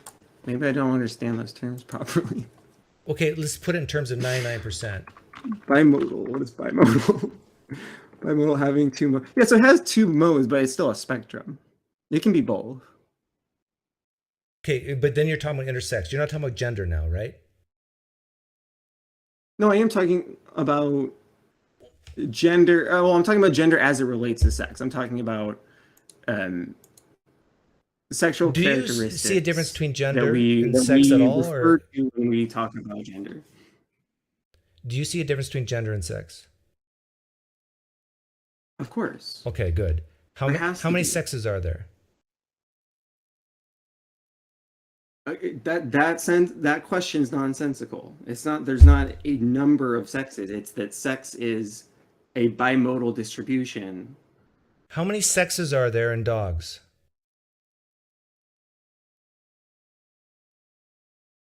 Did you not hear what I just said? How many sexes are there in dogs, Lina? There's two poles. There's two. So your answer is two? Are you hearing the two? Yeah. How many sexes are there in cats? Two. How many sexes are there in humans? There's two sexes. Thank you. Whoa, it took a while to get there. But do you not get what bimodal means, or a spectrum? Like, do you not get what a spectrum means? Bimodal's like this. There's like infinite points. Normal distributions like this. Bimodal's like this. Yeah, so I could just as easily say that there's infinite sexes. It's just not useful because it doesn't describe. Well, wait a minute. Here I thought we had a conclusion, but now I'm hearing something different. Are there infinite sexes in dogs? Yeah, under some definitions, yes. I feel like you're not getting the distribution thing, so maybe I can. There's not a distribution of sexes in dogs, Lina. No, there is. That's what I'm saying. They're like sex is expressed. There's as many different sexes as there are dogs, technically. I'm not talking about gender. I'm talking about. Right, I'm talking about sexes. Yeah, there's as many different sexes as there are dogs. We have a male dog and a female dog. Because each dog is slightly different. We have male dogs and female dogs. Each dog has its own point on the spectrum, and it's not even a spectrum on one plane. There's different sexual characteristics that we attribute to gender. The relevant part is the term gender. Well, wait a minute. So are there? Because what we mean by gender is not exactly. You like the science, right? You want to stay with the science. So let's stay with the science. When you say there's a spectrum of sexes with dogs, are you saying that a vet, when a dog comes in, will not just say? No, I'm saying that they reduce the dog's spectrum wherever they are in the spectrum, and they reduce it to they're either male or female. Right, so that's why it's bimodal. But it's not a spectrum. Well, you do have intersex. I will concede to you that there could be intersex dogs, but no, the dog is on the spectrum somewhere. Like it could. But an average dog is either all the male way or on female. Like the male side. Correct, but like the testosterone varies. There's so many different features that doesn't change their attribute sex to sexual characteristics. You can have a dog with high It, testosterone. it does change their sex. It does change their placement on the spectrum. Like where you are on the bimodal distribution changes for each individual animal, regardless of whether you're male or female. If you're female, you're somewhere over on the female side of the spectrum. So you're if saying you're male, you're somewhere over on the male. You're saying that you can have a you really could be weird. masculine... You could be a intersex. You could be a defect, to put it inappropriately, I guess. And right, like you could be somewhere weirdly. Yeah, I've heard this for genders, but now I'm hearing you say basically a spectrum for sexes. Yeah, intersex put aside, because usually intersex people come in. What's that? No, that's where intersex people come in. That's what we mean when we talk about intersex people. Yeah, I thought before you just said that this is true not with just intersex. If you're somewhere in between on the spectrum, right? And again, there's a number of different sexual characteristics that all don't equate to the same having spectrum. more or less testosterone, or being more manly or less. There's a lot of things. There's that's different than intersex. You can have when it comes to genitalia or breast development. Like there's so many different things that we consider to be sexual characteristics that have a spectrum involved with when it comes to characteristic distributions. Like when it comes to the trans issue, what percentage of trans people are intersex? I have no idea. That's a great question. My guess is it's by far the minority. Yeah. Yeah. Well, I mean, it depends on what you mean by intersex. Okay. Right. Well, having both male and female gametes, organs, sex organs. Yeah. Yeah. That's very rare in the world. I think it's under 1%. I think it's under 1%. And so if we so here's the trickiness, right? Because you're trying to draw lines in between what isn't intersex, and what I'm saying is it's all on a spectrum, and where you will end up on that spectrum doesn't just affect your biological chemistry and physiology, it affects your psychology. So what sort of things would be these are interconnected? Okay, let's apply that spectrum to me. Systems. So what would make me? I'm a male, right? I have a penis. I have testicles. If I, right, what sort of things would make me lean more female? Be specific on that spectrum. There could be a whole host of factors. Name some. I think the main thing when it comes to trans people would be psychological. And I think this is something that has studies done where they show that trans women's brains. Wait a minute. But we were talking about dogs. Does that apply to dogs too? Brains. Well, so no, this is where humans are unique. This is where our concept of gender is unique, because dogs don't have gender. Dogs have sex. Okay, but when I asked you what would make me more on the spectrum of female as a male, you said psychological. Oh, you're just talking sex? Sorry. Yeah. Well, I mean, this is where it gets muddled, because the distinction between gender and sex doesn't like disconnect them from each other and the relevance. I know. I'm not talking about gender right now. I'm talking about sex, and you said sex is on a spectrum. Well, you could be talking about gender when you're talking about sex.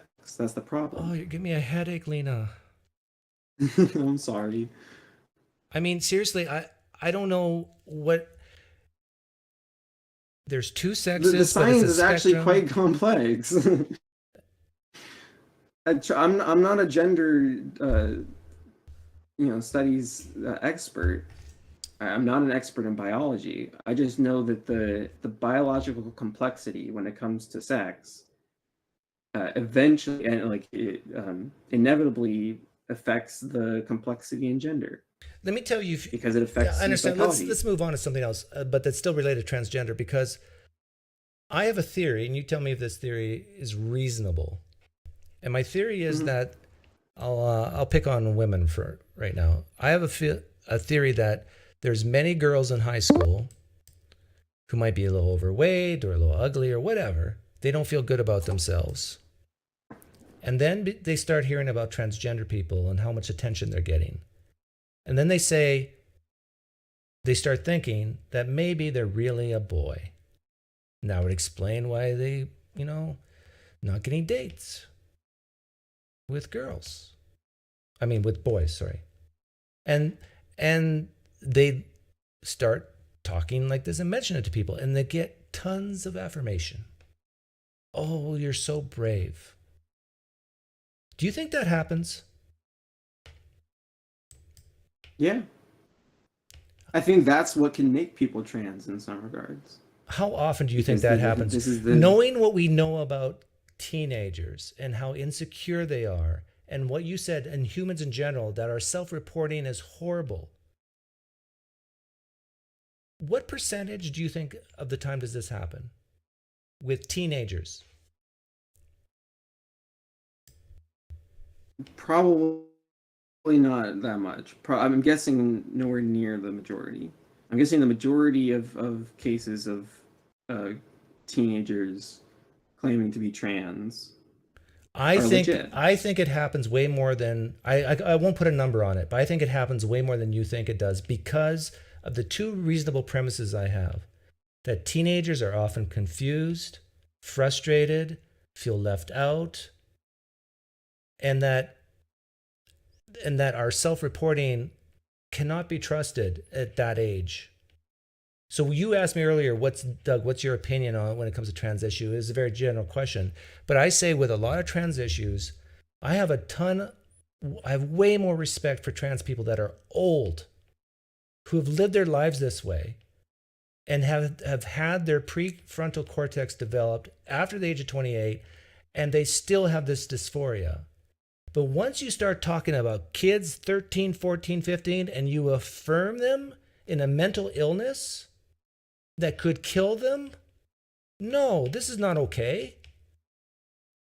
Wait, why is it a mental illness? Is it not? Case, don't you go with the science? Adults? Is gender dysphoria a mental illness? True or false? It's not. It's not? It's no longer categorized that way. It used to be? It's not. It did used to be. But it's no longer. Gender dysphoria is now no longer a mental illness. Yes. When did that change? Great question. Got about... I got to go pick up my son too, so... 20 minutes, by the way. I've loved the talk, by the way. I hope we get plenty more, because we got a lot of different areas to dive into. Hopefully more socialism. Why did they change capitalism? Why did they change it as not a mental illness? Because then they can't get as much medical help then if they don't call it an illness. Right? There's insurance consequences to that. Oh, they call it. Well, I'm assuming the reasons were medical, but well, they call it. They don't use the word illness. Allocation of the DSM-5. Yeah, in 2013, it was eliminated and replaced with gender dysphoria from gender identity disorder. So they just call it dysphoria instead of gender yeah. What did you ask? What was the original term? I used illness. If it was if what was an illness? If gender dysphoria was an illness, mental illness. That's what I originally asked. And you said no, not anymore. Oh, I guess it is if it's in the yes. Well, illness. It's a disorder. I don't know if it's an illness. It's a disorder. Wait, this is all semantics, isn't it? Yeah, but it's something you don't want, right? If it's an illness. Well, you don't want gender dysphoria, correct? Right. But the way they recommend treating it is affirmation. And what do you know about affirmation? And they don't have gender dysphoria anymore. I asked a guy named Justin about this, and he didn't really. He sent me some stuff, but what is your understanding of what that affirmation actually is? It means you no longer experience gender dysphoria. No, what's the discomfort and distress. What's the medical procedure to help get rid of gender dysphoria? That depends on the individual. Or maybe you don't get rid of dysphoria. I don't know. It depends on the individual. Not everyone gets bottom surgery, for instance. Like, are you for bottom surgery for 14-year-olds? I think so. Yeah. Knowing that you told me earlier that self-reporting is not reliable, knowing that kids can be confused and frustrated and felt ostracized for other reasons other than dysphoria. Yeah, I mean, I think that probably the younger the cases, the more of like a precedent should be established, right? Like if they've been saying that they're the wrong gender like since they were 4, or like right, since they like started talking, and that whole time they've been, presenting as the other gender. I wonder how many times that happens. Right, it's a case by case basis.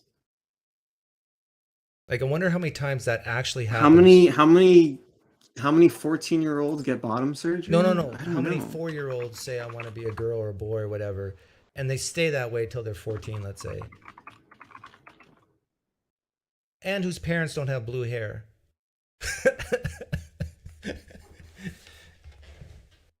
In other words, that idea hasn't been implanted into their head at a young age. Yeah, did you see that one crazy lady that was like, my baby's not transgender, and she was upset, right? Yeah, I saw that. But that speaks volumes, right, to what I was talking about, that children, teenagers can often be confused. And if you have someone... No, the kid wasn't confused. The parents were delusional. Right, but the parents wanted their kid to be trans, right? Is that what you're talking about? Yeah, but it was like I think it was like a 2-year-old or something. Right, but can you imagine a crazy parent? Or like wasn't it like a baby? Can you imagine a parent who's, let's say, trans and really wants their child to be trans? Well, that's not affirming someone's gender. That's telling someone what gender they are. Okay, so what is affirming gender? When they say that they're a certain gender, and then if you tell them and help them in the way that they are best helped. Okay, how do you help them?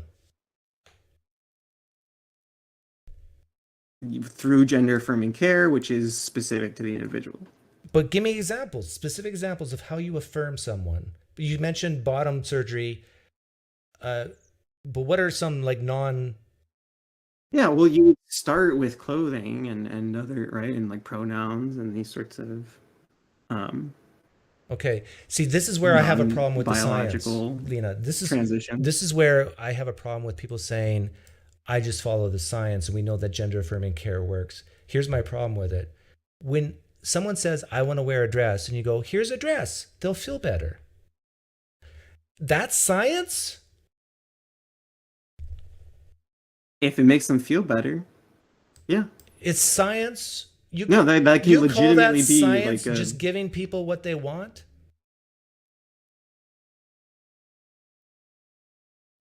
We can do all sorts of science about how people enjoy ice cream, or like giving people what they want, so that they have like healthy. I'm not disagreeing with it. Emotions. Like the part I'm disagreeing with is calling it science. Like science is like you have a hypothesis and you run experiments and anybody can reproduce it and it's repeatable. But here we go. Well, that's what we've been having to do with regards to sociology and. But if the science is, I have a theory. All of these related fields of Lina, social studies. Gender affirming care is like to call it a science is like saying, I have this hypothesis.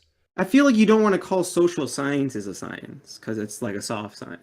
Well, you're kind of right, but let me finish this thought. It's like saying I have a hypothesis that if my child screams for ice cream and I give them ice cream, that they'll stop screaming.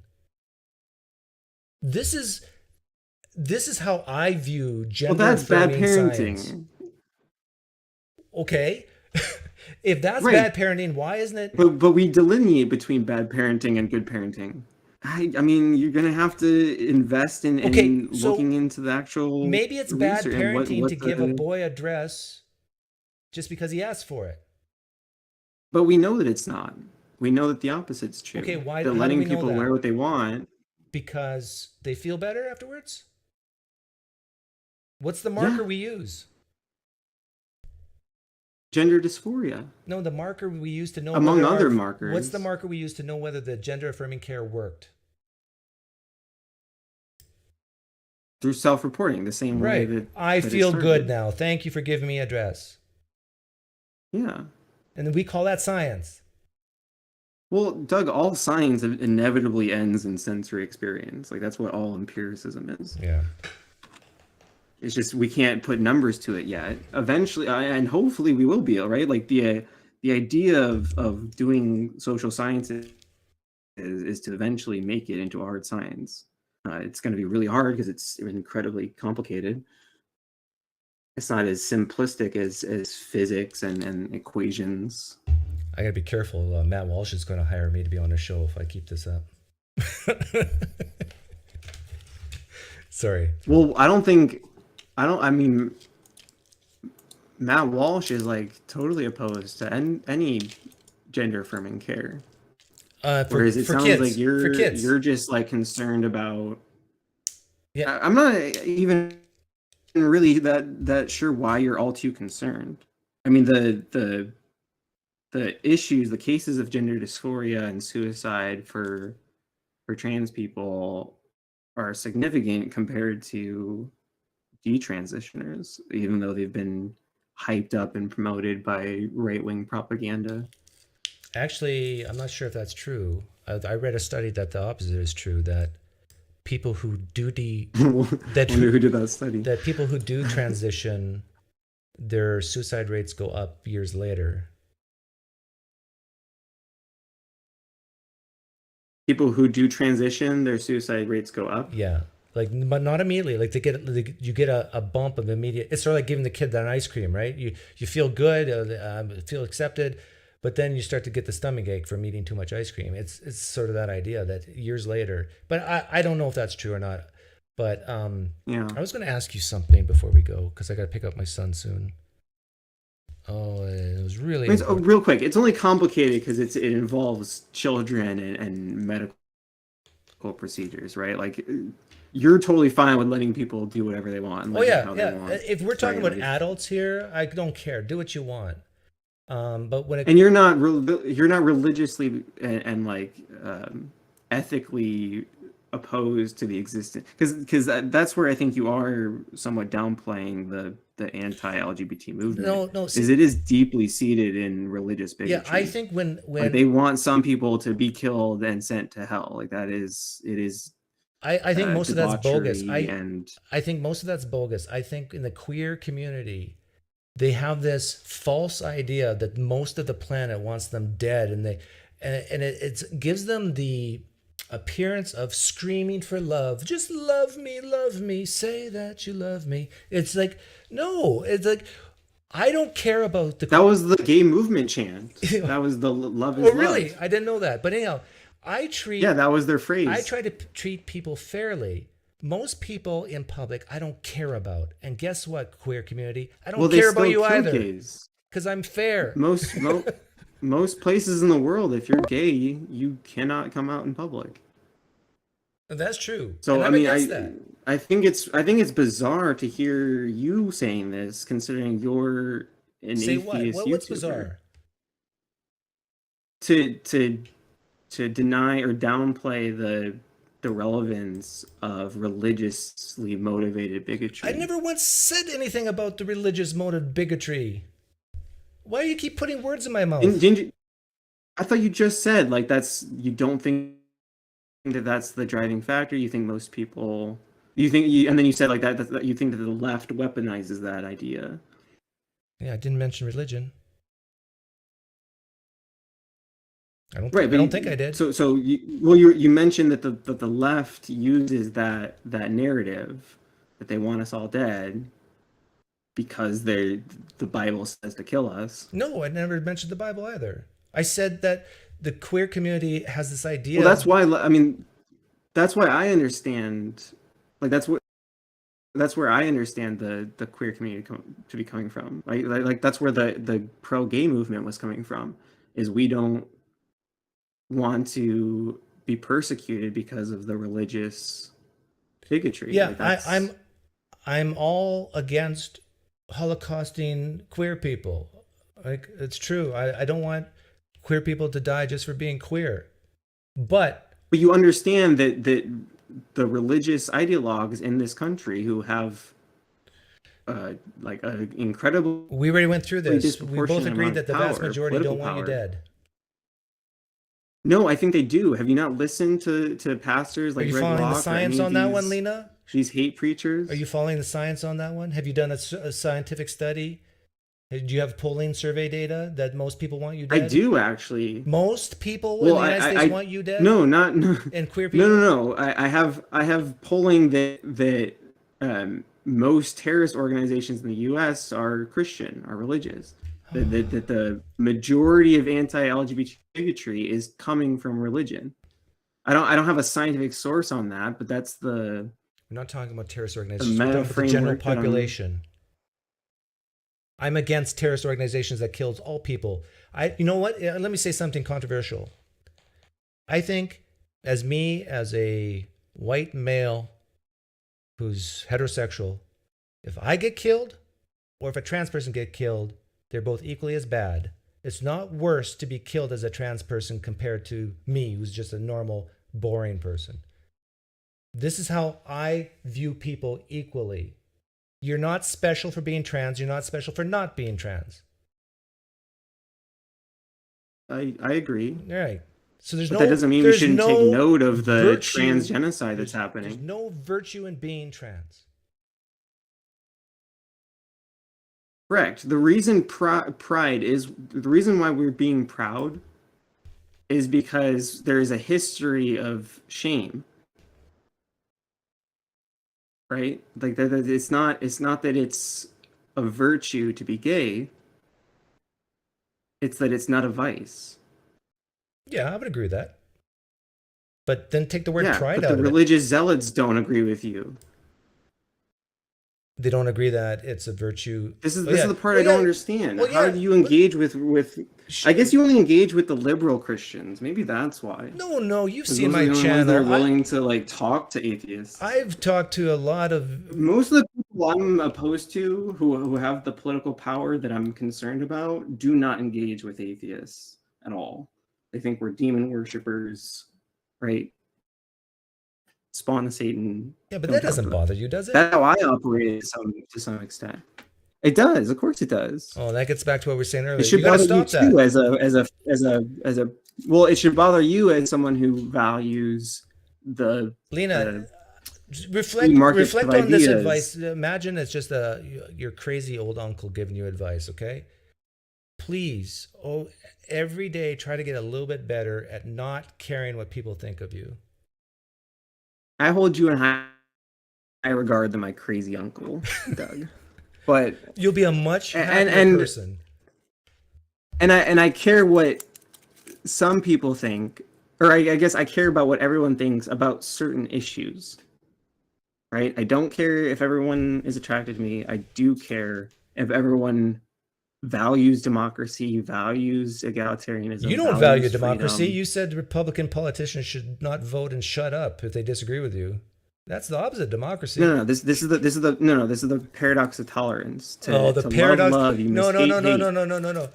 Whenever I hear someone on the left say the paradox of tolerance, it's a fancy way of saying I'm living in a contradiction and I just don't want to admit it.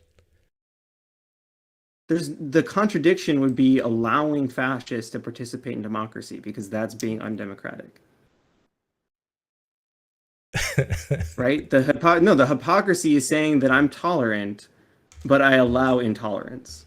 That doesn't make any sense. You can't tolerate intolerance and still be considered tolerant. No, you have to be intolerant of intolerance. You have to hate and love. That's how you be consistent. Or you don't have to do any of those things. When it comes to... And let people choose what they want to do. Well, but when it comes to valuing democracy, which is something I care about and something I want other people to care about... You can't force people to what they value. I think you can change what people value through discourse and other means. Yeah, discourse. But discourse is the means that I have available. So discourse. That's where so we're you at. should be talking to the people that you say should be silenced.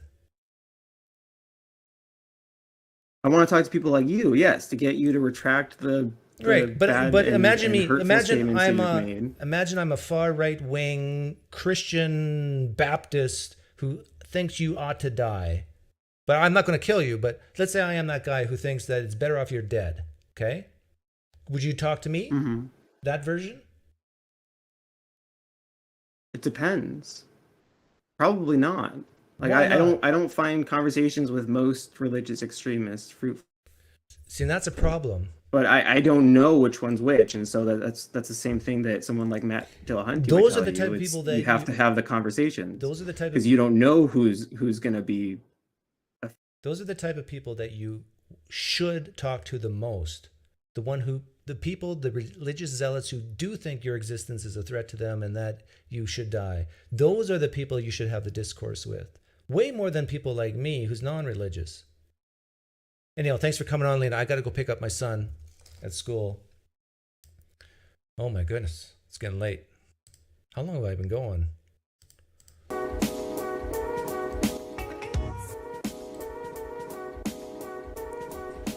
4 hours, 27 minutes? Time flies when you're talking about trans.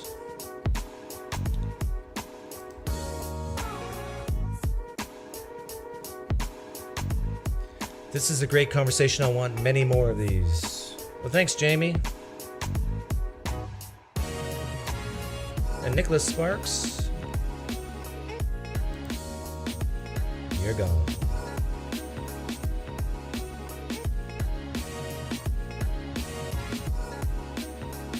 You cannot change the mind of Steven Anderson. I see what you're getting at, Japheth, but you can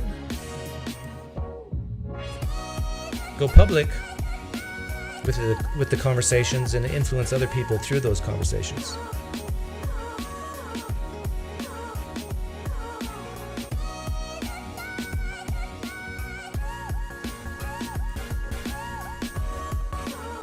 There's great potential talking to extremists, but also great risks. They usually aren't honest. Actually, I think extremists can be very honest. That's what makes them extreme. If they kept all their views quiet and hidden, they wouldn't be called extremists. In fact, thinking about it, I would say extremists are probably the most honest people out there. Because they're not scared to be extreme.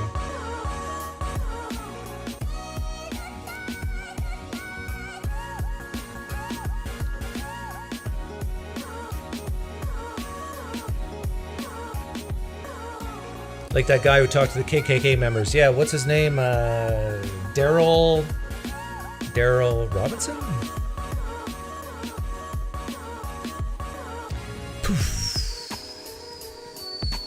Look at me, my poof didn't work. Hang on.